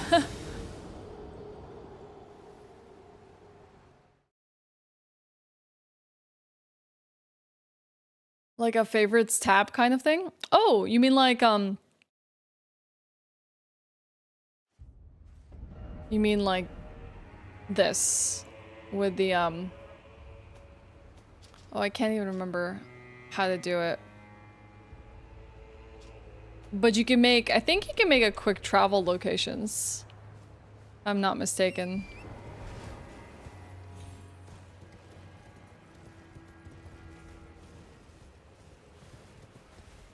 Okay, guess we go back.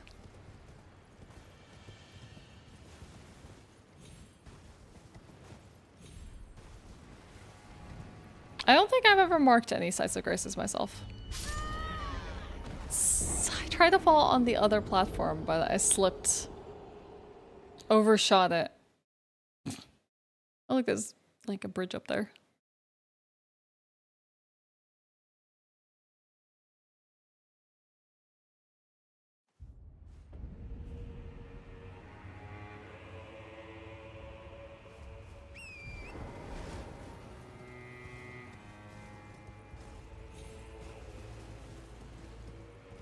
Mm-hmm. Yeah. I'm gonna go back to frequents.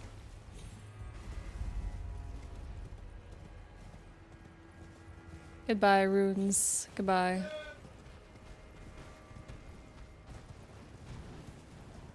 Yeah, let's try not to overshoot our landing. Okay. Heck the blooms. We're gonna see what's past them. Let's not get distracted by the meager things.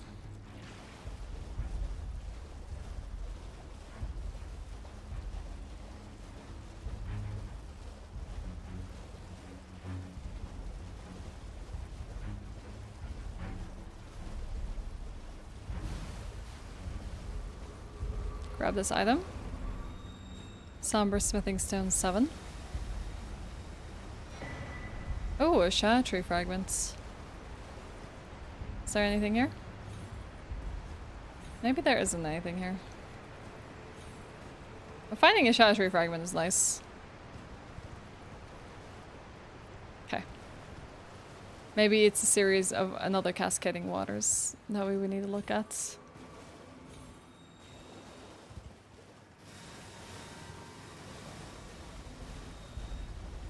Good find though. Especially now that the Shadow Realm is its own map and has to load that, it's useful to just go to the marked site there quickly and get back to it, yeah.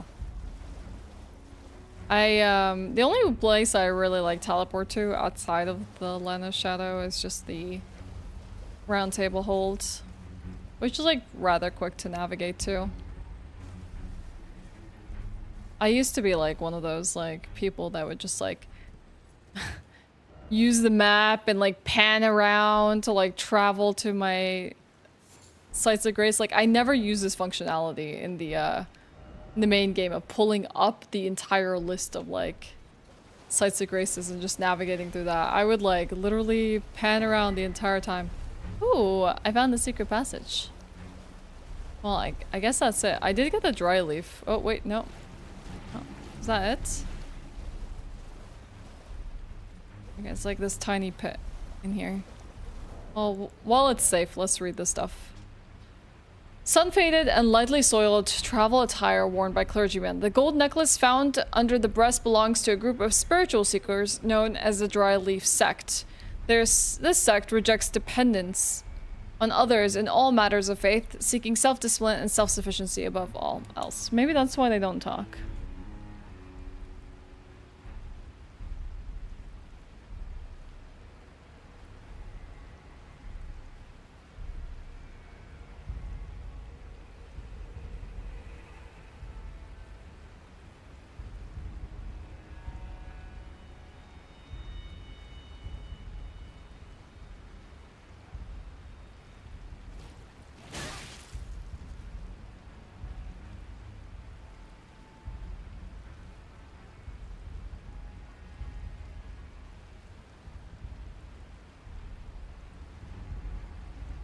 They don't seem too aggro. While tightly around the houses, it might prevent them from being broken. Okay. I have an inclination. Heck, so many of them surrounded me. I have an inclination to want to go talk to Dane wearing that outfit, honestly. Let me see if I can find anything else here before I decide to go do that. See if he responds to me any differently now that we have all these dry leaf stuff.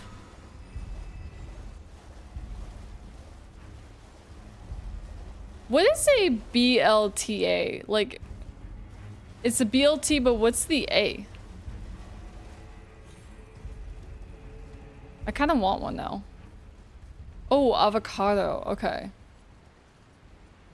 Dang, I want one. Oh, there's a rhino down there. Or a hippo. This is like the land of the hippos. Hopefully not blessed with golden grace. So what's this then? Just a mausoleum? Eastern. So I'm guessing there's an eastern, northern, western... Did I find a southern mausoleum? Maybe it was this one. Somewhere here. This one. Okay, so now I found all the mausoleums, I guess.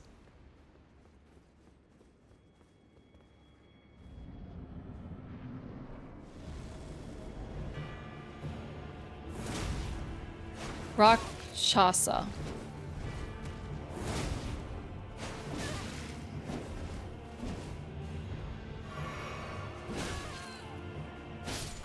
Nice.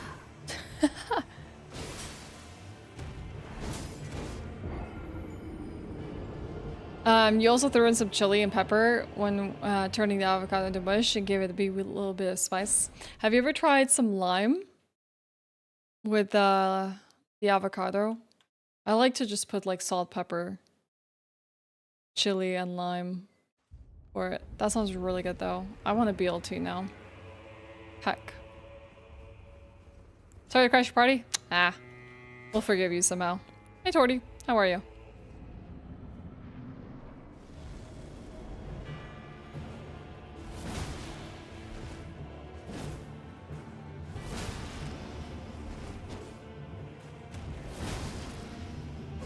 It seems like you go right through their armor in a really weird way. Like, you can't seem to connect with them.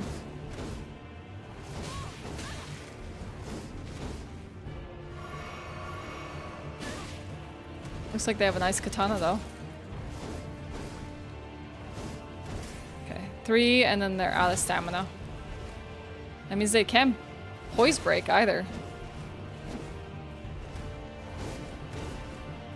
They haven't healed, though, so...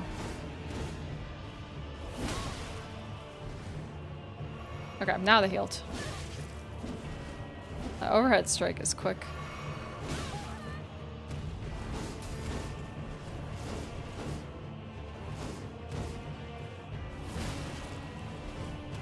Heal away.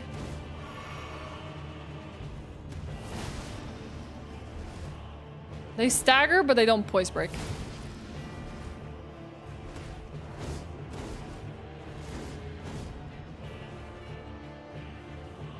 Weird that they didn't do the third combo. Maybe I was just too far away.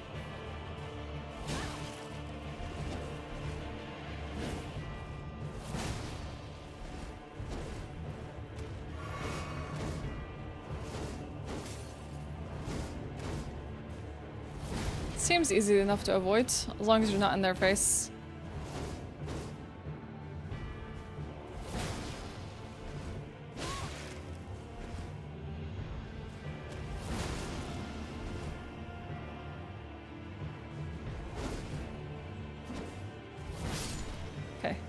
Nice. Hey, Benjak, what's up?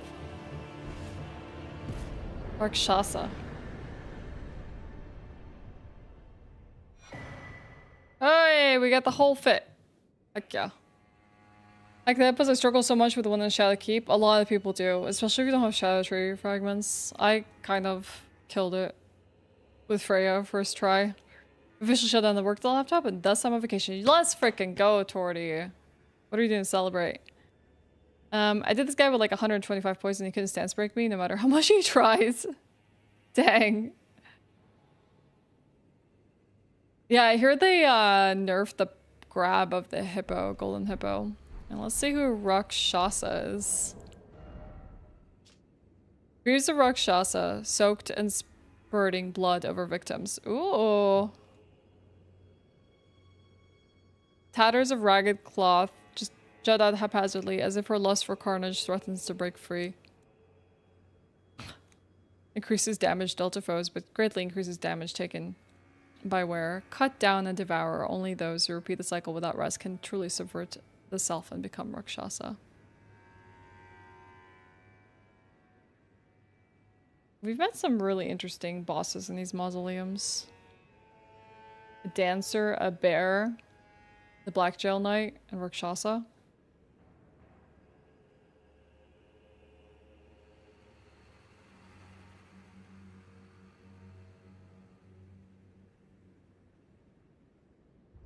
Basically become a murderer.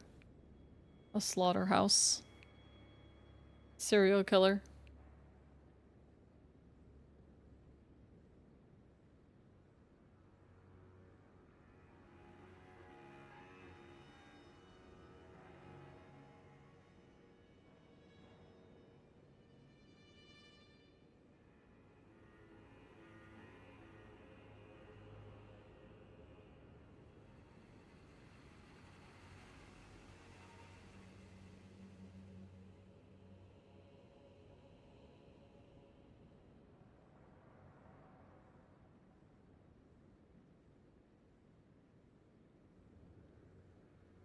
Okay.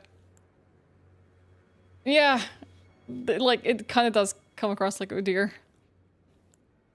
Okay. This is the whole armor set. It looks really cool. I like the redness. If anyone likes any red armor, you got your armor right here.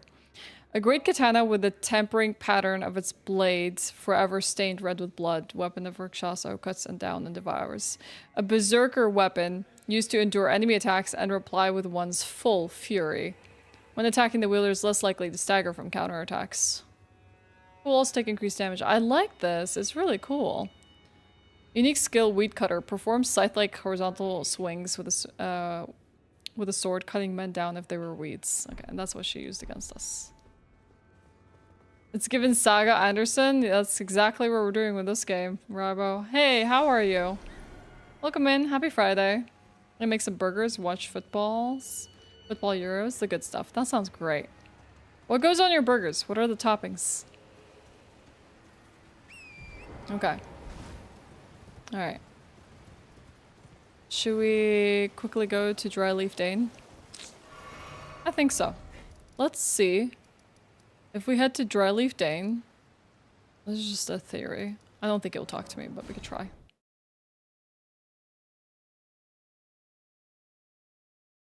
You learned something today? What did you learn? I'm doing okay. I'm feeling like I would like to break out for a weekend. There's parts of me that like wants to be like in weekend mode, but I also want to play Elden Ring at the same time, so I'm in a conflict of interests right now.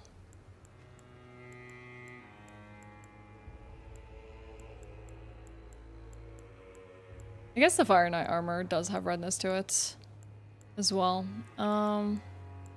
So many festive garbs. That's me hunting for the flower crown, never getting it. There. Dry leaf. And the arm wraps. And the leggings.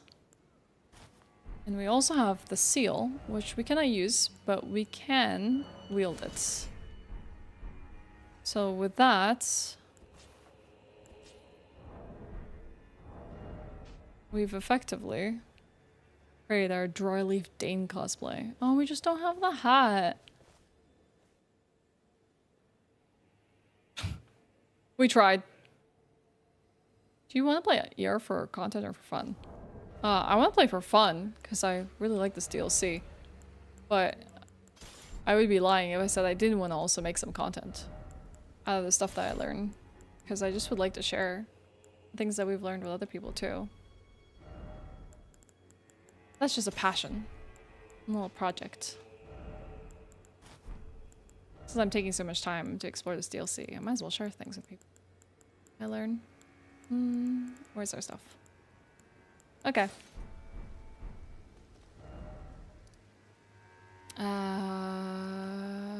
Where was it?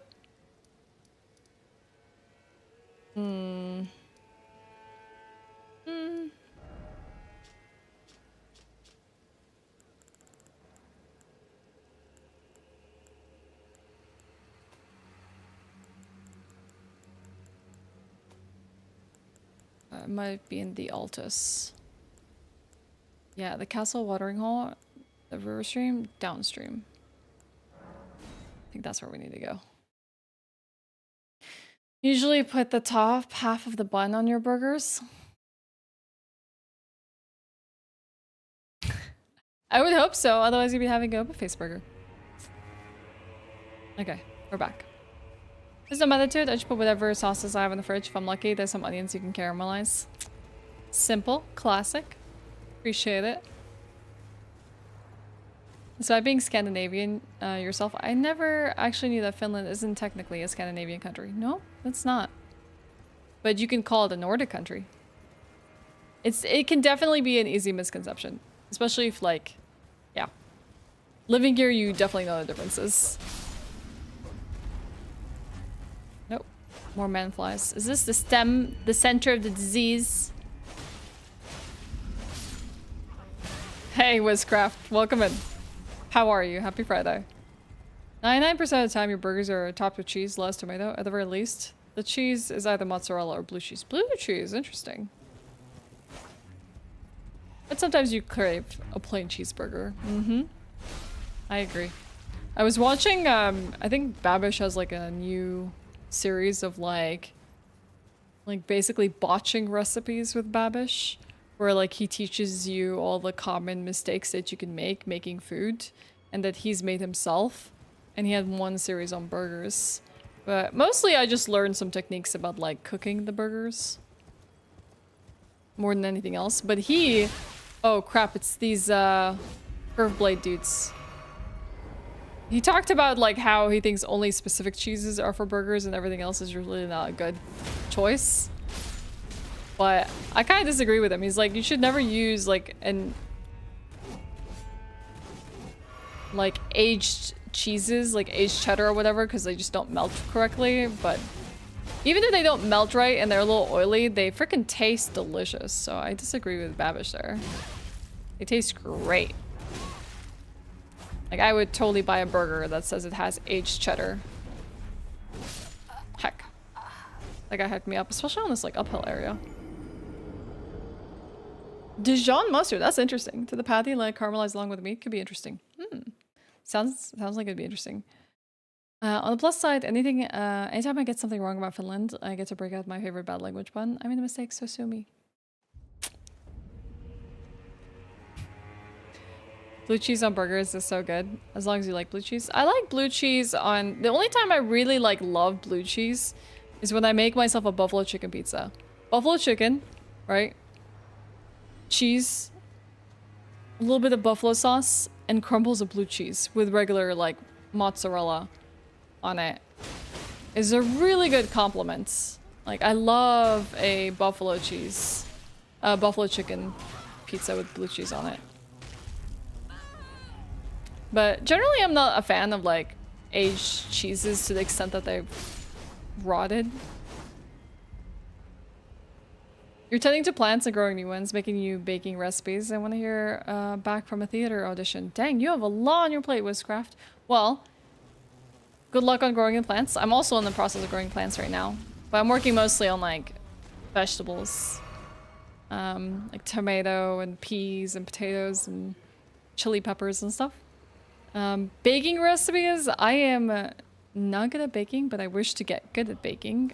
I'm generally a better cook. And best of luck hearing back from the theater audition. I hope it's only the best of news. You struggle to like Babish? That's fair. It's okay. I can understand how he's not everyone's favorite. I liked his recent series where like he rates like specific foods, like rating vanilla ice cream. Dude, that was such an interesting one to watch because like apparently he hates vanilla ice cream. It was kind of funny to watch him rate different vanilla ice cream brands when he's not an enthusiast himself. Village of Flies. We're lords of flying this. Do I have a greenhouse? I do not have a greenhouse. I do have little greenhouse containers in which I grow plants. But no, unfortunately not.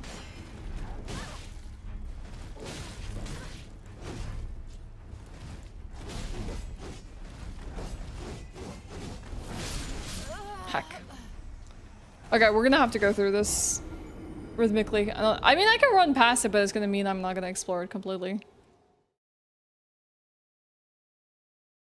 I would love to learn how to make burgers one day when I'm not lazy, and I'll buy like a Casca grill plate for a cooktop. That would be awesome, honestly. That would be really, really good. Hey, who the heck recommended something for my wish list? Wait, I gotta see this. 1 second.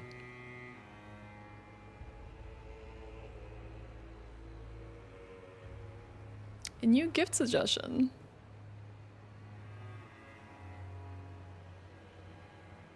Yo, Skin, what's up?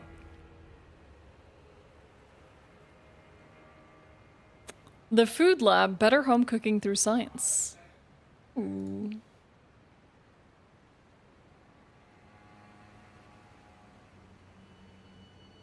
Oh, nice. It contains 300 savory American cuisine recipes. That sounds awesome.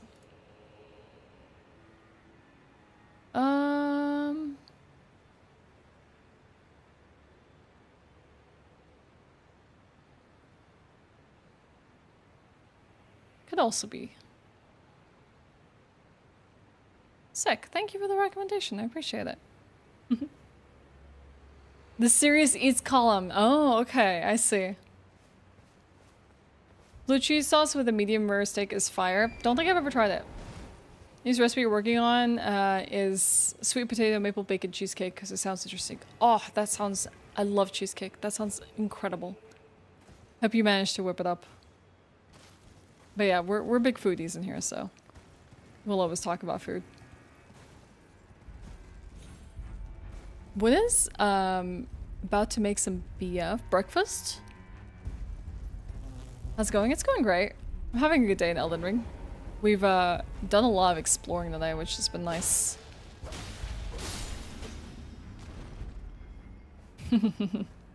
Hey, I will take pancakes and burgers and a bunch of American cuisine any day.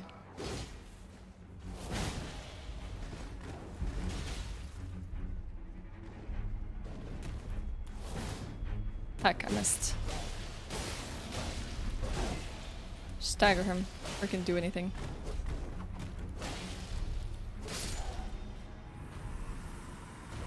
Okay. Alright. Just Curse Blade hanging around the Village of Flies. No big deal. Oh, heck you.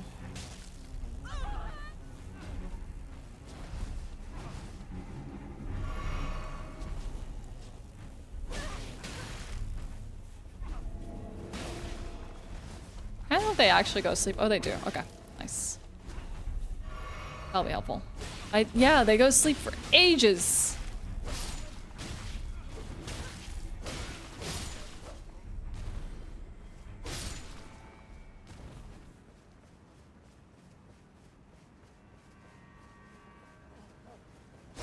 I feel like making burgers today, chat. And today's taco night.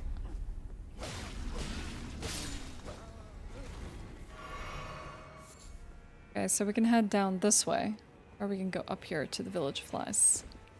You're upset at American pancakes? Why are they so thick? Give me a crepe-like pancakes and spread dulce de leche and then roll them up. I'm also a fan of a thinner pancake.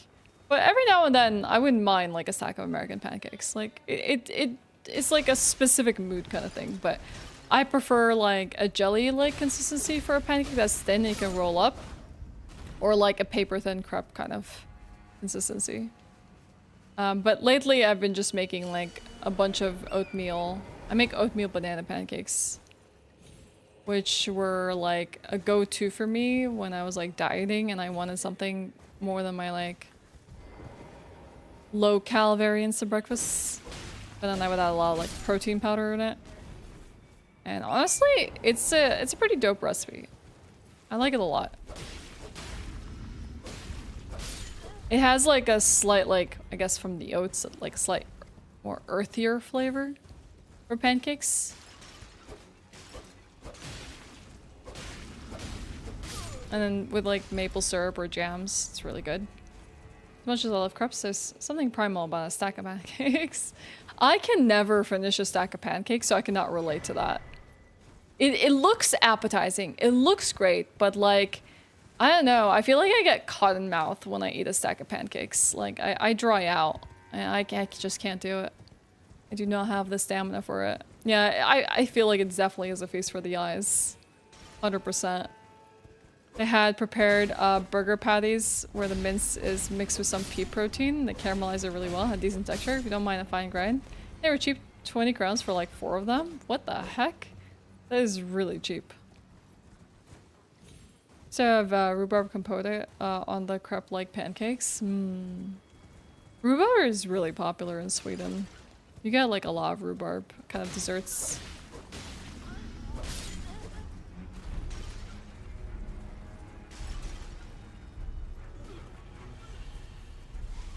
A stack of lies. I would say pancakes are very cake-like in consistency when we like just have a classic like stack of American pancakes. They're very like cakey.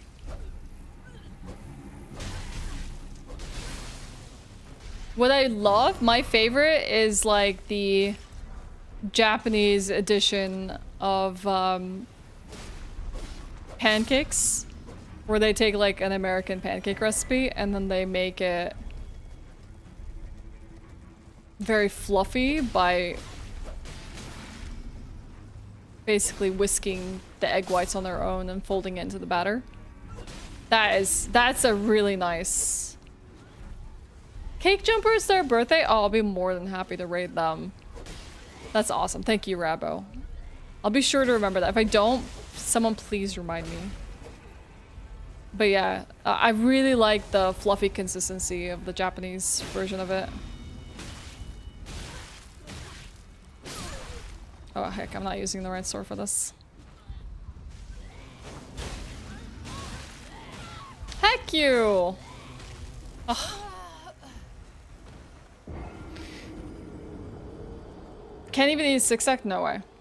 100% not. It's not so much like I can't eat it, it's too much. It's just the feeling of my, it's a mouthfeel thing. I'll start to feel like I'm drying up and I'll feel like it's like caking my like esophagus and I just can't do it anymore. Chocolate is like that for me too. Eat too much chocolate and I just like, it's dense. I used to have these like Dunkin' Donuts donuts when I was a child that were like chocolate donuts glazed with chocolate and or just glazed on top of the chocolate donut, and it would be incredibly dense for me. I just couldn't handle it. I got really tired of donuts after having one too many of those. I could just eat only like a quarter of it without feeling that mouth sensation. Rhubarb crumble. Are they doing anything special for their birthday, Rabo?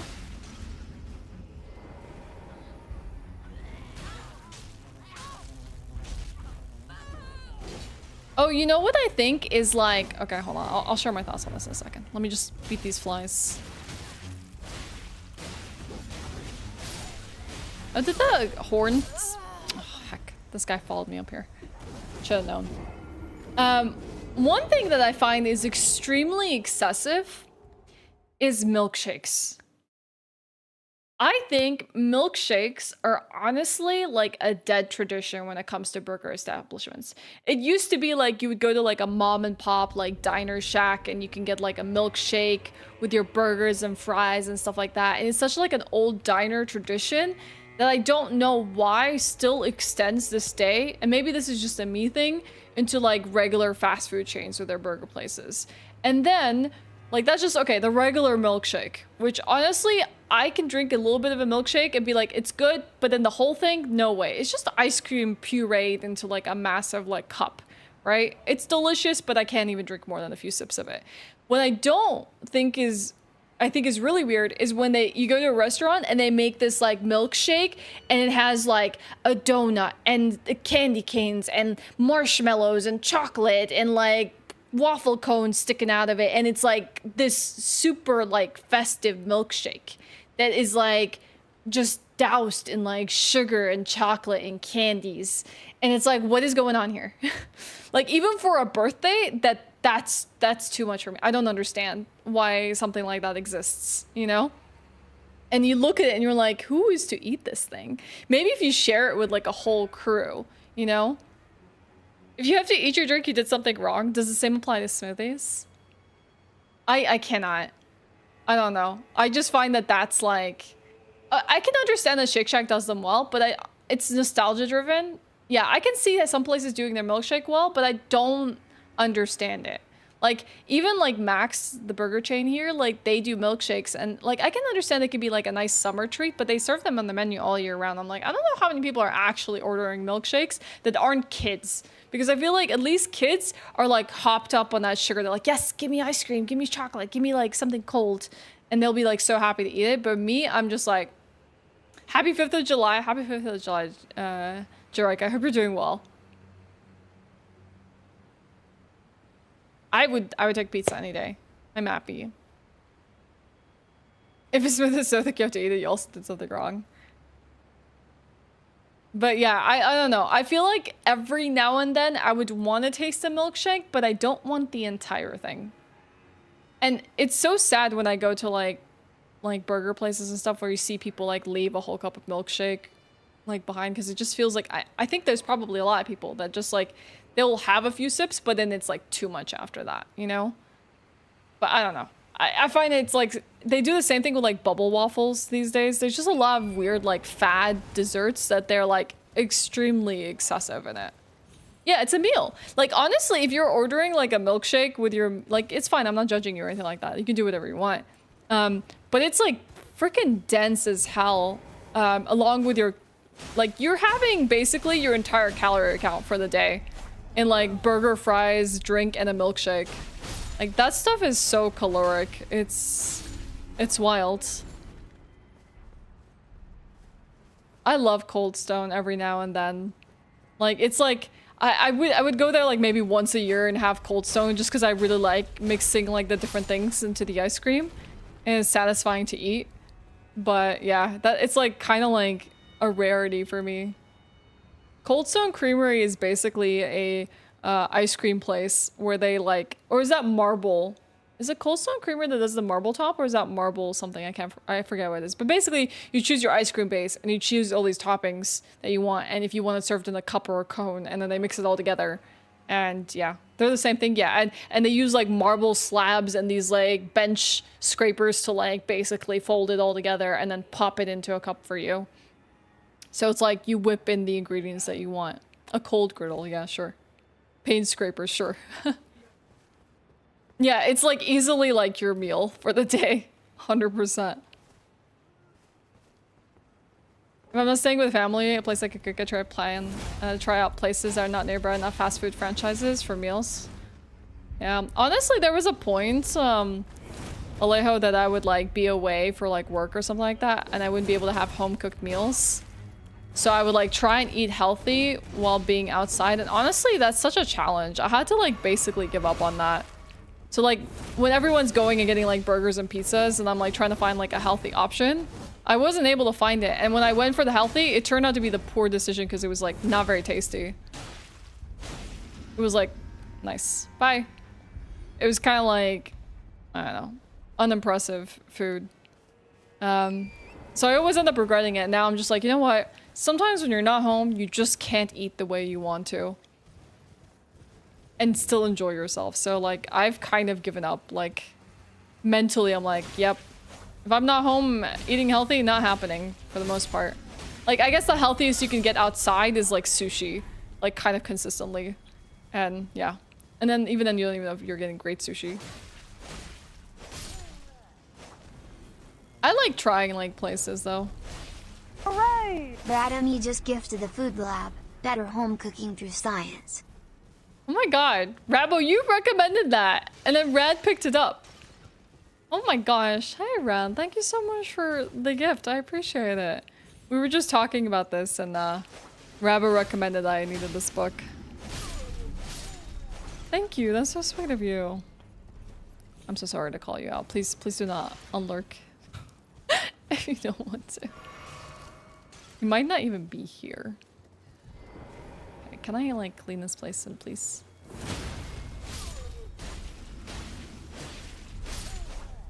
Cold Stone's ice cream cakes are fantastic. I've never tried their ice cream cakes, but I grew up, chat, on like ice cream cakes for birthdays. Like we used to have TCBYs next to us, so I would get an ice cream cake for my birthday. And that was kind of cool growing up, but I don't know if I would have an ice cream cake now for my birthday, you know? If I was to have dessert for my birthday, it would have to be small portion sized. And honestly, I probably would go for a cheesecake. Cheesecake sounds dope. Brad, do not come out of your room and say hi. Don't listen to Torty. Ice cream cakes are usually disappointing, outright bad, but there's a rule. Oh, you know, if you're ever in the south of the US, Ipizuki? No, I don't think so. If you're ever in the south of the US, I officially found my favorite donut place. And I'm not a donut gal. Like, I've tried Dunkin', I've tried Krispy Kreme. I don't know what other, like, famous donut places there are. I found my favorite one, and I tried it in Mississippi. I don't know if they have it in other, like, southern states, but it's called Shipley's Donuts. And they make incredible donuts. Like, the texture is great. The flavors are fantastic. Like, I went there, and the guy was so sweet. Must be local. It could be local. The guy there who was serving was so freaking sweet. I was like, I've never been to Shipley's. This is my first time at Shipley's. And I had like a bunch of coins I wanted to, like, bunch of quarters I wanted to spend, and like donuts are generally like $1 something. I was like, okay, I'll pick up a few. And like, I basically picked out like 3 donuts I really wanted to try. And the guy was just like, here, let me give you some more. And he put like some extra ones in the box. He's like, what do you want to try? And he like put some. He didn't even charge me for them. And then he gave me a bunch of donut holes as well. And it was all like, oh my God, really, really good. And I was like, this guy is so freaking sweet. Or maybe it's just like a chain kind of like behavior, but they gave me so many donuts. And they didn't even charge me for them. They charged me only for the ones I wanted. I'll see if I have any pictures, but oh, they were so good. They were really, really good. Like, they beat Dunkin' Donuts and Krispy Kreme any day.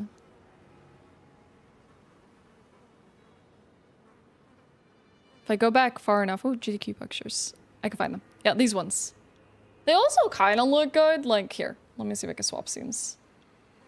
They look like kind of like stock image donuts.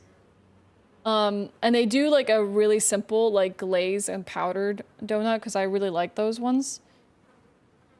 I don't know. They look really luxurious. So I had a glazed donut, which was really good. I had cinnamon sugar, and I had a glazed cake donut, which is also fantastic. But this place.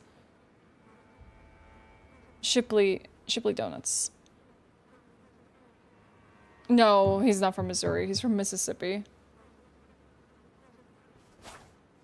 But I don't know. I really feel like, Alejo, if you're ever there, try Shipley's. See if you do like them. Because I do find them really good. So, is this meant to be the entirety of the village, or is there more to this? I got really distracted there, chat. Sorry, when food talks happen, I get heckin' distracted. A hidden item. Oh, show game, please? Yeah, that would be probably a good idea. Maybe a good idea.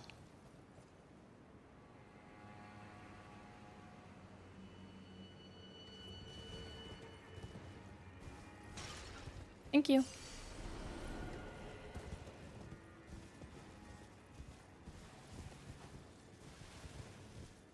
that all I found?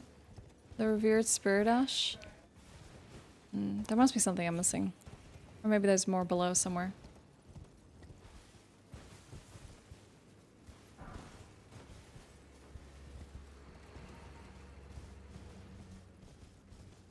Even in Mexico? Ooh, nice.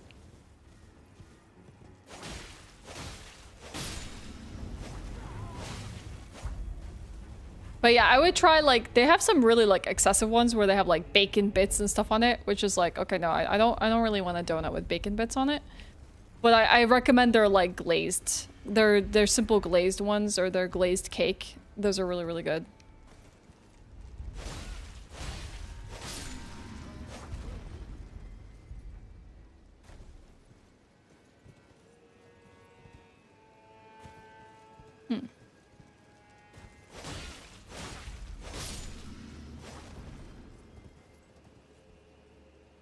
Well, I think we're only descending into the Village of Flies, honestly.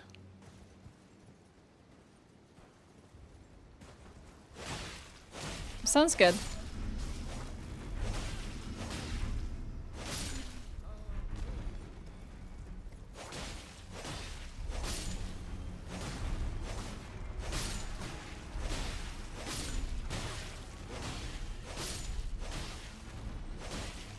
Dang, we have a lot of runes in our prison.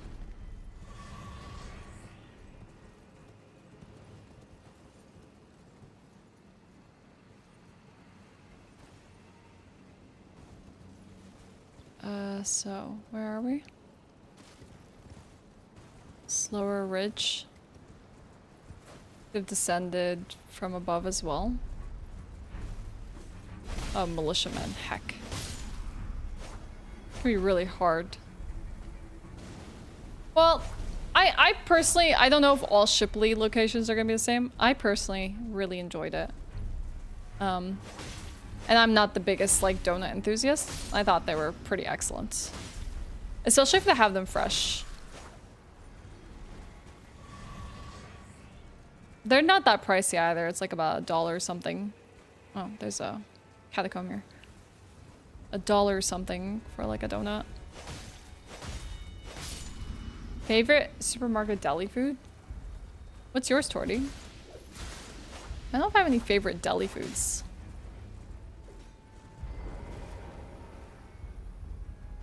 I have so many, yeah, they might be popular. Have I gone, did you get Gaius yet? I haven't fought him, Tim.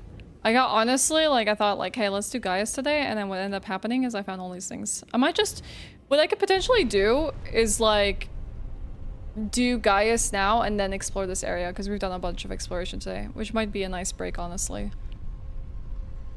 For my exploration, yeah, I might do that. Let me just find the site of grace here.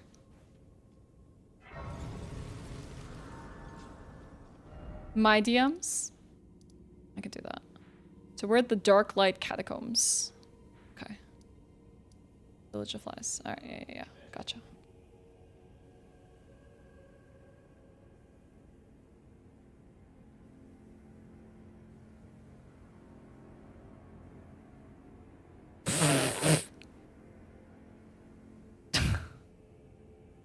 That's a stupid amount. What the heck?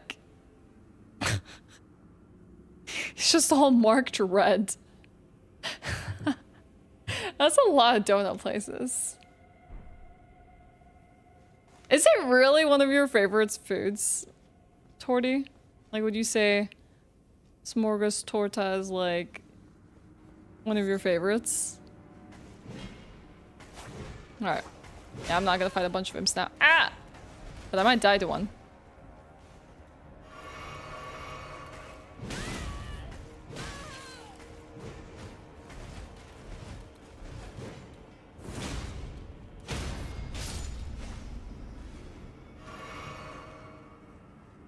You do like the seafood items?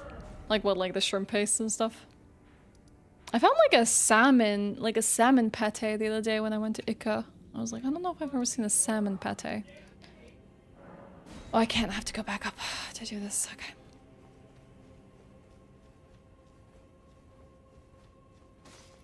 It's too processed? Yeah, there's a lot of processed foods. Does it have an adverse reaction with you, Adla? I like me a good blueberry donut. It's been a while since I had one, but I'm eating pancakes right now, so maybe this weekend. Ooh, where do you get your blueberry donuts at? A lot of fresh food in Sweden? Yeah, a lot. People here, here's the thing. We don't have things like overnight fast food restaurants here. We don't have things open 24 hours. We just don't have a lot of fast food in general. People like to eat at home. They don't like to stay up late. They're very home family centric. So even like pubs and taverns are not open very late. So you won't find like a Waffle House ever succeeding here because like they're just Swedish people have no need to go to like a breakfast place that's open 24 hours. Though I'm sure if there was one, it would probably have a tiny bit of popularity just because it's novel. People are just not like that here. And everyone just kind of likes to cook their food or get some fresh stuff. They eat out during lunchtime when they're like working. But yeah, there's a lot of emphasis on health here in Sweden. So people can eat badly, but it's not too often. Any donut shop really? I've tried Krispy Kreme and Dunkin', and there's just something about them that's not the same to me. Fair. Lost like 60 pounds last year, and I try really hard to maintain the weight loss, so I'm super mindful, but you've totally fair outlaw. Congrats, by the way. That's huge. That's freaking amazing. What country am I originally from? I am of Syrian heritage. That's where I originally hail from. Okay. Let's fight this guy. Let's fight this Gaius, huh? Huh. That was terrible. Successive attacks, Crimson Seed Talisman, skill, physical damage negation. Blade of Mercy?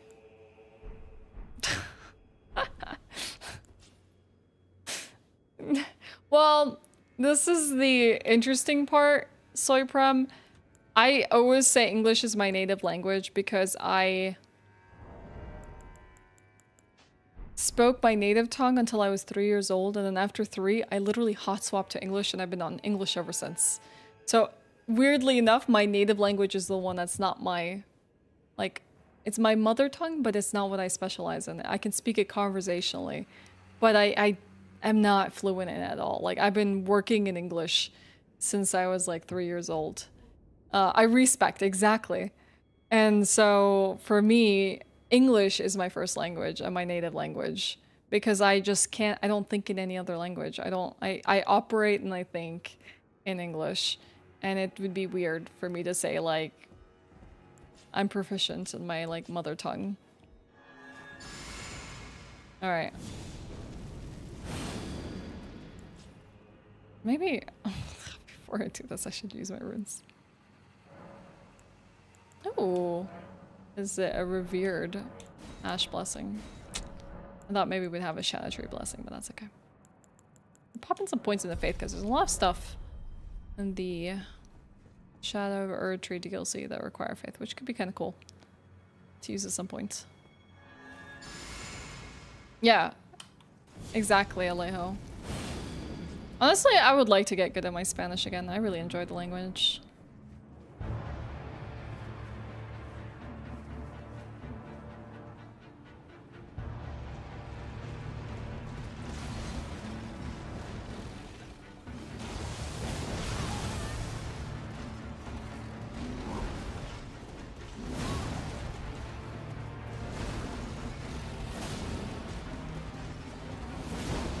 Oh dang, he did not stagger back. Oh, there we go.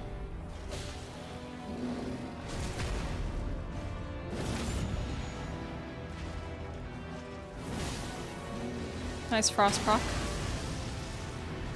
I'm really curious about his gravity magics. What? What? That's so wild. What?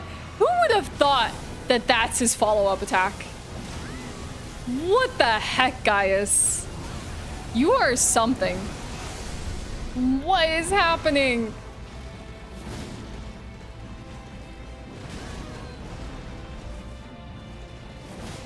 I've not seen this phase 2. This is very interesting to me. Why is the hog flying? Who taught the hog gravity magic? Makes sense since you were so young. I was thrown off when you said Syria because you don't seem to have an accent. I have like a weird like neutral world accent. I don't know if that makes any sense.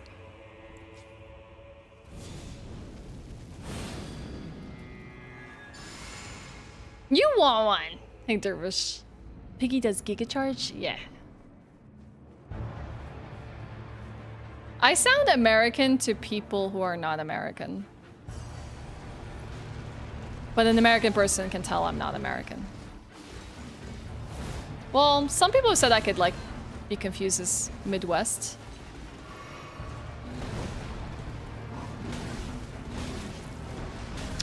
Heck. I tried, like, none of my square offs went off.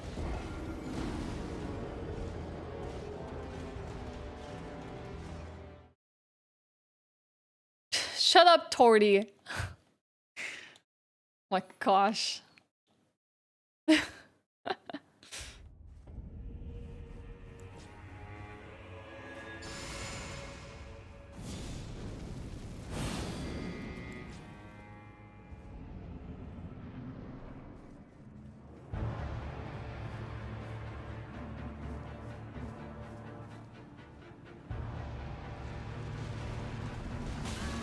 I got hit by the butt end of the boar. Tail ends.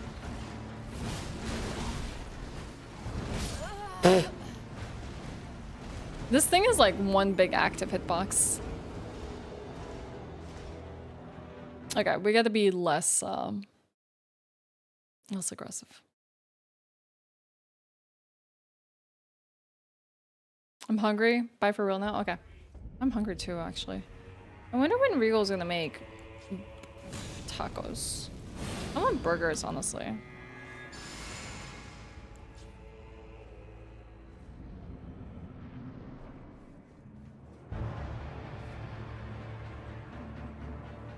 Oh, smart. Dang, sneaky.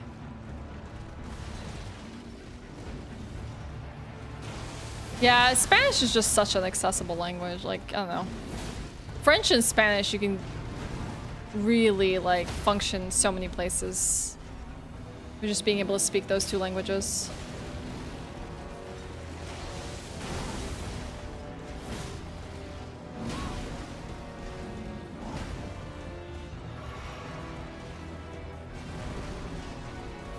Oh, heck, yeah. Should have known he was gonna charge into me.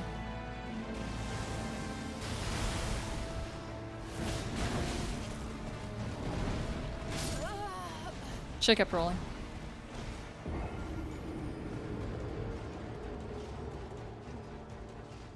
Do Midwesterners actually have an accent, or maybe I just don't know this because I am one? I don't think so. Nothing too... Like, it's not like a Chicago accent. It's not like a, you know, an accent from Philadelphia. It's like it's not a New York accent. I don't know. I feel like most people in the Midwest, I can't really tell where they're from in the US. You know the rap earlier? Nice, I was in the rap.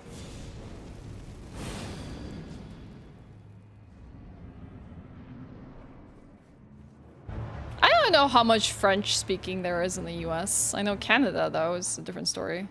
Well, I guess North America, true. You didn't say the US, you said North America.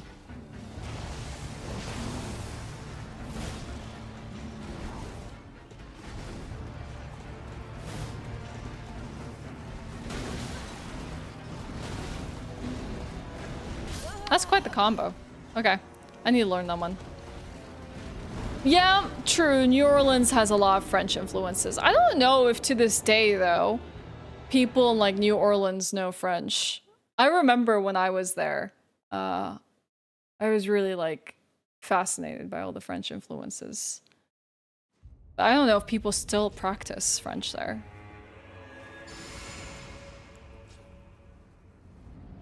Hey guys. Oh god, Chicago's Midwest. I have an accent. I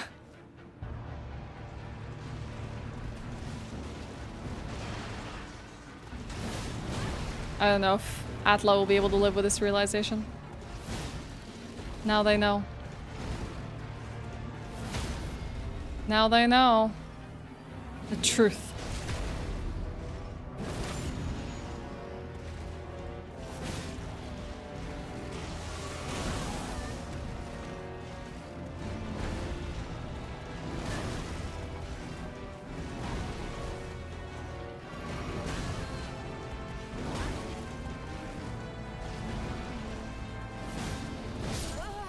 Sick. I wish I could move away with my safety for good. Try and look for jobs outside your area. Maybe you will be able to move.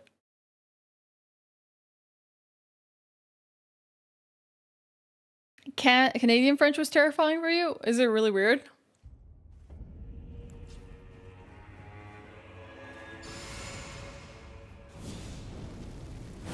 Thanks, Lore. I'm sure we got this. They speak a Creole, which is slang French, with some Spanish and English influence. I see.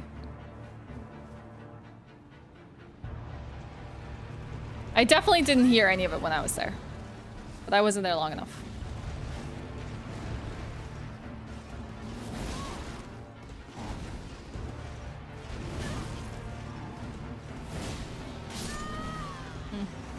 Okay, we gotta learn those openings.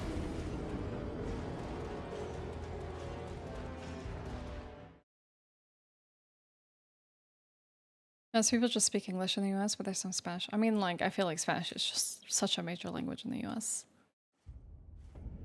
I feel like you would get so many more job opportunities and stuff if you actually knew Spanish as well. And you'd be able to talk to a lot more people. Or even if you're an employer, you would, like, really... It would, like, be great to have the skill set of speaking Spanish. Yeah, I also like queso cheese. Did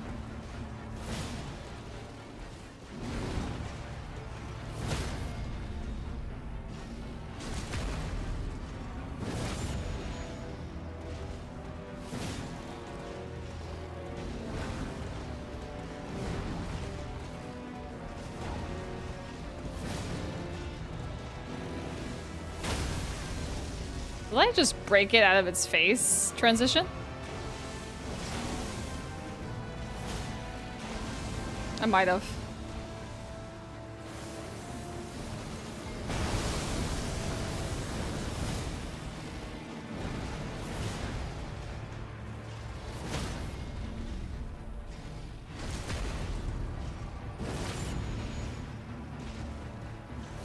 Nice. Sick. Bam! We kill him! The wild boar rider. That's a remembrance boss, chat. That's a remembrance boss.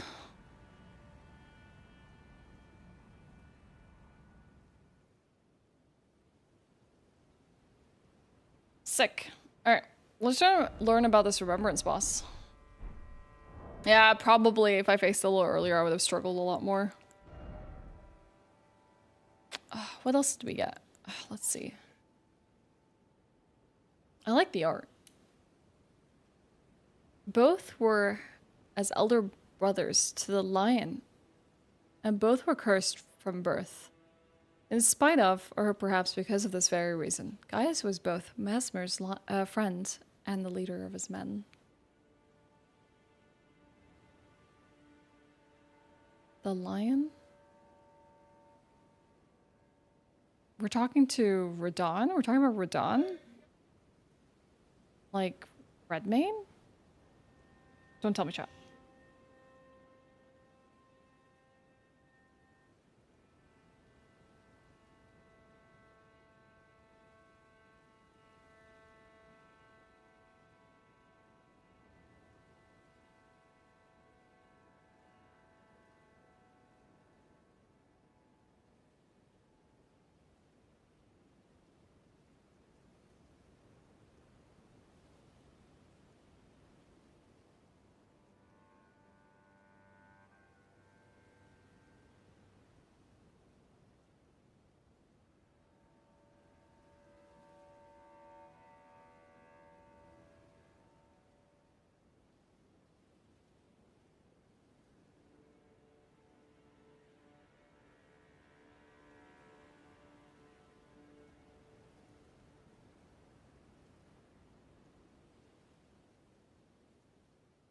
If he's the leader of the men, why is he outside the tower? We're gonna have to go to the finger readers and find more information about them. We got the manfly ashes now. Two of the manflies attack foes from the air, while the third spits poison from the rear. Afflicted Hornstead eventually metamorphosed into fly-like form. It was believed that the moment the transformation took place, they were relieved from their suffering. Interesting. Okay. That was the fly illness. Alright, to the table of lost grace chat. Did you get to ride that war base after you defeat the boss? That would be awesome. That would be really, really sick.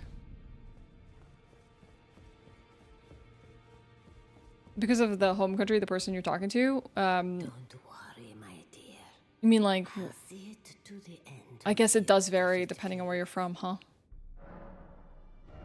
Because I know I spoke Spanish, and not necessarily like, you know, I would probably have a harder time understanding someone from like Mexico, for example, because they would have different nuances I didn't learn. There it is. Weapon once wielded. It's a sword lance, heavy thrusting sword. Weapon once wielded by Commander Gaius, a combination of greatsword and lance.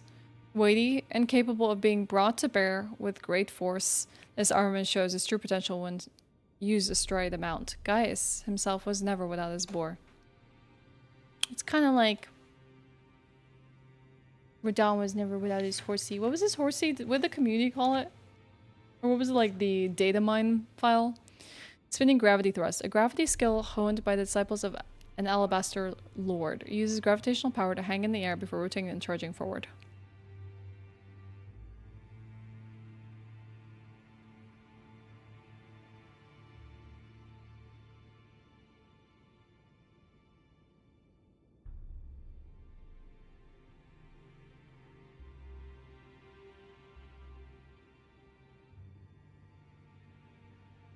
The horse is Leonard, thank you. That's what I was thinking of. This is a sorcery. Blades of Stone. Summons rock blades from the earth. Gravity manipulating sorcery of Commander Gaius. Pulls blade-like clumps of rock from the earth. Gaius and Radon were good rivals in their youth, and this sorcery is a product of the friendly competition. I was about to say, like, he must have learned all of this from Radon. That's actually really sweet. That would explain the mount and the gravity magic. Because Radon was the master of it.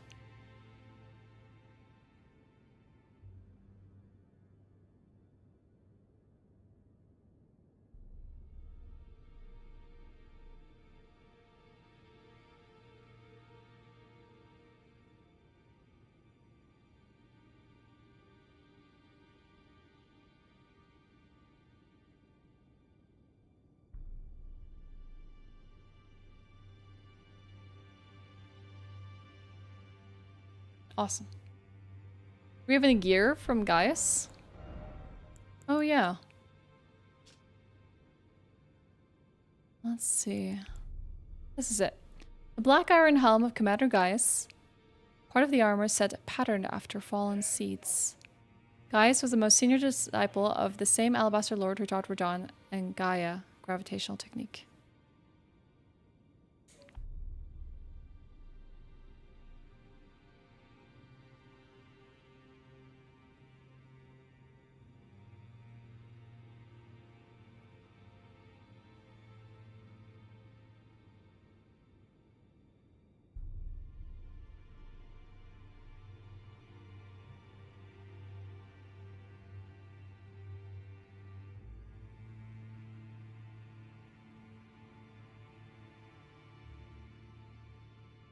Okay. What else do we have? Same description. Also on the gauntlets.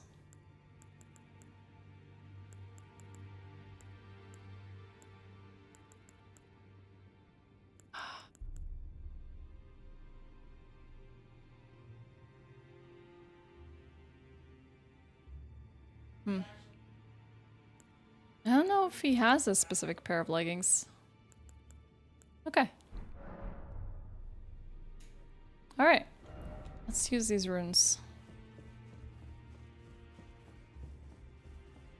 There's a tomato movie? Which tomato movie?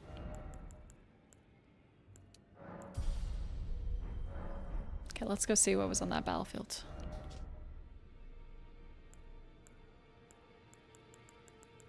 The back section. Attack of the Killer Tomatoes. Oh, we still gotta watch that. How you doing? Hey Raggedy Greg, what's up? How y'all doing? I hope you're Where'd I go? Hope you're all having a great day. Does anyone have any plans for the weekend? Anyone doing anything cool? Other than me, I'll be working and, you know, doing life stuff. Got a lot on my plates. I might play some Elden Ring, just finish off the 165 bosses on my first character. So I have like 150 done. I have some time. Kind of reminds me of the same field that you fight the Draconic Tree Sentinel at. Or whatever, that one night. Yeah, see, it's a lot of battle armaments on the field. Game and watch SGQ. Nice. You gotta make some recommendations of runs you really enjoyed, Amber, if you're watching it a lot. What games are you playing? Are you guys about cleaning, working on a game, walk with the girlfriend in the evening? Sounds cute. I need to do a walk today, honestly. Seems like, other than windy, it's good weather. Okay, this is what I've been wanting to visit. This 3-tablet structure. Or the structure we saw from Shadowkeep. Whatever it is.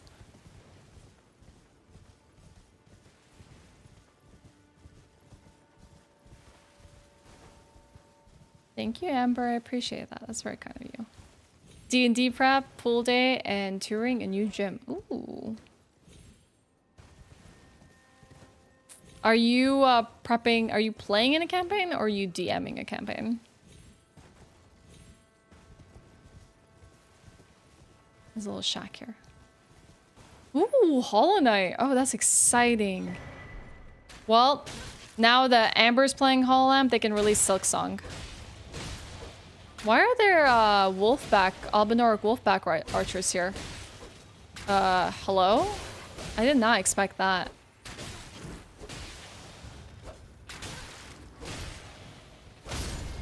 I did not expect these riders to be here.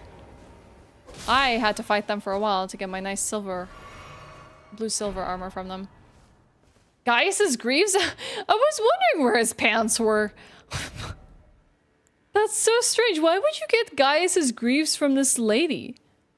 Black iron greaves made for Commander Gaius. A cruel joke for he could not wear them? Why? Riding atop the boar he called his other half, Gaius was in fact a warrior of Albinoric extraction. Oh, interesting lore.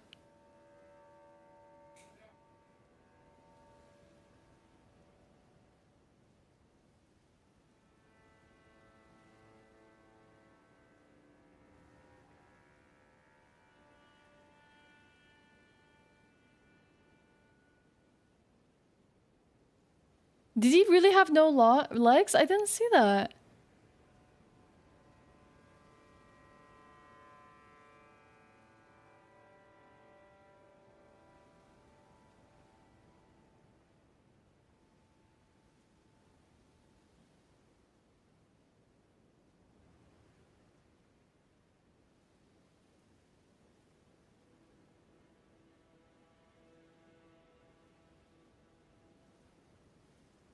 That's kind of sad. And sweet. But if he was Albinoric, then he probably was a little weird of make.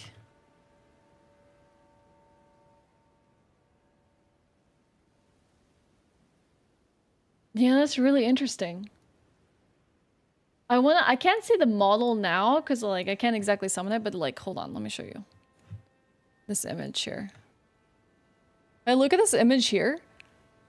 I can't see, at least from this angle, any legs at all. Like this is probably where his legs would be saddled, or they would hang and drape, but there's nothing there. There's just only the banners of the pig, or what you call it, the boar he's on.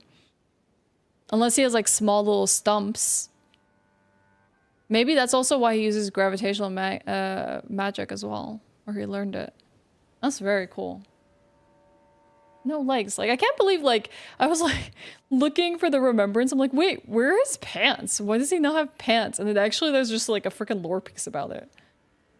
Like, I didn't expect that they were going to be, like, finding them among this Albinoric warrior. Oh, wolf archer. And then she's just, like, for some reason, holding his pants. Okay, this is the sharp shot talisman. Depicting an archer wielding a longbow. Boosts attack powers of precision aimed shots. The Albinauric archers were a class of their own, and their deadly long-range specialists struck fear into the hearts of an... it struck hearts and it struck fear into my heart. I'm trying to frickin' farm those for the blue silver mail. It does look like a DS1 board, doesn't it? I mean, you can't really create too many variations of a boar. Hey, Jin! Happy Friday! Let's freaking go.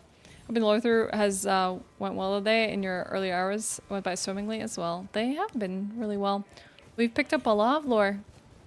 Well, a decent amount of lore. I would say not major pieces, but a good amount of like world building lore.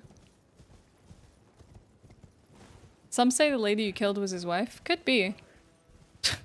Holding on to his pants. Gaius, you can't go into battle without your pants! Shadow Tree's chalice?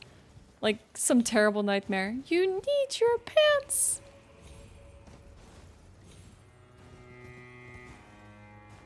Hey, Borat. It definitely is something. There's a lot of shadow sunflowers here. What, insect boar hybrid? No. That would be creepy. Yeah, shadow.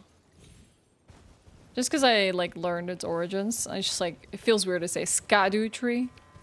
And shadow makes more sense considering they keep talking about it being the shadow of the Ur tree.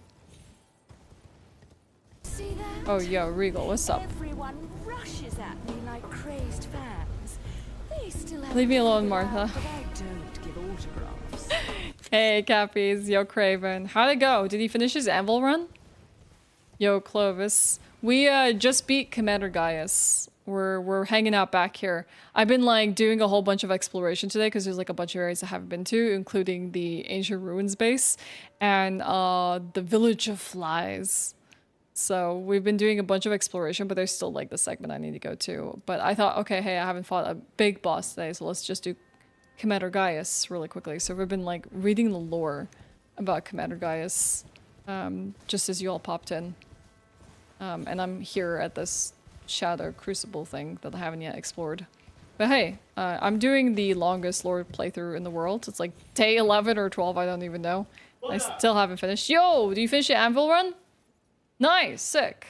What's next? Speedruns? Yeah, that's what I was looking. I gotta tell you some lore. Did you see the lore of Commander Gaius? You know who Commander Gaius is? He's some dude on a pig. He's not some dude on a pig. You know who Commander Gaius is? Dude on a pig? Well, he uses gravity magic. That was sick, by the way. The spiraling boar. I was like, what the heck? The boar's flying. Anyways, Commander Gaius is Mesmer's friend and also a friend of Radon. Well, then he's not a friend of mine. He's not a friend of yours? But what's interesting is we were like looking up the remembrance items that you can get from Gaius. Because he gives you 2 weapons, as he usually does, but he gives you his armor as well. You can buy the armor. But you can buy the gauntlets, you can buy the chest piece, and you can buy the helm. But I was like, wait, there's no pants. Okay? So, did you fight the Albinauric wolf archer after crossing? Yeah, so what does she drop? She drops his pants. But turns out, Gaius could not wear them because he doesn't have legs. And I just looked at the art of that now, and like he doesn't have legs saddled on the side of the boar. But like I found it so weird that like literally you kill an Albinauric wolf archer after killing Gaius, and she has his pants. And people in chat are saying it's his wife. Like speculation. Because he's apparently also a warrior of Albinauric extraction. She dropped his pants. So yeah, we're just like, huh? At this lore. I didn't realize that. Yeah, he doesn't have freaking legs. Yeah, it's a cool joke. What have you done today? Kill Gaius? I killed Gaius. What else you done? Well, I killed a bunch of like just bosses. Like I went to the ruins base and I like traversed it entirely. Except I think I'm still missing something. No, I have started going down there. I started the descent. I went here. I couldn't find a way in. And then I progressed forward. I found the Village of Flies. And I was like, you know what? We've done a lot of exploration. I found Darklight Catacombs. I was like, I'll do this in a minute. We've done so much exploration today. Let's just do a boss. So I came... Village of Flies. You've never been to the Village of Flies? Well, you obviously didn't fight that boss I told you about today either, so clearly you've missed things. I didn't say I did everything. You lost a Gamba with the wolf? Are you talking about him, Craven, or are you talking about Gaius? Yeah, it still is weird. I know, it still is weird. Wife, question mark? Have a good time? You gonna make tacos? I'm hungry. Will you make tacos? I'm hungry. When are you gonna get that voice? You should also do Egon. Curse you, Bale! I need to add that as like a bit alert on my channel. Hungry. Hey, Clovis. Curse you, Bale! For Gaius? Oh, okay. Him. Next run, all DLC bosses. I want to do a seamless co-op run with him. Hi, pork chops. Curse you, I'm Balin. I have a question for you, since you're here. Do you think I should go to this place that I'm standing in front of before I finish the exploration at the Village of Flies and the whole downward area? This is the thing after Gaius. Yeah, sure. Okay. I don't know if there's much to it. It just seems like one large gate in the crucible there. Wait, there's items here. It's the Lord Vessel! It's the Lord Vessel. Do you think I should just put some vessels in there? Dang, that's a heck ton of shadow tree fragments. What the heck? That's it.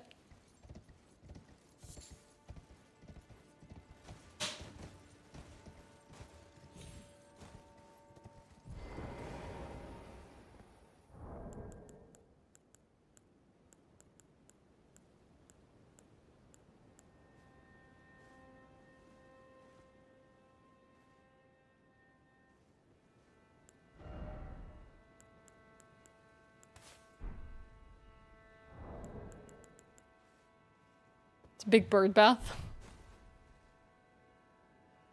I need to figure out what this is for in a bit. I got a bunch of shadow tree fragments. That's pretty sick. I don't think there's any entrance to this thing. I think it's just here. It just exists.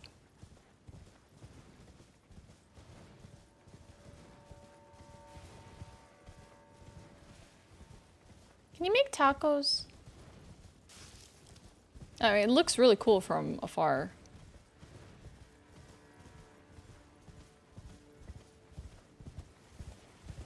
Makes you wonder what is in there.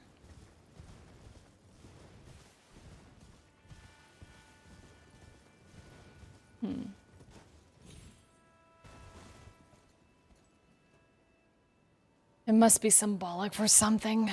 Ah, okay. And we went to the Albinoric shack. Okay. Then I guess we can go back to this Darklight Catacombs. If this was Dark Souls 1, that'd be a whole level. Yep. And you would have to like go up and down it. Okay. I guess we can explore this place now. Do you guys have a go-to set of taco ingredients, or do you mix it up every now and then? Our favorite one that we really liked, Jin, was like we would make a red sauce from like guajillo peppers, and we would use that to like toast the tortilla in. And then we love having like jalapenos. We'll have the mincemeat mixture, lettuce, green onions, and cheese. So like those are like go-to. But we don't always have that, so we'll generally like mix up the toppings with whatever we can have, like jalapeno peppers or red chili peppers. Sometimes we'll have a salsa, but not very often. I like sour cream or yogurt on mine. He doesn't. But we make them, I guess, very like Tex-Mex style, unless we're doing them dipped in like guajillo red pepper sauce. Then it's a little bit different. But I don't know, we try and have like a lot of fresh ingredients and cheese and meats for ours, but our favorites is definitely toasting like the tortilla in that red sauce. It's really, really good. But yeah, jalapenos are like a must for us. We love jalapenos. Fresh jalapenos, by the way. Because I think pickled jalapenos are okay in some instances, but fresh go hard. Oh, wow, okay. The lever literally lit up the place.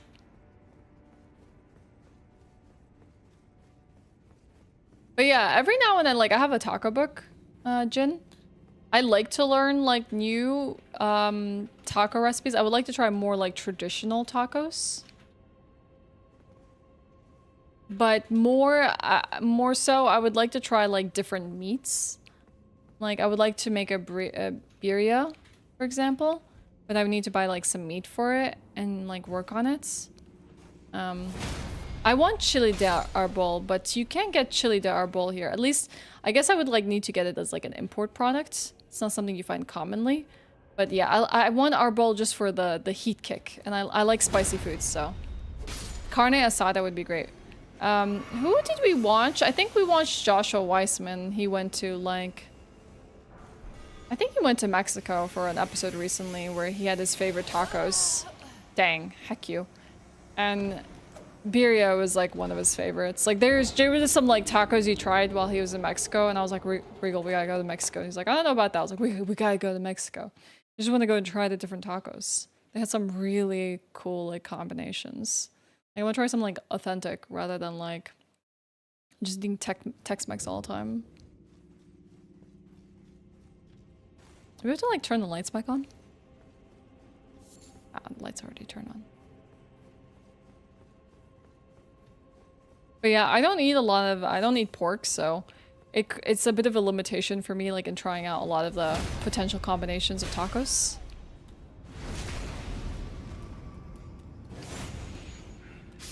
But I am down for anything that isn't pork.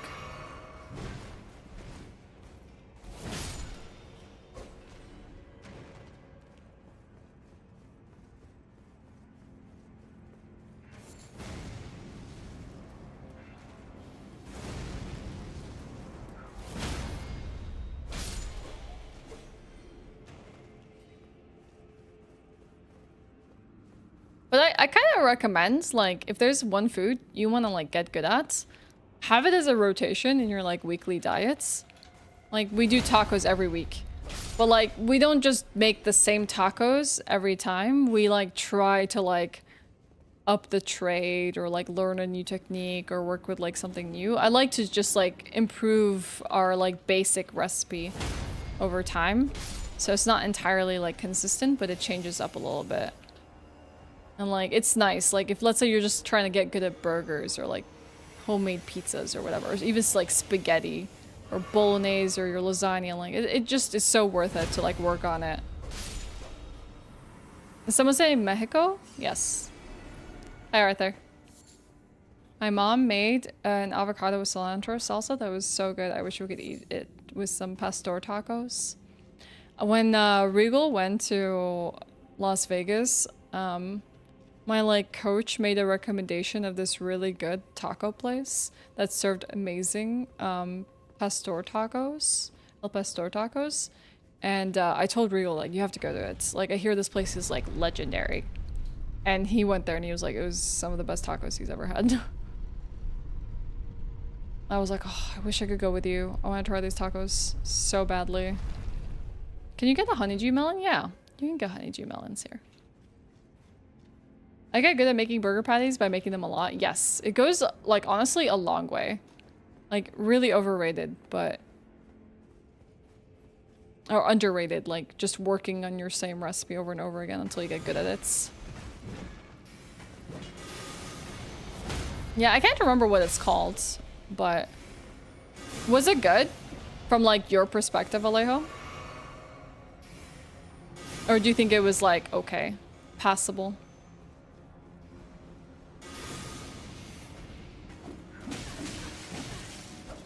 Because I find it, like, I struggled a lot in the US to, like, find vegetarian food for myself when I was there.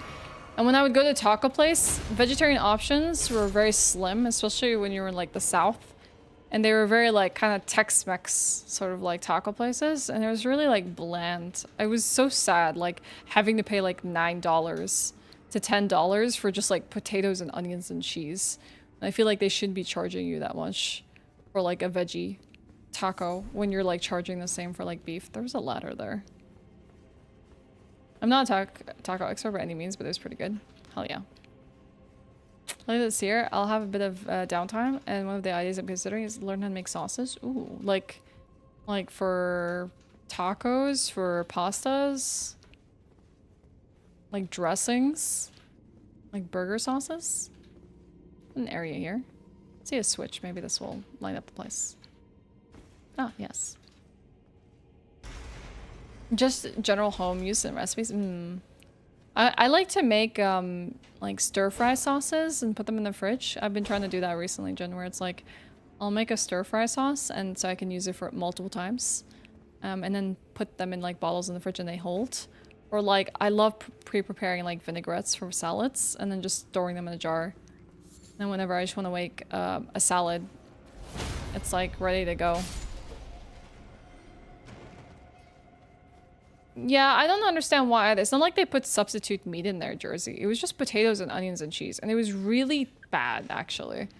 It was like, I would give it a 4 out of 10, the meal I had when I just wanted the vegetarian dish at like supposedly a Mexican restaurant, which, you know, is like just Tex-Mex. It was really like, even for the simple ingredients they're working with, it was terrible.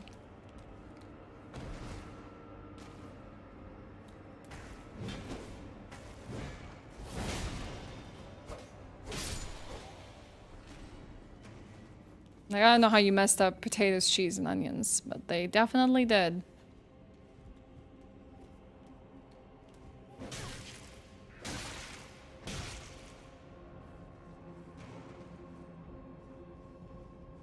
Okay, well, you either come up, because I'm not coming down.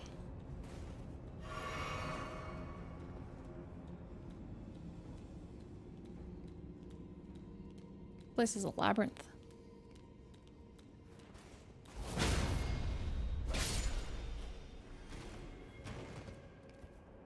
I don't think, yeah, this one's not coming up the stairs.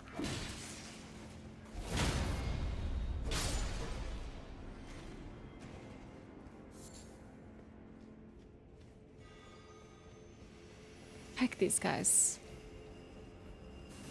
Can't even attack him because he's above me.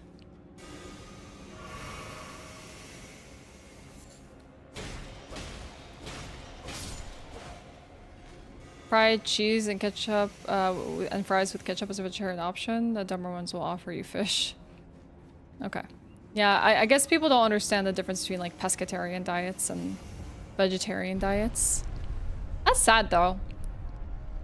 Because I feel like sometimes you just want to try things that aren't meat-based, you know? Shush you. Thanks for the hug. Huh? Trying to catacomb? Yeah, it's one of these annoying... Omega. Omega. I found this catacomb that's dark and you have to like kind of light it up. Ow.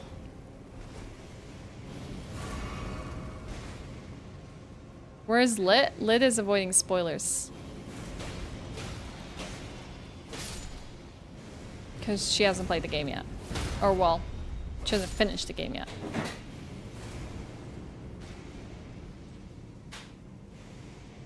Maybe this isn't the wisest choice to go here. The little cannon. Pushing me into the bigger one. Yeah, she is vegan. Heck.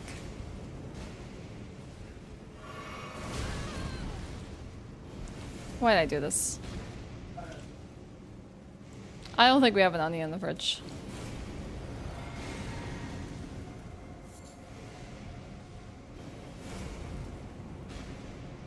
Keep running, just keep running. Just keep running. Keep running, keep running, keep running, Keep running. Don't stop. Don't stop. Keep running. Keep going. Keep going. Ow. Keep going. Keep going. Keep going. What do we find? Another lift down. Let's take the lift down. Maybe this will be a little bit of a safe spot with the Statue of America. And then we can go back up and see what's there.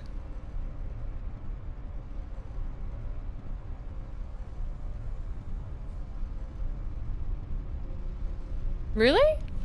People don't consider fish a meat? How could you not consider fish a meat? That's so strange. Okay, well, let's do this boss because it will at least like replenish our stuff.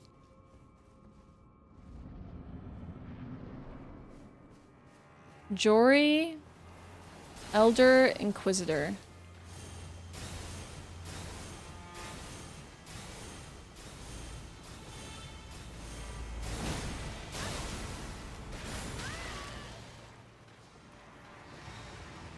Ha! Tombstone blocked your attack. What now?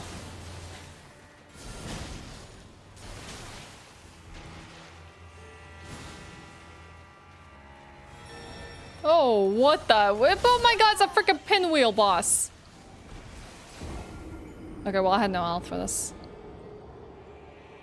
Start growing onions, just cut the top. I need to do that.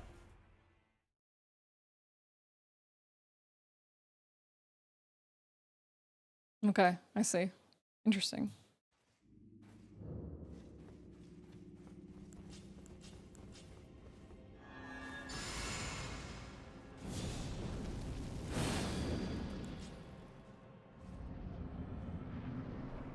Interesting boss room.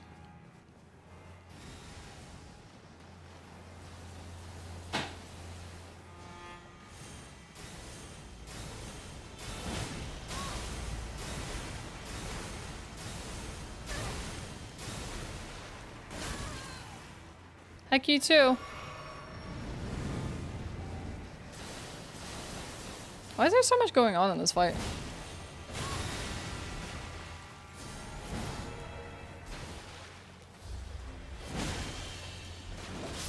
What the heck?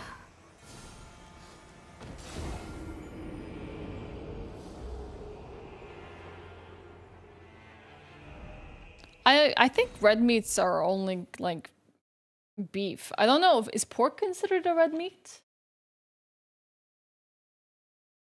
Looks brand new.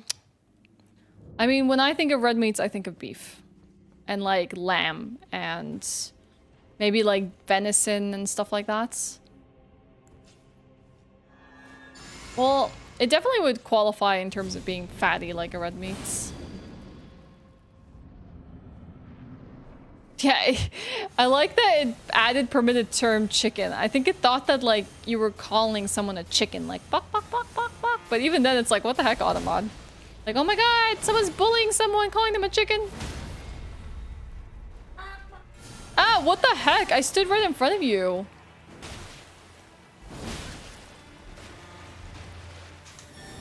What?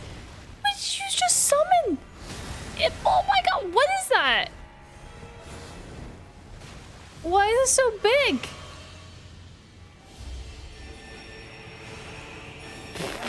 What's happening? This is the pinwheel of bosses in Elden Ring.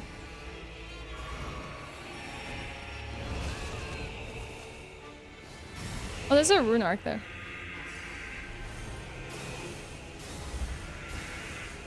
I can't hear you.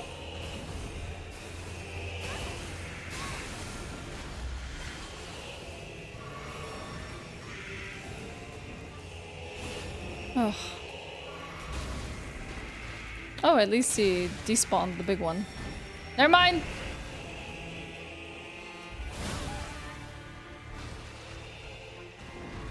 Oh. I get bodied.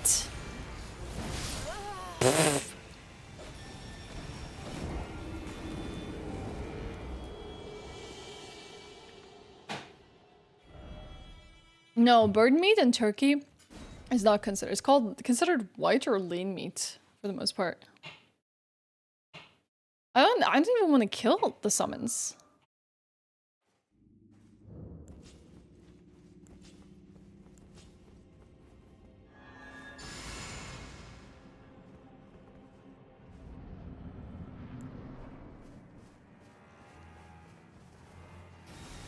Hehehe. They jumped over your attacks, now what?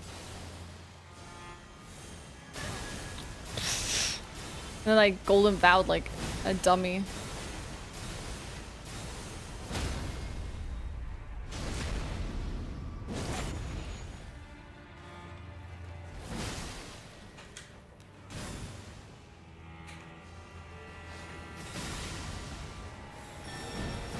Should've been better at dodging that.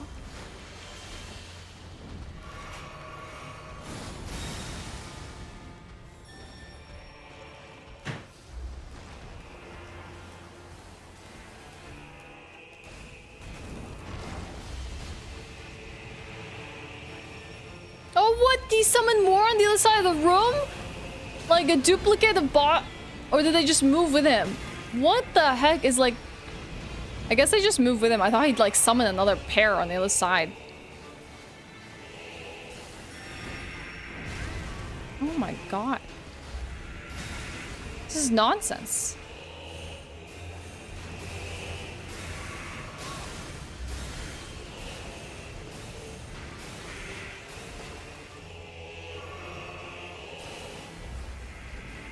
Oh my god.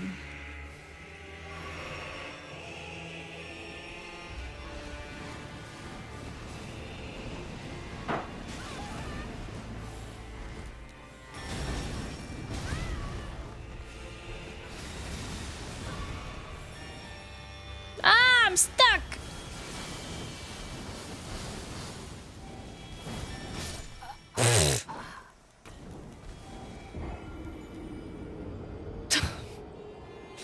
Okay, maybe I need to kill the other ones. What the heck?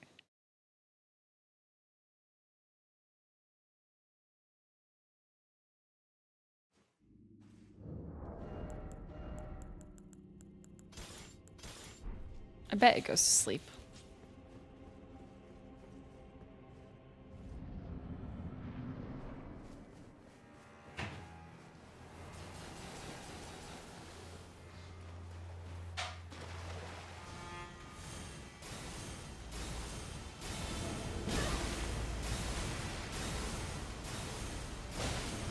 Oh, hell yeah, you go to sleep.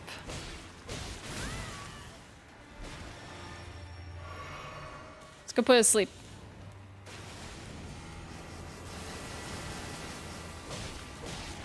Oh, it goes to sleep easy.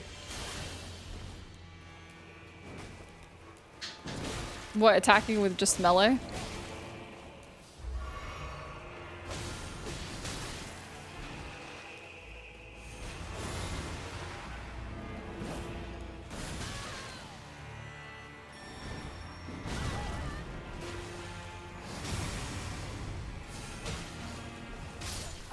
Heck.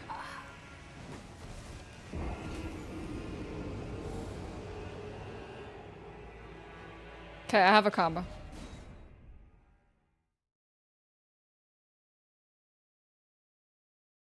May have a strap.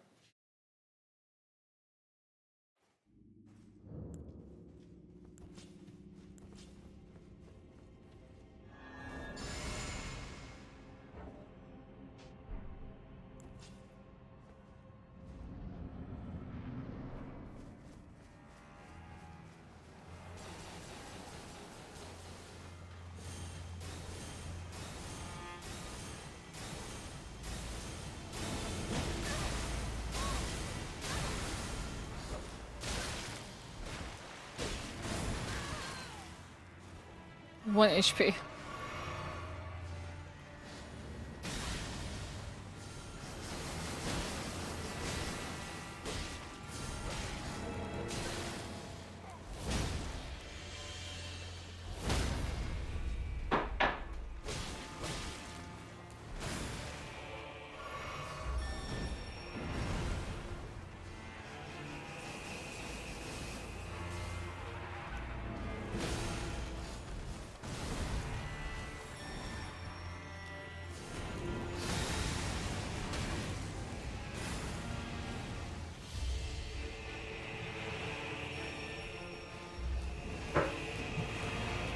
He just recalls them with him.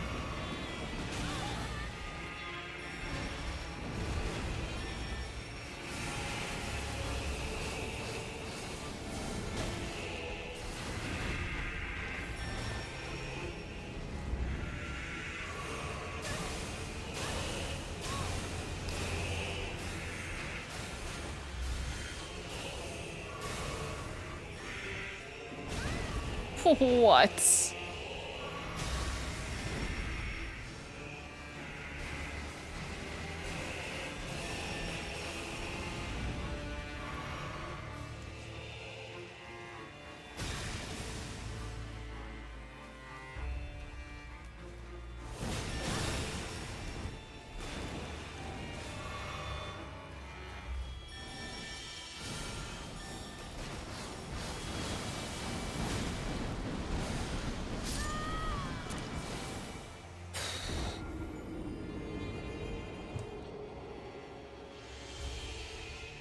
Hey, Adrian. Okay, we might need to focus on the ads. If you can even deal with them. Sure.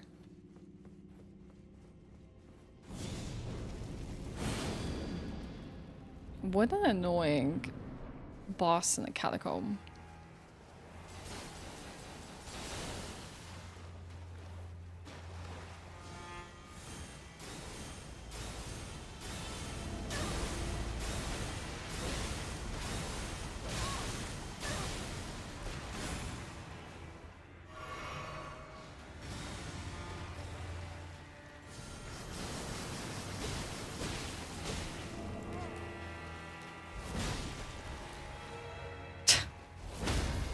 Knocked him on his butt.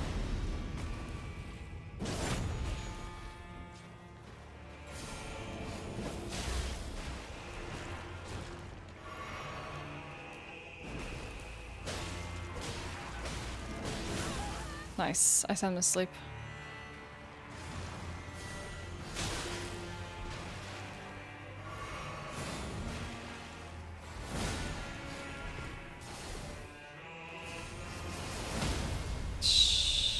Let's freaking go.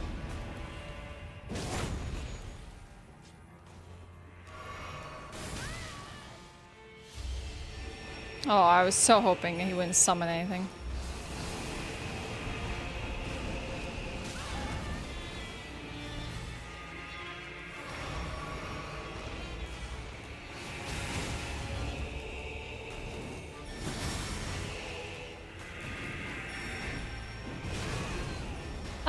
Attacked like tracks.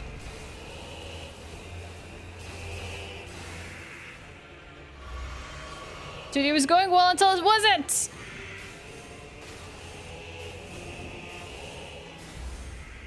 Ha! Vulnerable. What are you gonna do without your friends? Oh god, some of his friends.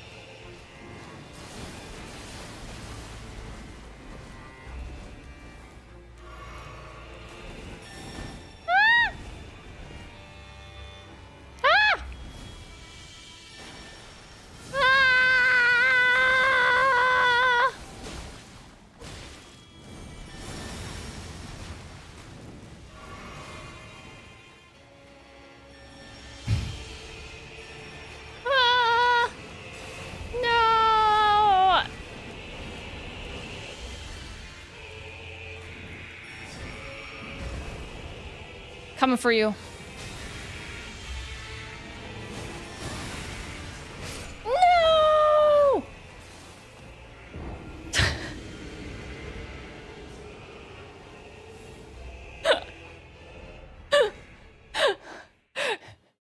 What the heck?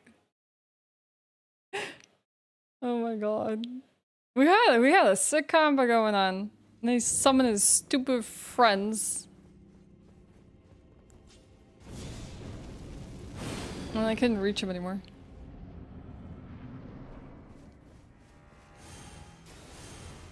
Interesting opening attack.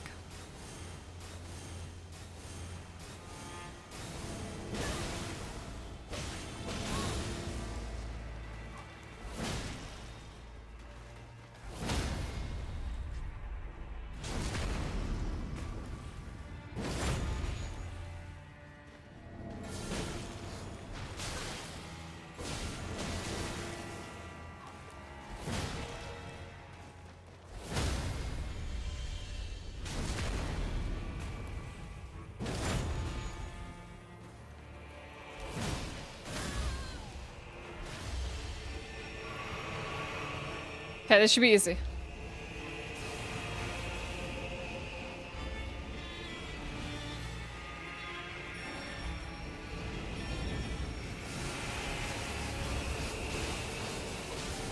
Heck can just tank it. Ah, so annoying.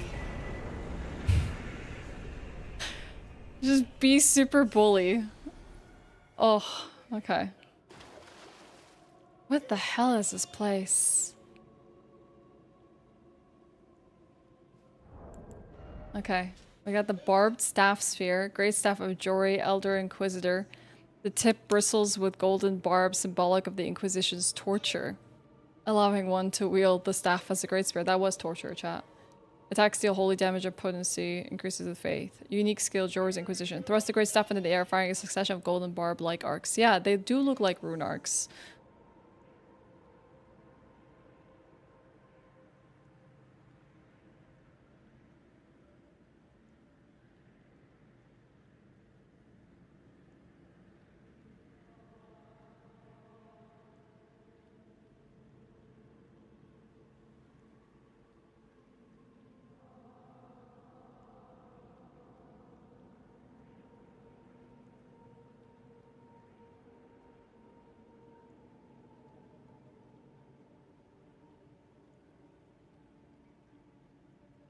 Okay. Also, I need to track backwards into the catacombs because there's a lot of stuff we didn't do. Interesting arcs. There's something beyond those catacombs. Hey, Damien.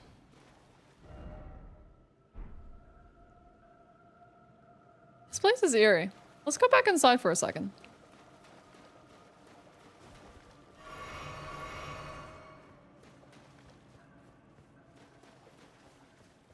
It's just a tad little spooky.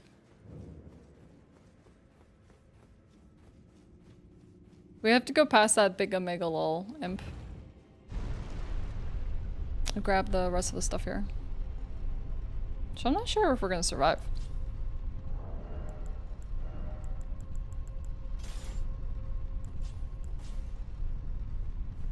I might also leave the rest of this for exploration down the line. Thanks, Damien.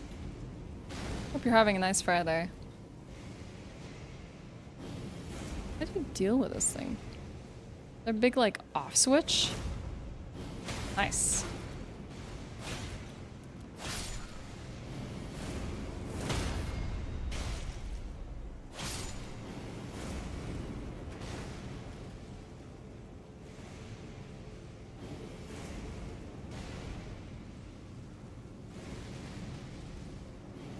Can't tell if there's anything below.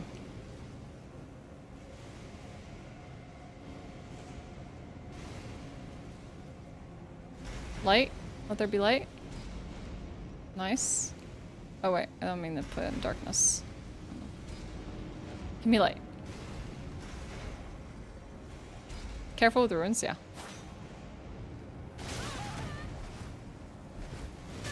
I say as I get pelted.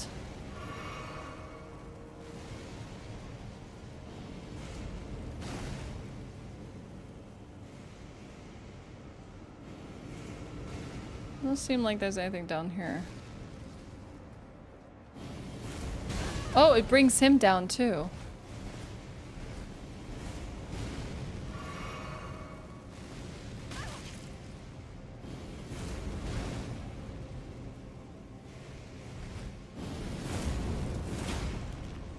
Oh, it's kind of weak. Okay, well, I'm glad it's weak because that is obnoxious. Let's go get this one right here.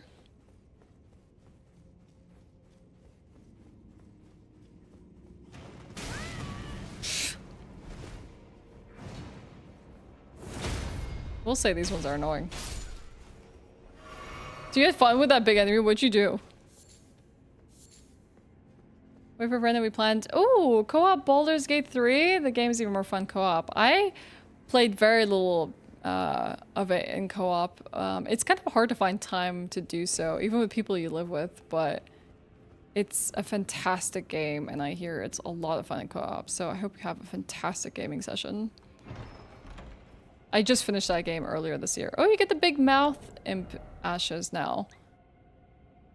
The spirit of this old imp, said to be fashioned after a dragon, has a big mouth that serves as a cannon and allows it to fire shells from the rear. From in battlefield. Interesting. I killed him before dropping down the platform. Used a bow. That's smart. Okay. And so I didn't get to be able to pick its drop. Oh, what was his drop? The Great Ghost Glove Words?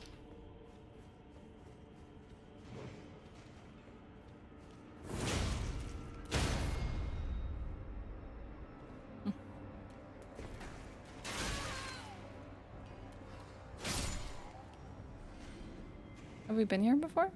Oh yeah, we have. Okay. A talisman? You have your own annoying turret in battle. I don't see a talisman. It's just, I think I just got a great glove word from it. Unless I missed something.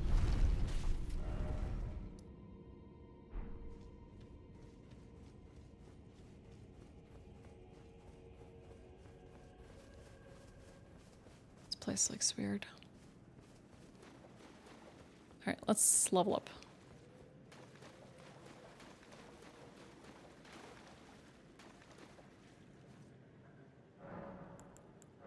Ooh, Shadow Tree Blessings. Yeah, we got like so many of them from that one Crucible. At 14, let's fucking go. Put some points into faith. Alright. Hey, chat, I'm gonna go check on something really quick. I'll be right back, okay?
Hello.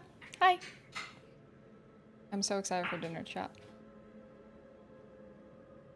In the meantime, while dinner is being prepared, we are going to explore what is beyond the Forsaken Graveyard, Side of Grace. It's in a plate somewhere on the shelf somewhere. Dinner. What does that say? It waits inside. What the heck?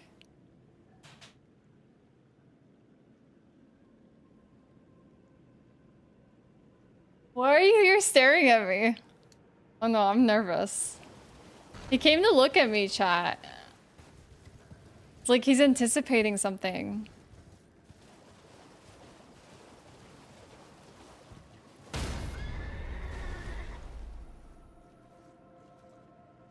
Yes, very sus. Why did I just get deseated off Torrent? I didn't even see like one of those like lines where Torrent can't pass. Turn back while you're yet able. What is this, a horror game?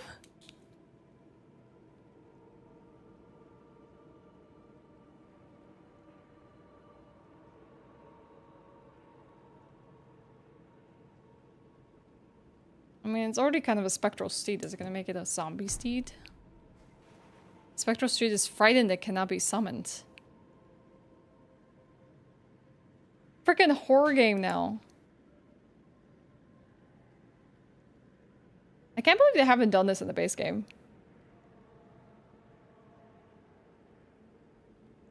That would explain the ominous music you can hear.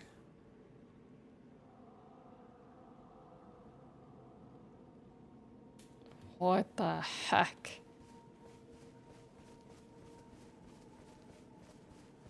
Ugh. Shivers. There's a lot of stuff I can't traverse without Torn. What am I to do?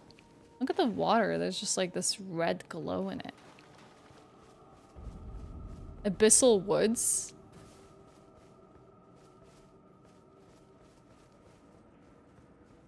There's more signs. Don't let it see you. What the heck?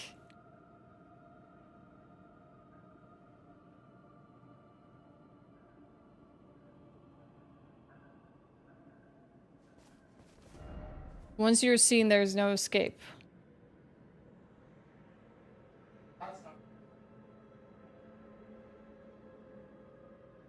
I want to go get the stuff from the Newman that conceals me.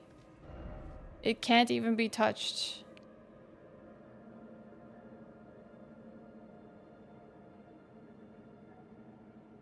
Imagine a late session at 3 AM. Guess I gotta turn off my lantern. I don't think I have anything that conceals my presence.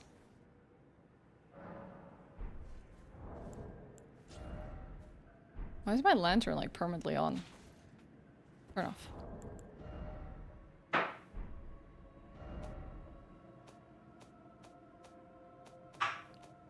I don't think I have the nice Newman talisman. Maybe the this one. I do have this though, the black knife armor. That could maybe help a little bit. Maybe just wear the whole outfit. Do I have it? No. I don't have the concealing veil.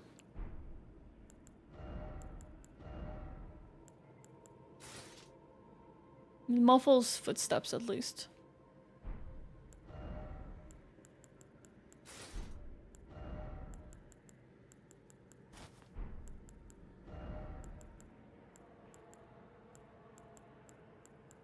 I don't know if this is gonna help at all, but at least I don't make any footstep sounds. What Ashes of War do you have? Not many from the base game. Do you need to see my list? I do like this armor if you just don't want to have footsteps in the game. Hey. We can save them. You can use the small ones. You should call it by 11 if you're late, but did you stay up for Elden Ring? Or just like, that would have been made so much more atmospheric had you found this area of like 3 AM. I will show you my Ashes of War. And then you can just, at least like, just keep it to yourself for now.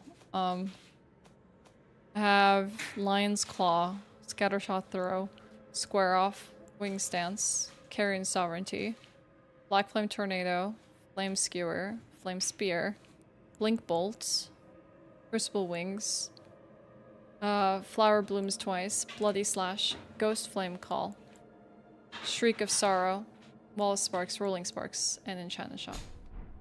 Those are the ones I have.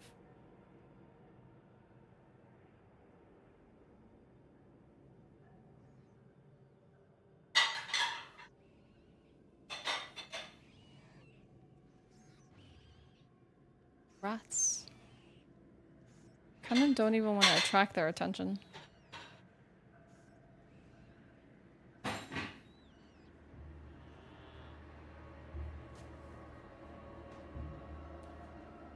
Heck.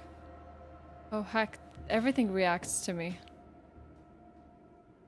That's so weird. Sheep and rats are, well, sheep at least are not generally aggro on you. Where's that one fallout perk when you need it? Where animals are your friends and don't attack you. You call it here?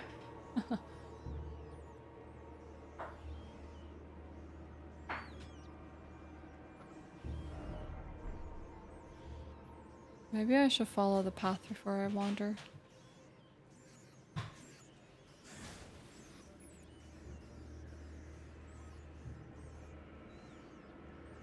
It's actually spooky that everything is aggro on me.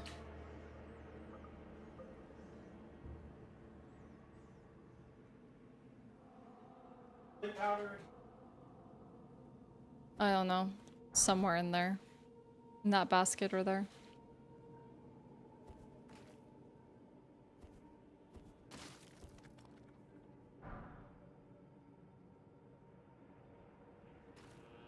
Let's just go deeper.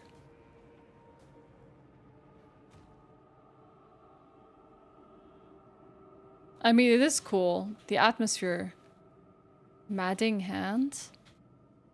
The atmosphere is absolutely incredible.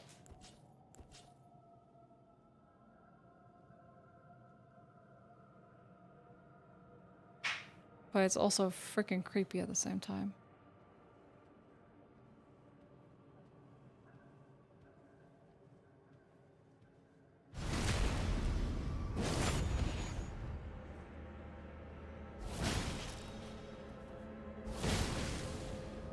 That looks like a madness. Status effect.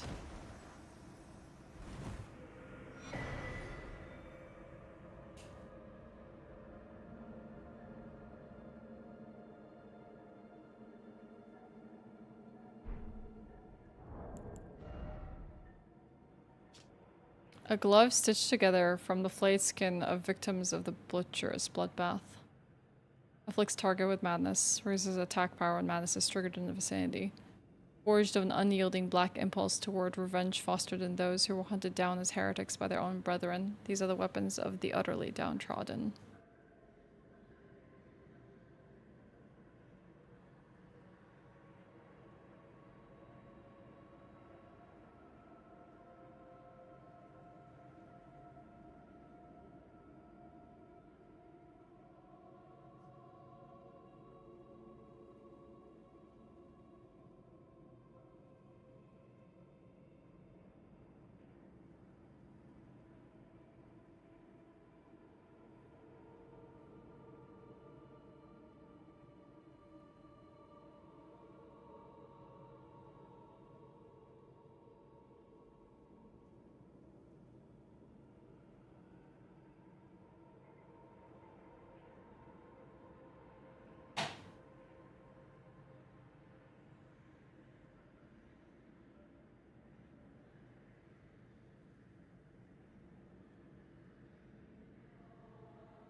Yeah, and I'm also like not even turning on my lantern.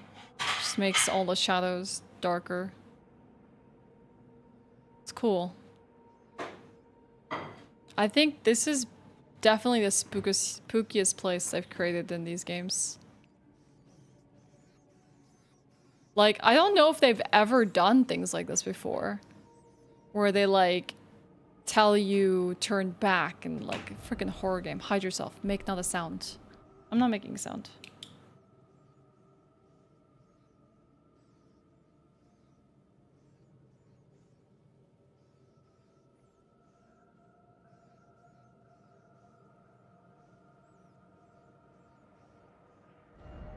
Quietly await your chance.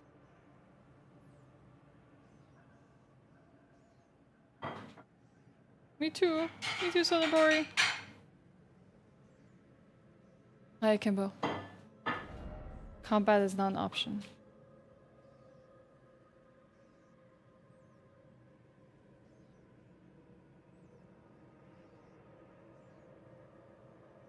Yeah, had a serene place, now a spooky place. Crouch in the undergrowth.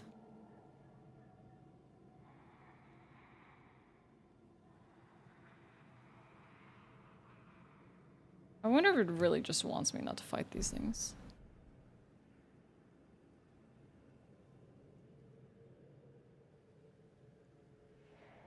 Good thing I had my black knife armor.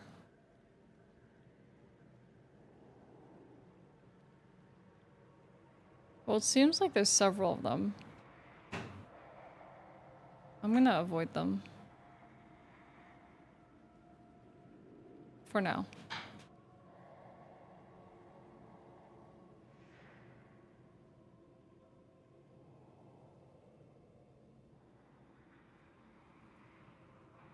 You don't need that much stress at night. Alien Isolation. Oh my god. Alien Isolation stresses you the hell out.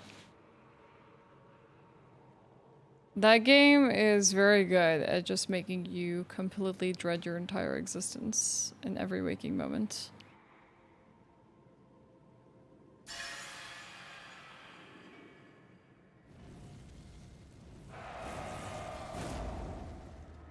I didn't think that walking into that was gonna do that.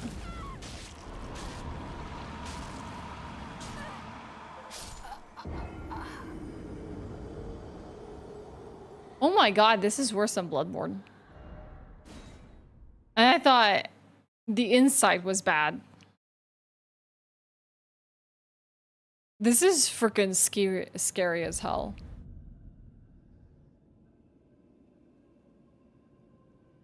Well, we have the right armor for this. I thought maybe it would be like a resource you can pick up.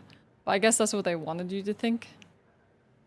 So you could like bump into it and have it chase after you like that.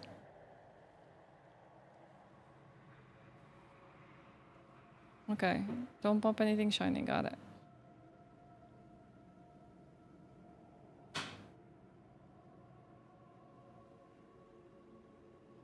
Yeah, this is by far the scariest thing they've made so far in the games.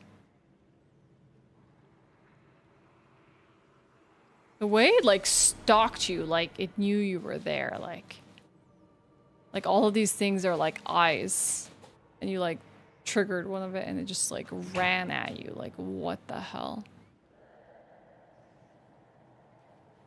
Yeah, it's freaking spooky lore.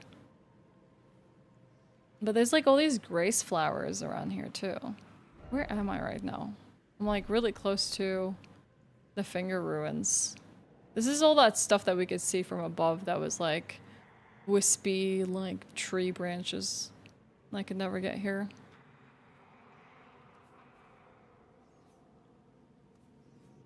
Gonna avoid anything shiny and bright.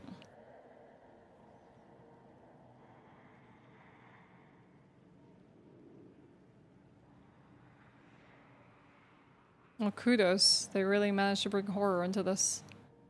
You think they peaked with horror in Bloodborne, but no. Did this scare you? No? But isn't it spooky? Did it not like at least make you feel like the intensity of its atmosphere? It annoyed you? Why? And pain to traverse? Yeah. Yeah, but I think they're trying to put dread in you, right? Like, traversing the space. I think that that would be maybe effective. Okay, sure.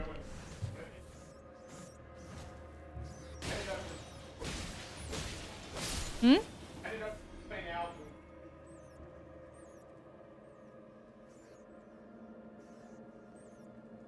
We'll go left, then we can go right.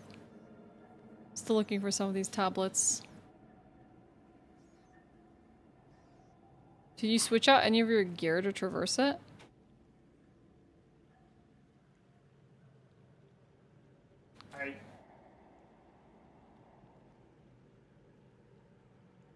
One of the few areas. Absolutely. You hated that? Yeah, Interesting. I just quit out. Oh crap, it saw me.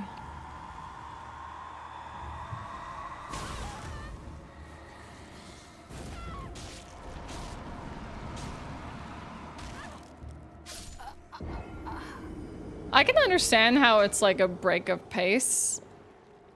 With dude, those eyes engorge. When you're like so used to like running through things and touring through, but I think actually I appreciate the shift in atmosphere. Like they're trying to make you feel the intensity of it. That's fair. I mean, I think they could have made it a slightly smaller place, but it is a wood, so I think it is a wood. They're trying to make you feel like, dang, this place is massive, you know?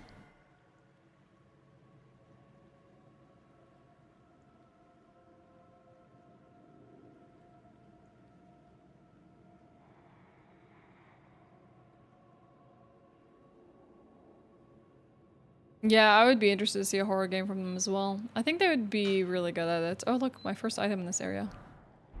Clarifying boluses.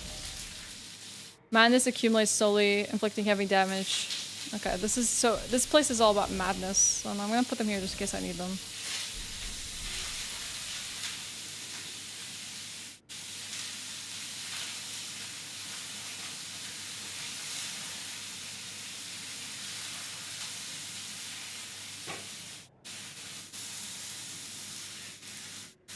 Was that like Deracine or something like that? I never got to play that because it's like a VR game, right? I don't know too much about Deracine. Oh well, okay, it cleared. It's not as dark and misty anymore. Yeah, I'm all camp. From Software, do whatever you want, make new IPs. Like, blow us away. I'm not really... Honestly, I'm probably one of the few From Software fans that doesn't care about them continuing IPs. Like, I don't necessarily want a Bloodborne 2. Like, would it be cool? Sure.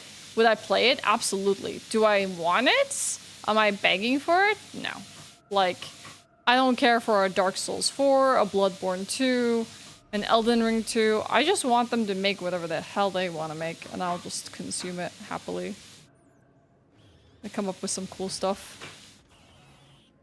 I trust them to do some cool things. Hi, Damien. Have a great time this weekend. Enjoy yourself and have a great weekend. I'll see you around.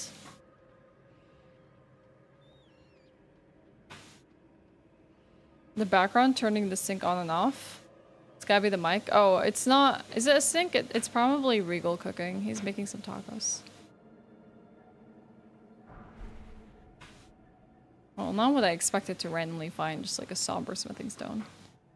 I wish I had a map to traverse this area. Yeah, let him cook. Yeah, maybe I turned down the sensitivity of the mic at some point in terms of noise gating, so it wasn't aggressively noise gating. He's not here often, very rarely. That's like a problem. Oh, heck, that owl. I'm not getting close to it. It's gonna tell everyone I'm here. Yes, chef. Yeah, I want an Armored Core 7, but I already expect that that's probably gonna happen. I'm not like, you know, begging for it. I have a feeling they probably are going to make it, so I'm like, okay, it'll happen when it happens. Interesting, there's just 2 enemies standing here. I have rune arcs. Kind of looks like that boss we just fought. The Elder Inquisitors or whatever. Yeah, I think it's within fair reason to think that they would come out with another like Armored Core rather soon, because they have a lot of assets already made. So I don't think it'll be too difficult to just add on to that, make some new bosses. And like I said, I think From Software Specialty is making really interesting bosses, and they have the mech gameplay down, so all they need to do is just create variety of armor and variety of bosses and a story to go with it. And I think, yeah, it'll be awesome.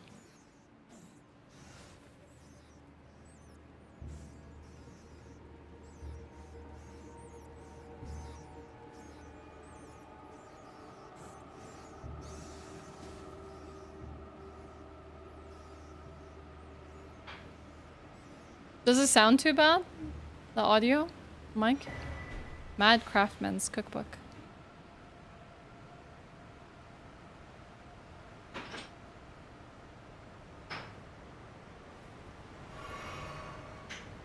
Okay. There's a side of grace there. Just noticeable? Okay. Almost done? Hell yeah. Well, we just found the side of grace, so maybe this is a good point to stop the spookies for now. And continue next time.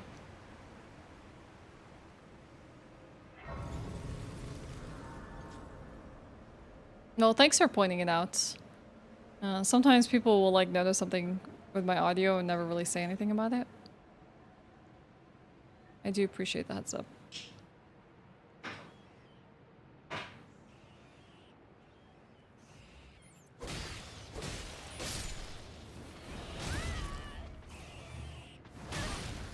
Oh, they inflict madness too.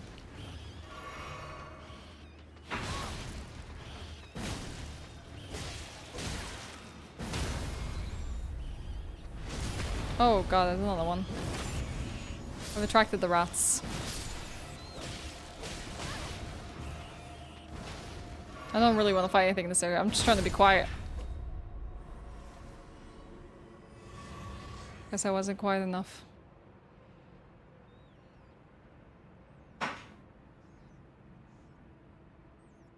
Yeah, I think the more that you played Armored Core, the easier things got. They add to the dread and the ambience. Thank you.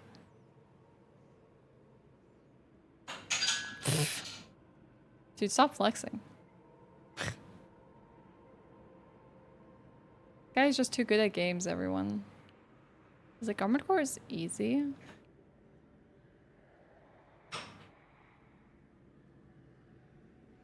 Oh, I saw those before, but I didn't want to walk into them because I was afraid. Winter Lantern. I've read about Winter Lanterns before. I didn't want to potentially set off any of these thingies.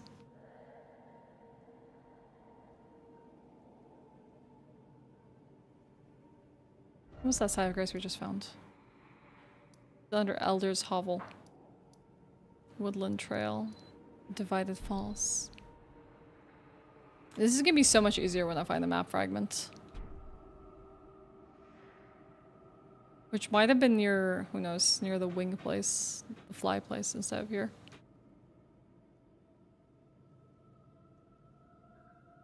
Yeah. Yeah, I understand that, Southern Boring. I think, like, a lot of these games, like, once you start opening up your arsenal and your equipment and you have variety, you can, like, make some mean builds, and then as long as you're experimenting with the resources you get, you can potentially, you know, overcome any challenge in the game. I think that's the fun of them, really. Like, Armored Core is very similar to the essence of a Souls game, where it's like, build situationally, rethink your strategies, rethink your equipment and resources, and, you know, maybe it won't be as difficult.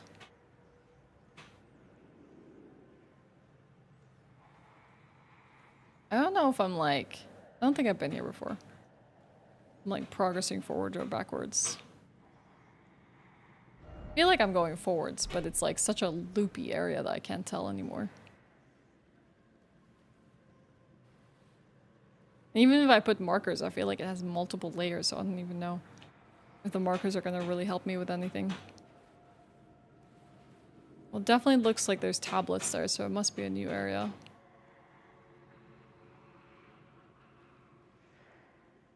Yeah, I probably need to come back here, honestly, and once I, like, get out of this, like,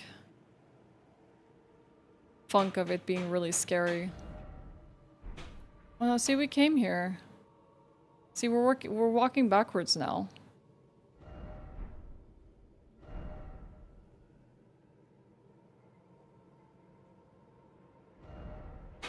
But I haven't been to this side of Grace. So are we really?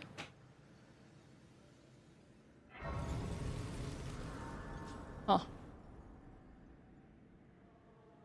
You're from Softy? Yeah, I'm sure a lot of us are.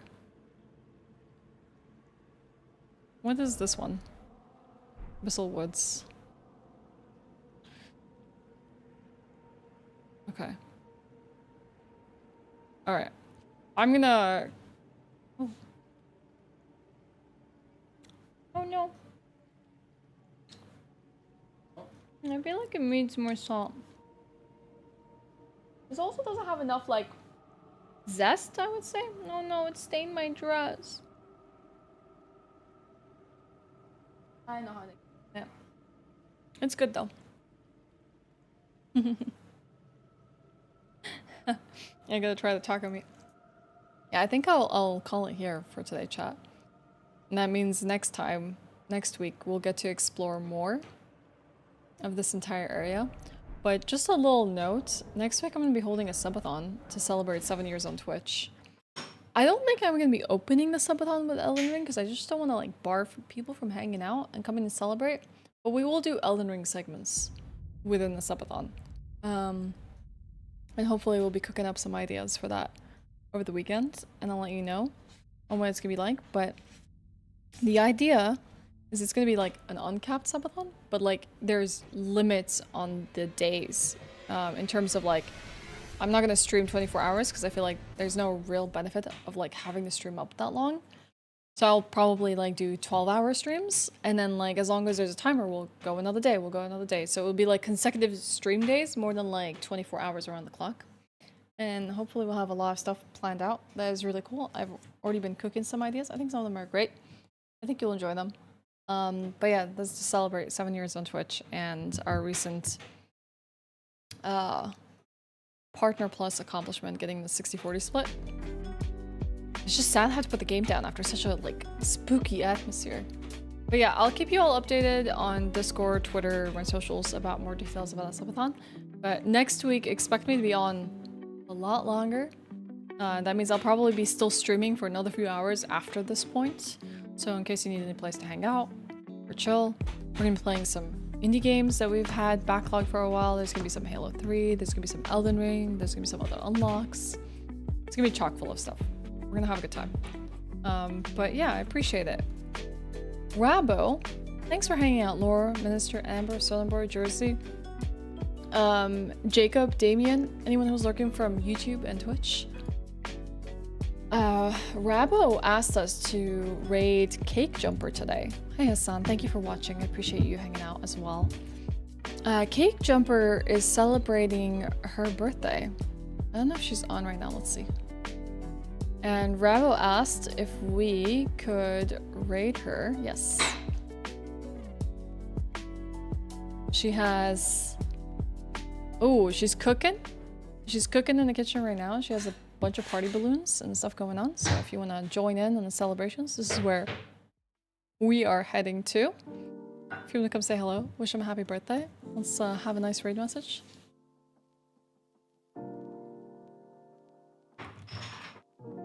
So you can use... I don't know if you all have... You should all have Party Hat. Do you have Party Hat? Do people have this emote?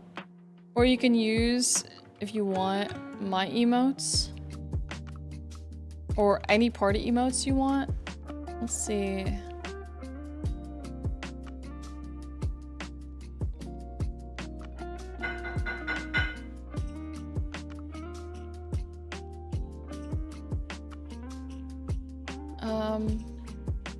Yeah, okay. It should be standard Twitch. Okay, let's do that. Let's do that. That's the raid message. Let's go wish them a happy birthday, okay? You can also use my emote. You can use any party emotes. But thank you, everyone. Thanks for a great week. I can't wait to see you for a brand new week next week, and hopefully we're going to be on a lot. But yeah, you all take care of yourself. Have a great weekend. Rest. Do something fun. Eat something nice. And I appreciate all the energy for this week. Thank you for being here. And I'll see y'all next time. Let's make sure we get that raid started.